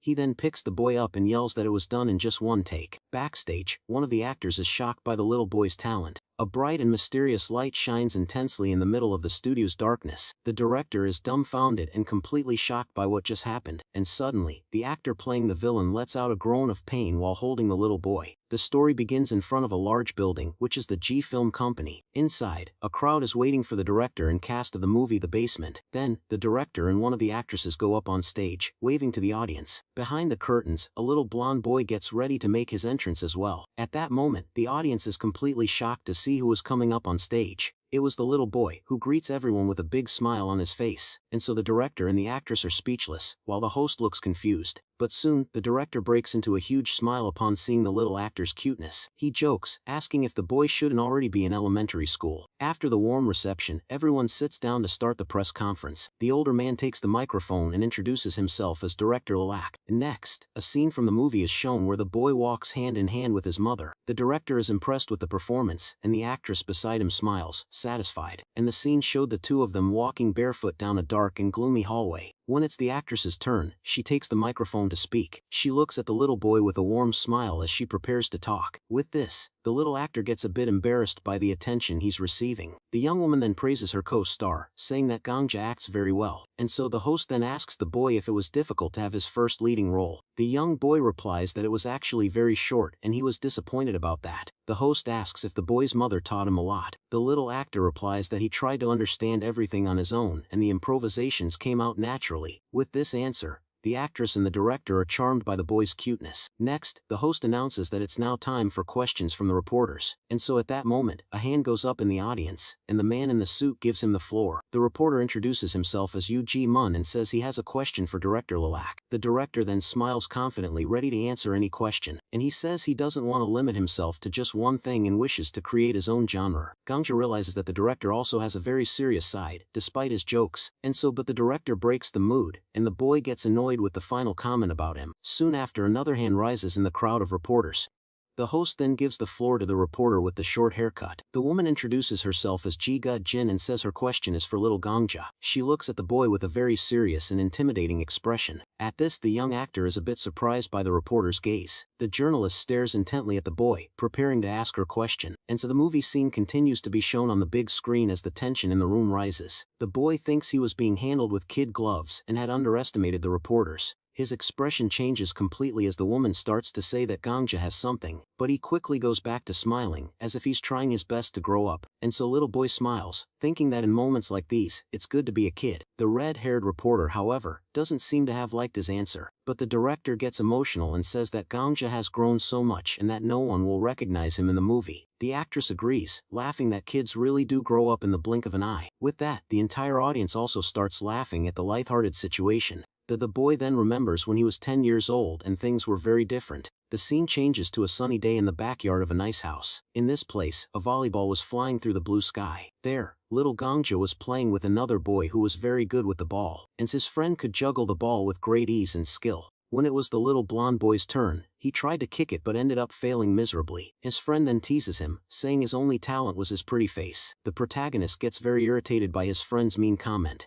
The other boy bragged that not even on the soccer team could anyone stop him, but suddenly, the boy realizes he could see all the movements of the other players. The little actor then understands that his evasion and detection skills had greatly increased. He then asks his friend if he likes soccer while watching him play. With a sparkle in his eyes, he asks if his friend wants to become a soccer player. But at that exact moment, the ball ends up hitting the boy's knee. The boy then stops playing and replies that he wants to, but there's a problem. The little blonde boy is confused and wonders what kind of answer that was. And so his friend explains that at home, they hate him playing soccer and that he'll have to work at the company. At this, Gangja is shocked and asks if the boy is really the heir to that company. The brown-haired boy keeps his head down looking very sad, and so he says that his mother wants him to inherit it, but he doesn't think he's capable. His friend then looks at him with a very serious gaze before answering. The reason is the existence of his older brother, Hang Shanai, whom he can never defeat. At that moment, a dark image of this brother appears, showing his imposing presence. The protagonist is surprised to hear the name and repeats it in a low voice. The scene cuts to a company building with a sigh in the background. Inside an office, a man and a woman are looking at an article on the computer. The article spoke ill of the boy for his attitude at the press conference about the Songjin company's fraud, and so the man gets worried and says it seems like they're shifting the blame onto them, and the young woman then says that she can take it, but for Gangja, it's different, and so her colleague comments that they're making it seem like the law doesn't apply to the boy, and so the woman then says that the Songjin group seems to be trying to tarnish their image. The guy realizes that if the attention goes to Gangja, the accounting fraud will be forgotten. His partner confirms that using people as shields is that group's specialty. Worried, the man asks if they'll have to endure the public's hatred, but the young woman calms him down and says she is also a person from the Songjin group. The woman smiles confidently and says she has been observing many things up close. With that, the scene changes to a photo shoot for a fancy perfume called Konal. At this location, a man with a camera is preparing for the photo session. Then, our protagonist appears dressed in a Greek outfit, looking all cute for the photo. The perfume is famous for using handsome actors with a good image as its models. The other model is Han Woo Jin, and the little actor doesn't seem very happy to see him, but the older man smiles and says he missed the boy. He approaches and comments on how much the boy has grown, calling himself the boy's father. The little actor boasts that his movie will be released soon, and the man congratulates him. The young man says he watches everything Gangja does and that's why he must look so tired. The little boy then asks if the older actor didn't sleep, and he confirms it. The young man shows a photo of a very cute white cat on his phone. With a sad expression, he says he said goodbye to his pet and cried all day. The little protagonist remains silent, just observing the man attentively. Woo Jin apologizes for not being professional, but Gangja comforts him with wise words. The older actor pulls himself together and calls the boy to go, but he gets startled by this, and the boy says that if they shoot now, the older man's tired face will show up, but the young man just looks to the side with a determined expression, and a sparkle appears, and his appearance changes completely, and he looks refreshed as if nothing had happened. Shocked by the sudden change, the little boy runs in his direction, calling out to him. The older man is completely confused by the boy's sudden approach. Then, the little actor throws himself at his scene partner, trying to reach him. With that, he gives a kiss on the older actor's cheek, who is completely surprised. The little boy looks at his Hang with a gaze full of affection and concern. After the kiss, his face turns all red, and he's very embarrassed by his action. The young man is speechless, with his hand on the cheek where he received the boy's kiss. Then, the little actor shouts for the older one to cheer up and raises his fists powerfully. Woo Jin remains blushing as he watches the cute little boy run away from there. The cute scene between the two actors ends up catching everyone's attention on set. With a shout, the young man asks Gangja to do it again, leaving the crew confused. Now it was the older one chasing after the boy, begging for another kiss. After the commotion, the campaign photo turned out beautifully, with the two of them in an artistic pose, and the scene then returns to the company building where the photo was already being displayed. So the woman and her colleague look at the poster, and he comments that the actor's face is convincing. But the young woman gets annoyed, wondering how that guy always shows up wherever Gangja is. So a man with a scar comments that there was a commotion about the kiss before the shoot. The woman is shocked and completely confused by the revelation she just heard. Next, an image of the actor Woo Jin appears holding a cup of coffee, and his phone on the table shows the picture of the white cat he had lost. The boy's agent gets a very unhappy expression as she processes the whole situation.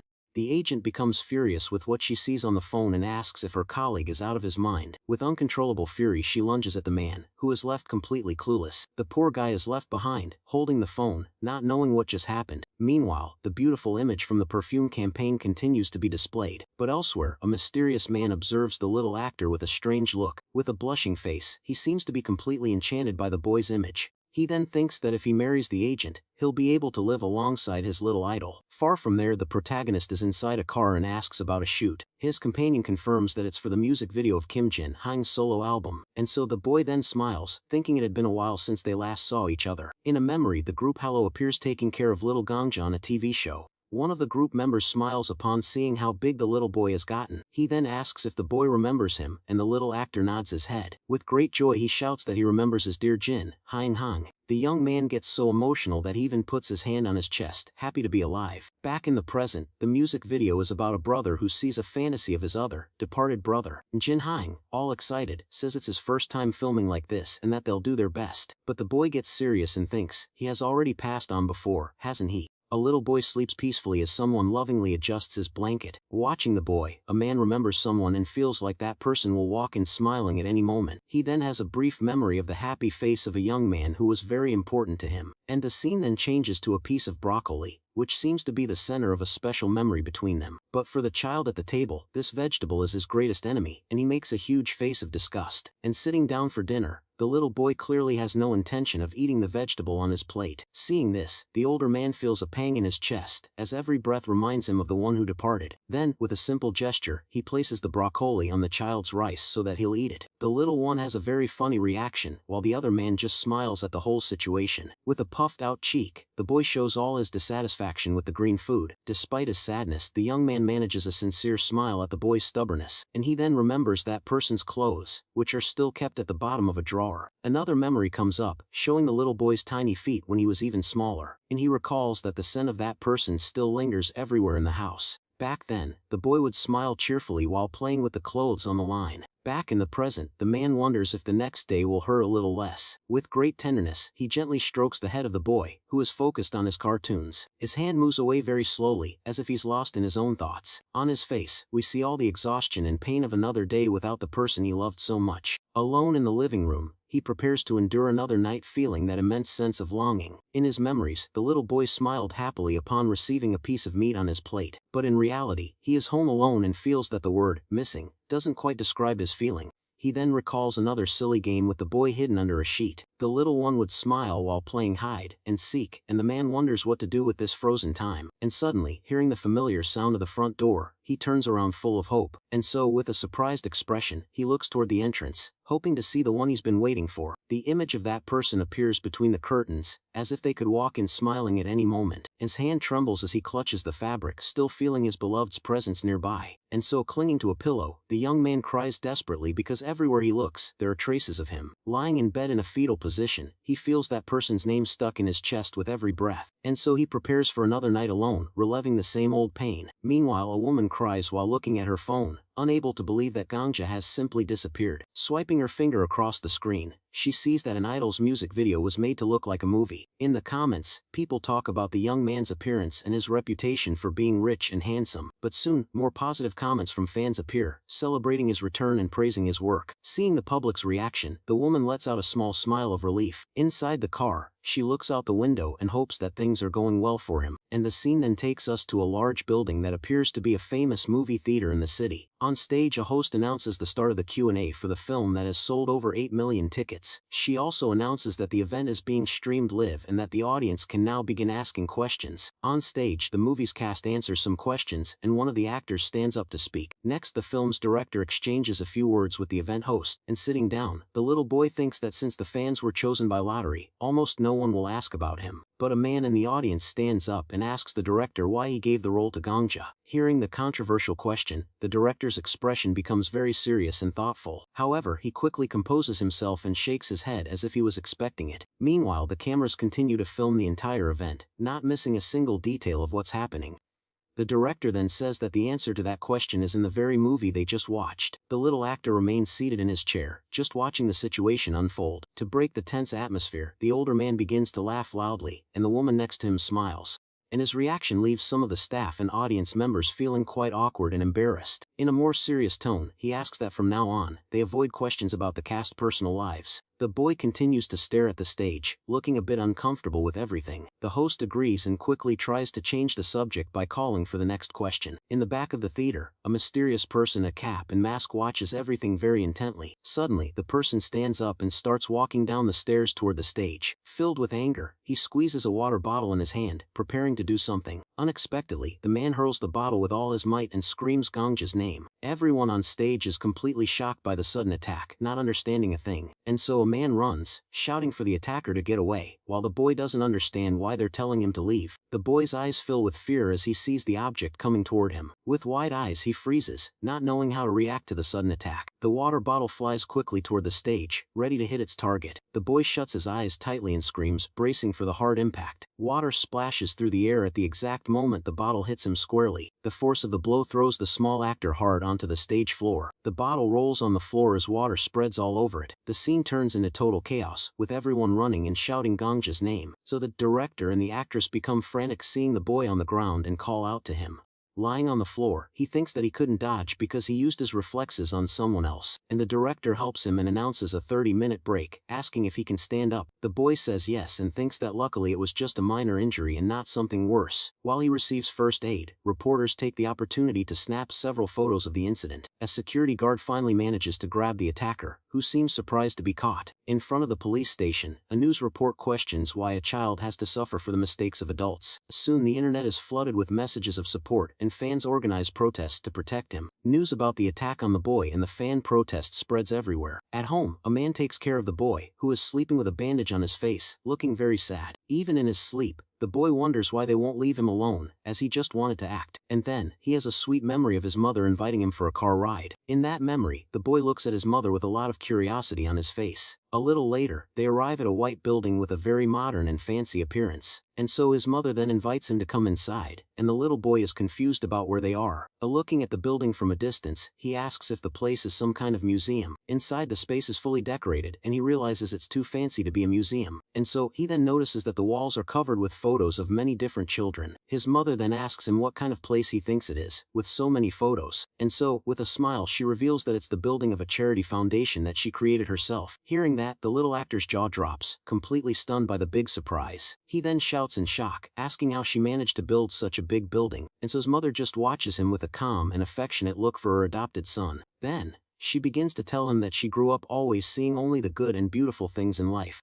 Because she was born with so many good things, she thought everything she enjoyed was normal. But after becoming an actress, she was able to play various roles and live other lives. However, she admits that even when acting, the reality of others didn't truly affect her, until one day, everything changed when she had to travel to a very different place. On that trip, she went to a slum to film scenes for one of her movies. There she saw children living in shacks and drinking unclean water, unable to even wash themselves properly. It was at that moment that she finally felt the harsh reality of those people firsthand. And there, she realized that the good life she had was not a guarantee for everyone. With a dreamy look, the woman continues telling her story and how it all changed her. She finishes her story with a gentle and hopeful smile on her face, and then she says she would love for her son to join her in this, and the boy seems very touched. She then explains that sometimes the world is cruel to people, even when it's not their fault. Hearing his mother's wise words, the little boy gets a distant, very thoughtful look in his eyes. The actress gets emotional seeing the pure and sincere heart of her little adopted son. With sparkling eyes, the boy seems to have made a big and important decision. He then hugs his mother and says he will help her by becoming a great actor to support everyone. And so the woman hugs him back, very happy, while the boy remembers that he already helped others in his past life. She then says they need to show his sincerity and that she has already promoted the foundation online. The little actor asks about an event and if she's talking about a launch ceremony. After a moment of silence, the boy has a brilliant idea to help with the promotion. All excited, he tells his mother he wants to try putting on a play for the event. In a cute way, he explains that it would be a play he would perform all by himself on stage, and his mother is a bit surprised and asks if he would be okay acting alone in a monologue. The boy says yes and that performing for actors and reporters would be great promotion. With a focused look, he seems completely determined to move forward with his plan, and very seriously,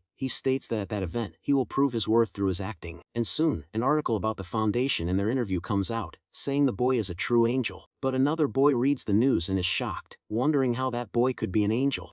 In the office, the boy is startled when his grandmother catches him and asks what he's doing there. The old woman stares at him with a very serious expression and a piercing gaze. He then tries to cover up something he said and quickly covers his own mouth. And so, his grandmother watches him from the side with an air of someone who already knows everything that happened. At this, the boy lowers his head, looking a little guilty about the situation, and so she informs him that she's going to have a little chat with his uncle's family, and the young man is shocked. The lady reveals she knew he was eating in the annex, and the young man panics, but to his surprise, the older woman says that it's actually good to see that. Completely confused, the grandson stammers a thank you, not understanding anything. At this, his grandmother gives him a gentle and very comforting smile, and the scene then changes to a sunny day, showing the outside of the house. On the table is the script, and the main character laments having accepted a monologue, and so his soul even leaves his body as he cries about having to learn the tea ceremony. Just then, his grandmother approaches him, using a cane for support, and she gets her grandson's attention, and he turns, surprised to see her standing there. A memory shows the lady saying that he has grown up, and the boy just says hello. The boy tells her that Gangja is going to do a solo play for reporters and actors. Upon hearing this information, the older woman looks completely surprised. The young man smiles, a bit confused by her unexpected reaction. The lady continues to stare into space, still processing everything she heard. The older woman comments that the girl was always far from refined, and her grandson pretends not to hear. And so then she offers to teach him the tea ceremony and tells him to follow her. The boy shouts, completely in shock at the idea of having this lesson with his grandmother. The lady then confirms that she is indeed going to teach him about the tea ceremony. The younger one still asks if the lesson has to be right now, and she confirms that it does. At this, he panics, finding his grandmother's determination very frightening. A short time later, the two are already in a traditional room to begin the lesson.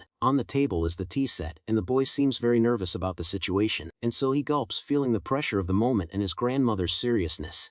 The matriarch warns him that she doesn't like to repeat herself, so he should listen carefully. The young man is stunned by the number of rules and the strictness of his teacher. She starts naming each item like the cup, saucer, pitcher, teapot, and cooler, and so the young man is confused because he didn't know the kettle was the teapot. He then tries to remember what name she gave to that other object, but the lady quickly scolds him, saying he's too slow, which startles him. Meanwhile, the other boy watches the whole scene, hidden behind the door, and seeing his grandmother being so strict, he concludes that she still doesn't like Gangja, and the scene cuts to the house at night, indicating that time has passed. In the living room, the brown-haired boy finds the protagonist exhausted on the sofa. Seeing his friend's condition, he approaches and worriedly asks if everything is okay. The blonde boy tries to say he's fine, but his friend points out that he's shaking from exhaustion, so his friend offers to massage his legs so they won't be sore the next day. The protagonist asks if the other boy also learned the ceremony, and he says yes, to avoid cramps. But the actor corrects him, saying his blood has already stopped circulating while he receives the massage.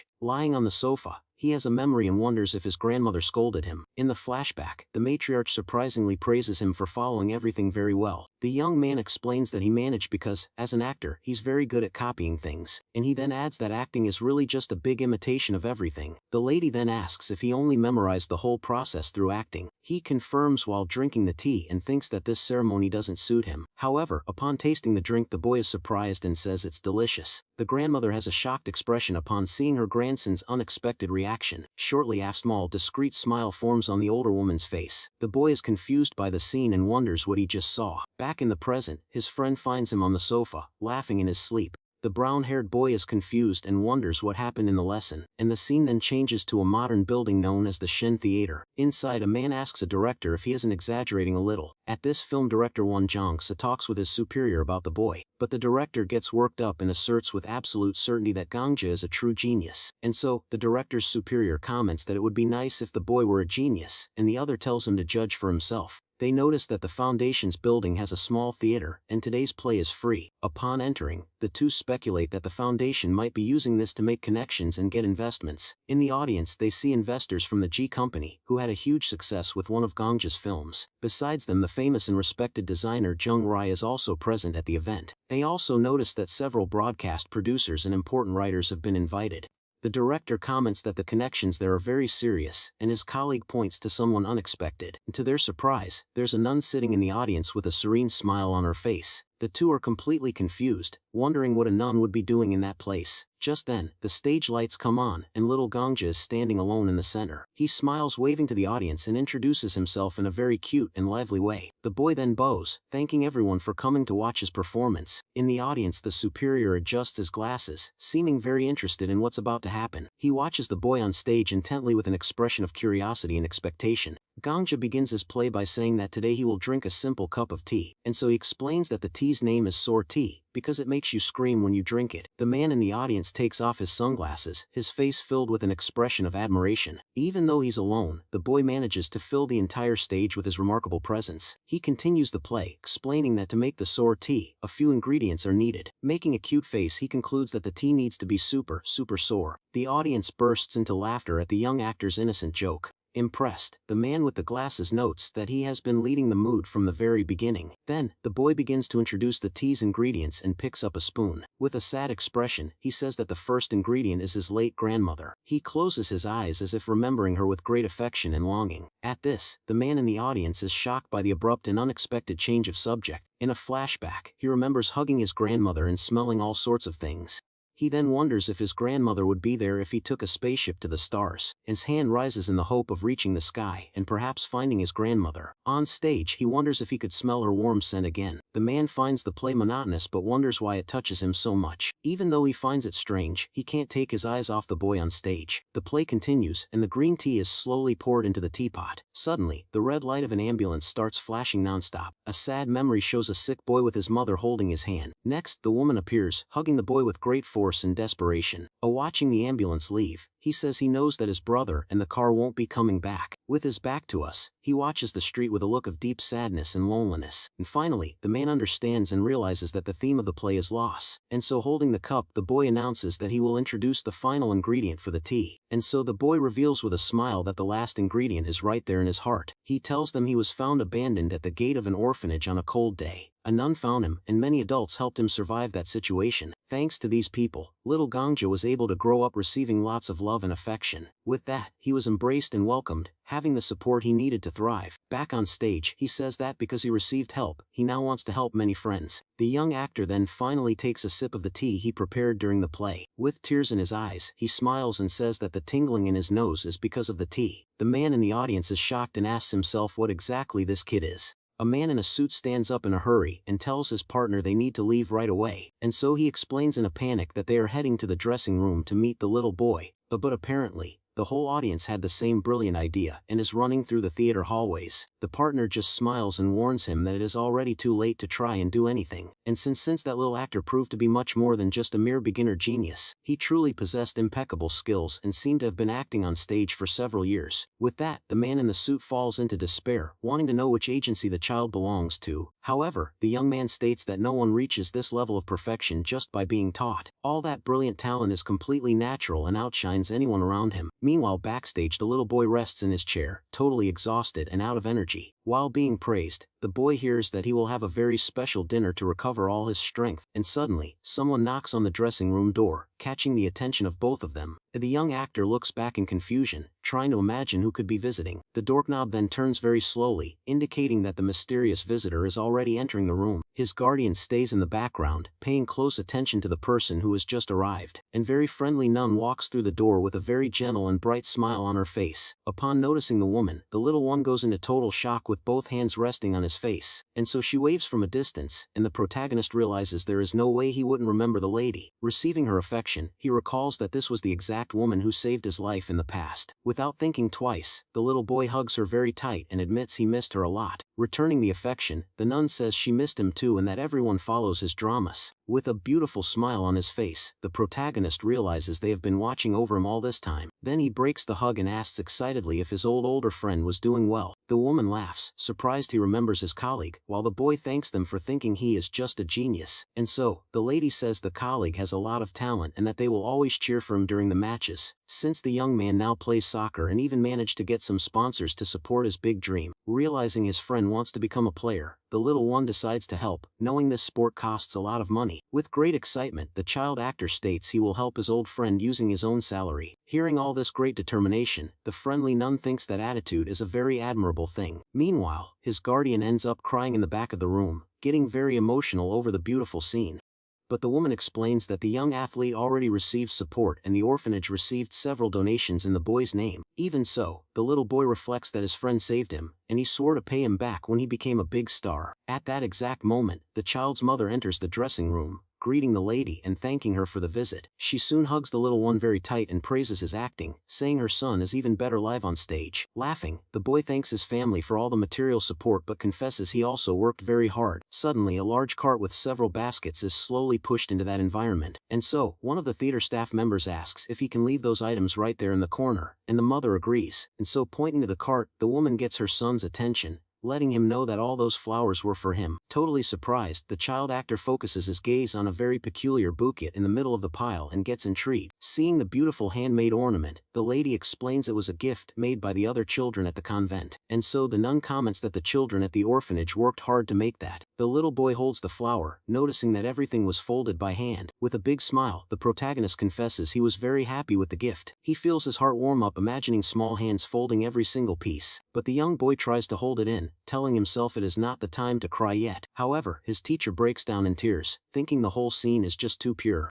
The man cries in the corner of the room while everyone watches, feeling a bit awkward. Soon, the boy breaks the tension by suggesting they take a beautiful picture together. So the guardian wipes his tears and points his cell phone camera to capture the moment. The little one smiles beside his mother and his savior, recording the memory. A while later, the scene cuts and we see the facade of the city's large hospital. Inside, a lady rests in bed, observing the view from the room window. She has a very calm and friendly expression on her face while enjoying the day, until the sliding door of her room starts to open very slowly. The patient turns around in confusion, trying to understand who could have come to visit her. Suddenly, the child actor runs into the place accompanied by his beloved mother. Seeing the two there, the lady smiles broadly, showing great surprise. She questions why they are frequenting the hospital so often. The young woman replies that she was very relieved to hear the surgery was a success, and so the patient agrees and states she drew a lot of strength from their visit on that tense day. The young boy smiles gently, knowing the patient will be discharged from the hospital as soon as she recovers a little more. Shortly after filming, the little boy decided to visit the woman in her room to check on her health, and the doctor in charge of the case explained very clearly how the long treatment would work, but the lady ended up getting totally scared upon discovering something unexpected about her procedure. With that, she fell into tears, watching the little actor and his lovely mother standing at the door. At that moment, the protagonist reflected that he was still in time to manage to make a special wish. Thus, the woman smiled again in relief and said she was immensely grateful for all that support. However, the young boy scratched his head sheepishly for having slept all day and leaving his family worried. Then he held the lady's hand with great affection, showing all his love in a cute way. Looking deep into the patient's eyes, the boy asked her not to get sick because that made him very sad. Hearing those beautiful words, the elderly woman was very moved by the gentle attitude of that little child, and so, keeping her beautiful smile, she thought it was all cute and noticed that the two were the only ones taking care of her there. Quickly, the boy wanted to know about her return, getting excited to eat her famous homemade food. Fortunately, the patient managed to return safely to the mansion, leaving the rest of the people very happy. A few days after the event, a great movie director decided to pay a visit to the family residence. Without thinking twice, the visitor held the boy's hands tightly, making a great loving appeal. Almost begging, the man asked the young talent to accept a role in his newest feature film. He warned with full conviction that it would be totally impossible to pass this project to another actor. However, the protagonist thought that scene was strange since the guy was very arrogant in his past life. Meanwhile, in a gloomy place, a mysterious man holding a piece of wood looks for his henchman. In the memory, we see the former partner acting like a mere bully with a bat in his hand. The young director suggests they should throw a party after filming ends, but the man gets irritated and mocks the colleague, stating that his hair was falling out. The producer just laughs at the situation and says that look resembled a gang boss. With that, the two leave together, showing they possessed great mutual trust. Back in the present, the little boy is confused, trying to understand how this man changed so much. The shock is quite big and the protagonist cannot disguise his face of total astonishment. And then the boy breaks the tension by telling the guy to eat black beans to avoid baldness. So the visitor falls into despair while the little one ignores everything and starts flipping through the script. Observing the title of the work, the child wonders if that veteran would do something like this. Reading the material very carefully, he realizes the story has a very familiar tone. The young boy imagines this is just a retelling of a very famous romance tale. Meanwhile, the adults comment that the plot speaks of a love between two young people in the hospital. The child actor connects the pieces and confirms the plot was exactly what he thought,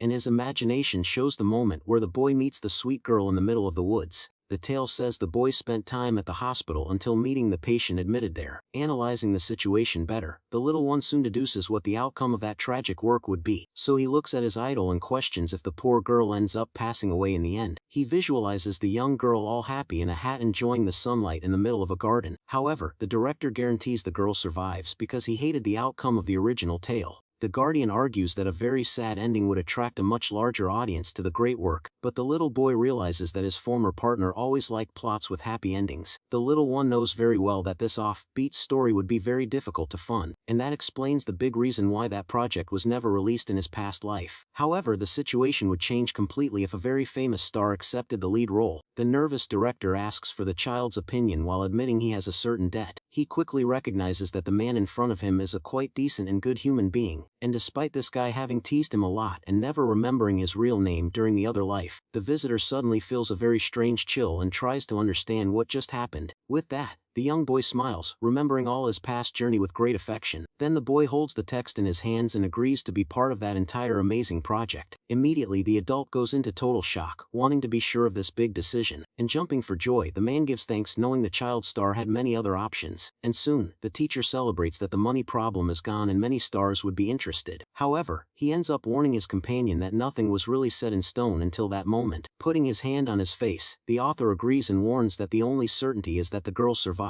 After that, the Guardian brings a snack for the young boy and asks if the recording is already confirmed. Reading everything very excitedly, the boy replies that from now on, he is the one who will decide the direction. Thus, our protagonist demonstrates all his genuine excitement with this newest challenge. Since the plot focuses on the sick girl feeling like she is just a huge burden to her father, the Guardian explains that the role is delicate because the boy is the one who comforts the sick girl. Since he is the salvation for the young girl and both roles deal with complex emotions, the man warns that the protagonists are children and he will act with someone his age. So with his hand on his chin, the little actor just keeps imagining who would play the role of the little girl. But the older man confesses to being very worried about possible scandals during filming. At that moment, the child star wonders if he ended up taking on too many tasks at once. The Guardian then asks him to be careful, fearing the child might be kidnapped. Smiling a lot, the protagonist tries to calm his partner down, saying he always protects him. And so, however, the young man cries remembering the past accident where he failed to prevent him from getting hurt. Suddenly, the system charges a huge cost, and the child is shocked to see the message. Then the boy imagines he would need to bite like a ferocious dog to manage to defend himself. He grumbles very frustrated, and the man is left understanding nothing of that unexpected reaction. Suddenly, the adult's cell phone starts ringing, catching everyone's attention. Looking at the screen, he realizes the company director was making a call. Answering the call, the tutor advises that his prodigy is right there next to him. With that, the device is passed to the boy's small hands, who seems quite anxious. On the other end of the line, the boss screams with pure joy because he accepted the new movie. The young boy smiles, surprised by the speed of the news. While his guard gives a thumbs up, he hears that the author ran to notify everything, fearing the child might change his mind. Finally, the executive praises his courage for accepting such a difficult role being just a child. And so, the little boy listens in confusion on the other end of the line that he will play the role of the sick young girl. He imagines a blonde girl smiling and is totally stunned by the news. His guardian goes into despair, questioning how come he won't be the boy. The man in the suit just stands there trying to process all that confusion. A sad little juice box appears on the screen to show the boy's great disappointment. A few days passed, and we see a very large building in a quiet neighborhood of the big city. Inside, a new meeting takes place where the director confirms that filming will start soon. With that, the tutor questions the high costs, and the boss admits he made a good deal, all because a famous actor offered to be the little one's father, wanting to please him. But the child star sighs, remembering that this guy was very difficult to find. Then the boy gets the veteran's attention, wanting to clear up a big doubt about the work. With tears in his eyes, the protagonist asks if he will need to shave off all his hair. Laughing, the creator of the story denies it and guarantees he doesn't need to go through that, and since his strands are precious, they will use a wig to simulate the terrible disease. Hearing the excuse, the young boy again tells his idol to focus on eating lots of black beans. Next, we see a huge new mirrored building shining under the warm sunlight. In the corridors, a sign indicates the room reserved for the big script reading. At that moment, the child actor opens the door very slowly, wanting to see the inside of the room. Entering the empty environment, he notices a mysterious person arrive before everyone else. The little star approaches in silence, noticing the young boy sleeping face down on the table. He approaches very slowly and notices the sleeping boy appears to be the same age as him. Observing very closely, the little one realizes he already knew that calm face from somewhere. Then he widens his eyes, slightly surprised, and finally remembers very well who it was. With a big fright, the young boy jumps back and recognizes that the one in front of him was Han Soo-yoon. Waking up startled, the boy awakens holding a jelly and says it is the first time they are meeting.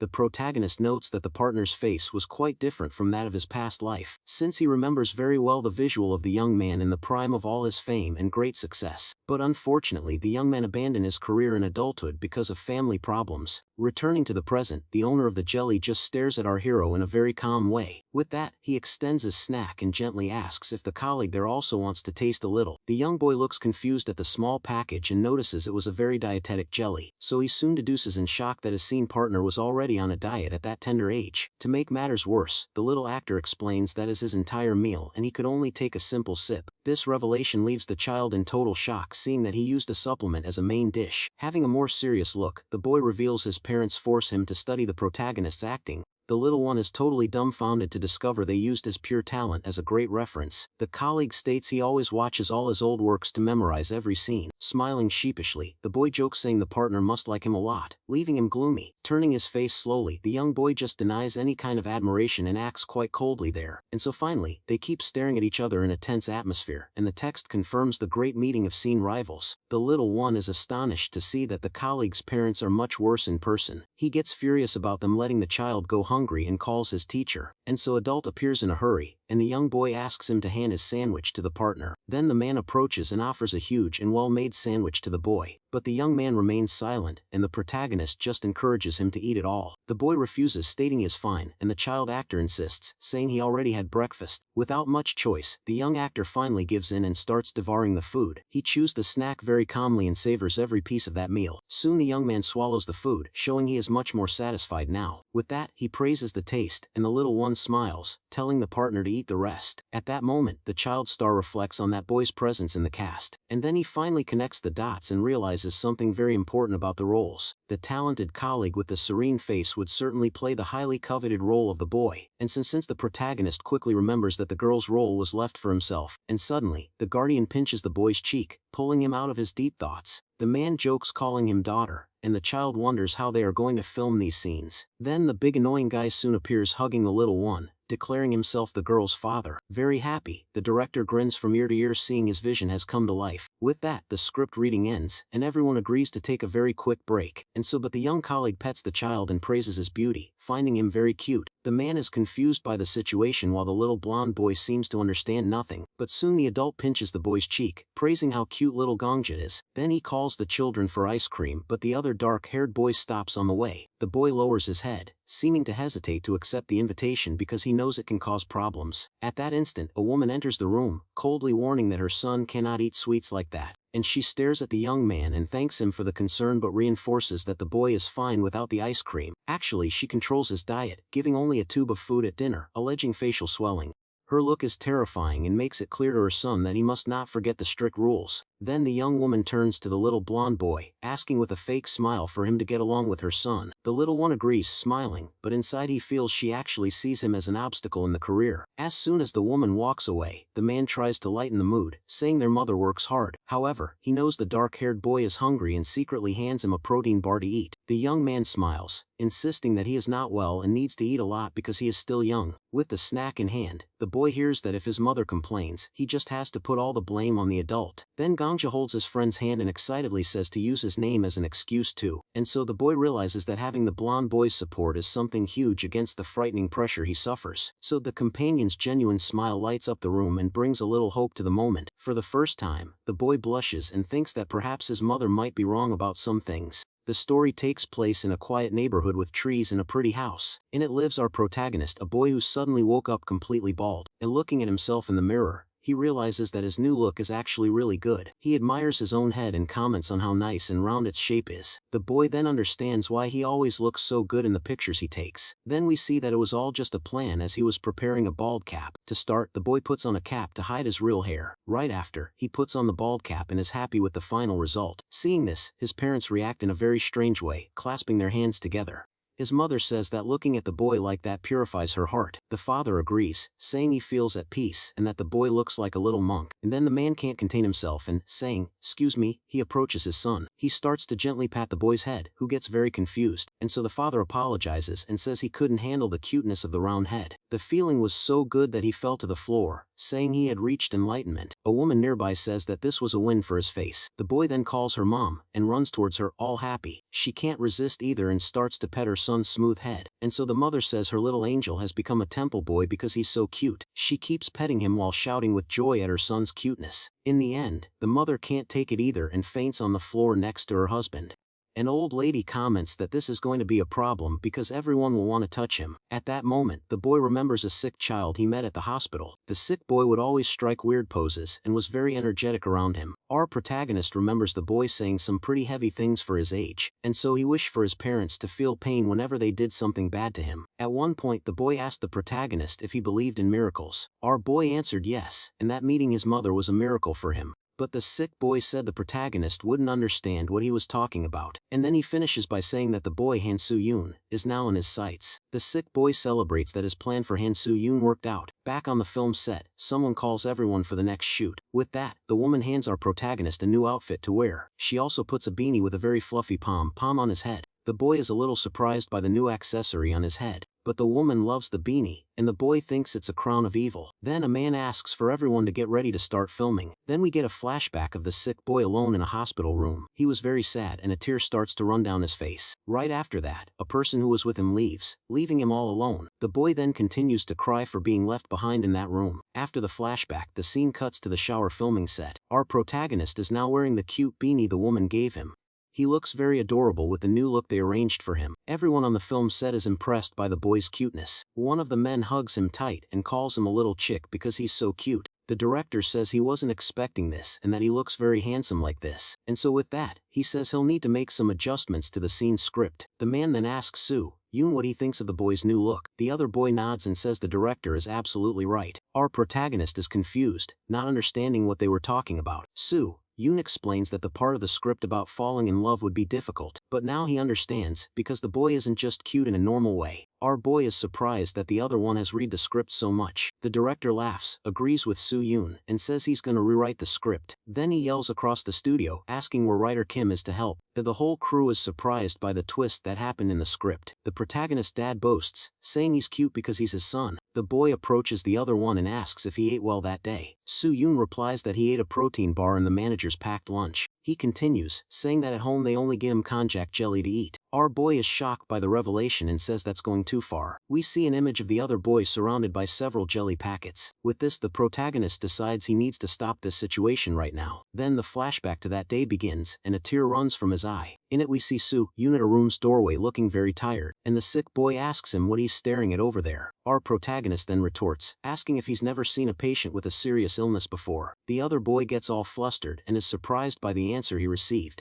Meanwhile, the little sick one just winks at him with a confident look. Coming out of the flashback, the scene cuts to a blue sky with a few white clouds. Then it shows a black van driving down a highway full of cars. Inside the vehicle, a man celebrates that they finally got the campaign. The protagonist looks out the car window with a very happy smile on his face. The man says his hard work paid off for this dog campaign, and so the boy thinks that this way his work won't be affected by the Soungjin group. He also becomes determined to do his very best on this new project. An image shows several little dogs stuck in a cage at a shelter. The boy gets angry and says that people shouldn't abandon them, and so then they finally arrive in front of the animal shelter for the shoot. A man greets them, and we see several dogs running all over the place. The protagonist is impressed with the number of animals there. He finds a little white fluffy dog very cute and is enchanted, and then the boy gets closer and holds out his hand to pet the animal. The little dog sniffs his hand and then starts happily licking it. The boy is so happy with the affection that he says he's going to heaven today. Meanwhile, we see a little cat sneakily climbing the bars of its cage, and the feline then jumps from the cage and flies towards our protagonist. The man who welcomed them at the shelter has a look of total shock, and the little cat continues to fly through the air towards our dear boy. The little white dog licks the boy's neck, who laughs from being tickled and wonders why the little guy is so excited. The red-haired man asks the little dog named Sadang to calm down a bit, and then the guy holds the puppy and comments that he really liked Gongja. The other man smiles and talks to the red-haired guy about the scene. Our protagonist says the jump was very sudden and that it startled him. The guy asks if Gongja is okay and the boy replies yes, and that Sadang is very cute. He then asks the puppy's age, and the man says he's not even 1 year old. At that, the puppy jumps from the man's arms and flies towards our boy. The little guy goes back to licking the boy's face, who laughs and asks him to stop, and so with that the boy falls to the ground, rolling with laughter while the little animal plays. The two men are happy the dogs liked him and say he was the perfect choice. Next, we see two people exchanging what looks like a business card. The red-haired one asks if the other came personally to look after the boy. The older man just confirms the guy's question with a smile on his face, and then the director comments that, on second thought, he needs to check on Han Soo-yoon. Our boy hears Han Soo-yoon's name and gets a very surprised look on his face. At that moment we get a glimpse of Soo-yoon with a very serious expression on his face. The protagonist thinks to himself that they all must know about the situation already. The director says he's just a child suffering because of the greed of adults. The red-haired guy looks thoughtful, and the director seems sad about the situation. So with the puppy in his lap, the boy says he wants to help many of his friends. The two men are moved by the boy's kind words. The red-haired one praises the boy, saying he has a very beautiful heart. He suggests they work hard to help everyone, and the boy agrees excitedly. And someone from the production then yells for everyone to get the dogs ready for the scene. Right after, one of the animal carriers is open for filming. From inside it, a bunch of little dogs come running out, super excited, through the studio. The protagonist is very happy and surprised by the number of dogs that showed up. The little white dog looks like a little angel with a halo floating above its head. And the scene ends with a shot of the filming equipment, ready to record. With that, the shoot ends with our protagonist happily playing with the dogs. After the commercials, the scene cuts to a big, busy city. The photo shoot with the dogs was a huge success, and the results were incredible. And then we see a man looking at his computer with a big smile on his face. He is very happy and comments that the public's response was simply explosive. So, his hand moves the mouse as he browses through the news on the internet. On the computer screen, Gangja got first place in the Children's Day poll. The man fills with pride and says affectionately that that's his boy. And suddenly, a woman enters the room, and he complains that she didn't knock, and she says there's no need for that between them, but the man insists there is. The young woman is confused by his new attitude, while the guy seems annoyed. He then changes the subject and asks what she's been so busy with, and she replies that people have started looking for her again, which is very good. And so the woman breathes a sigh of relief, as she thought she'd be on the blacklist because of a scandal. The man then asks if the only thing left now is the trial. She complains that economic crimes usually get very light sentences, but he reminds her that despite everything, they're still her brothers. The woman's face fills with anger as she remembers what happened. She starts saying that her brothers were always greedy and aggressive, and we see a flashback of how they were two dumb guys with no skills whatsoever. And so, the young woman laments that with her older brother, she didn't worry about the company. The man listens to it all with a sad and pitiful expression for her situation. Then a heavy silence fills the office as they both reflect. To break the mood, she claps her hands together and decides to change the subject again. The woman then breaks into a big smile and claps her hands, all excited about something. The man is completely lost with the change and asks what happened. She announces that Gangja won the Brand of the Year grand prize in first place. On top of that, he also came out on top of the Children's Day person poll. The man smiles, full of pride, and the young woman is super excited about the big news. And so the scene then changes to a large, imposing building with a traditional style. And so the man celebrates the boy's first place in the lunch with the president. But the woman is furious because she doesn't want to share him with the president at all. Outside, she screams with all her might that she doesn't want this at all. Then, the scene cuts to a pretty house with many trees around it. Someone adjusts the boy's tie and says his look is perfect. The boy is all dressed up in formal clothes and looks very adorable. His parents look at him, enchanted, and the father says the outfit suits him very well. His mother hugs and kisses him, saying he's gone past the limits of cuteness. The boy smiles very happily and thinks it was exactly as he imagined. A window shows that it cost 200,000 coins to get rid of the president's dark circles. He thinks that once a price is set, it will always be carried out. And so then his mother looks at him and asks if he happens to be feeling nervous. The boy answers yes, and that he's feeling a little nervous about everything. She holds his hand and seems to be much more worried than her own son. The woman says it's going to be tiring and that there will definitely be reporters there. She cries and says she wanted to stay home, but he promises to do his best. The boy gets thoughtful and wonders if he has anything to say to the president.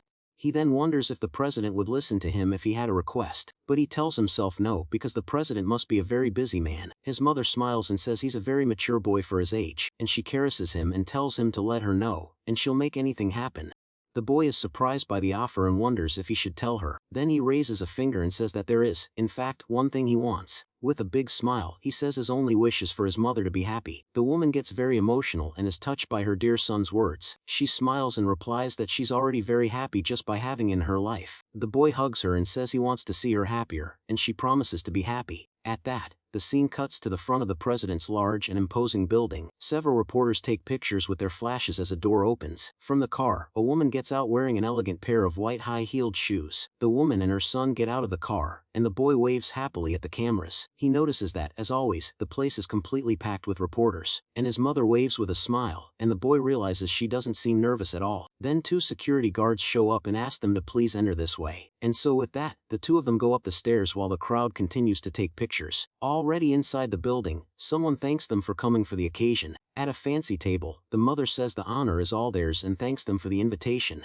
The president then smiles and invites them to eat before the food gets cold. The boy looks around and thinks that this whole situation is a lot of pressure, and so he comments that a normal kid wouldn't even be able to eat from being so nervous. The president tells him to eat a lot, and the boy decides to act confidently. The little one politely wishes Grandpa President a good meal as well. He picks up the spoon and gets ready to try the soup that was served to him. With his cheeks full, the boy eats his first spoonful of the meal. The boy is amazed and says the soup is truly delicious. The older man is happy and compliments him, saying he's as cute as ever. In the background, the reporters don't waste any time and capture every moment of the meeting. The boy says he wants to be cool now, and the president calls him a little man. But up close, the camera reveals that the president looks very tired. Our protagonist then notices that the man seems very worn out and exhausted. At that moment, a food cart approaches and the pork cutlet is served. The dish is beautiful, and the boy gets super excited about how the food looks. A chef approaches and thanks the president for his excellent work, and then a security guard in sunglasses announces that the filming ends there. The boy understands that the cameras were only allowed before the main course. The president tells them to eat as much as they want, and the boy thanks him for his kindness. Next to the president, an old lady starts whispering something in his ear. She scolds him for pushing himself so hard just because he wanted to see little Gongja. The woman complains that he dragged the boy to eat with a weird old grandpa. Our protagonist gets a little embarrassed but keeps a smile on his face, and the president's wife starts yelling at him, and he gets all flustered by the scolding. Meanwhile, the boy and his mother can't hold it in and burst out laughing at the scene. After finishing the meal, the president calls for Gongja for a private chat. The older man then asks the boy if he wants to take a little walk. Our protagonist gets a little thoughtful about the president's unexpected invitation, and so, with that, the 2 of them go out for a stroll through the garden of the large and imposing palace. They walk in silence for a moment, enjoying the peacefulness of the place. The president then breaks the silence, saying that now they can talk freely. The boy looks at him attentively, waiting to hear what he has to say, and so he comments on a child who wants to help those in need and mentions his son. The boy is confused by the revelation and asks if he's talking about his son, and the president reveals that the director of the animal shelter is actually his son. Our protagonist is completely shocked by the bombshell that was just dropped.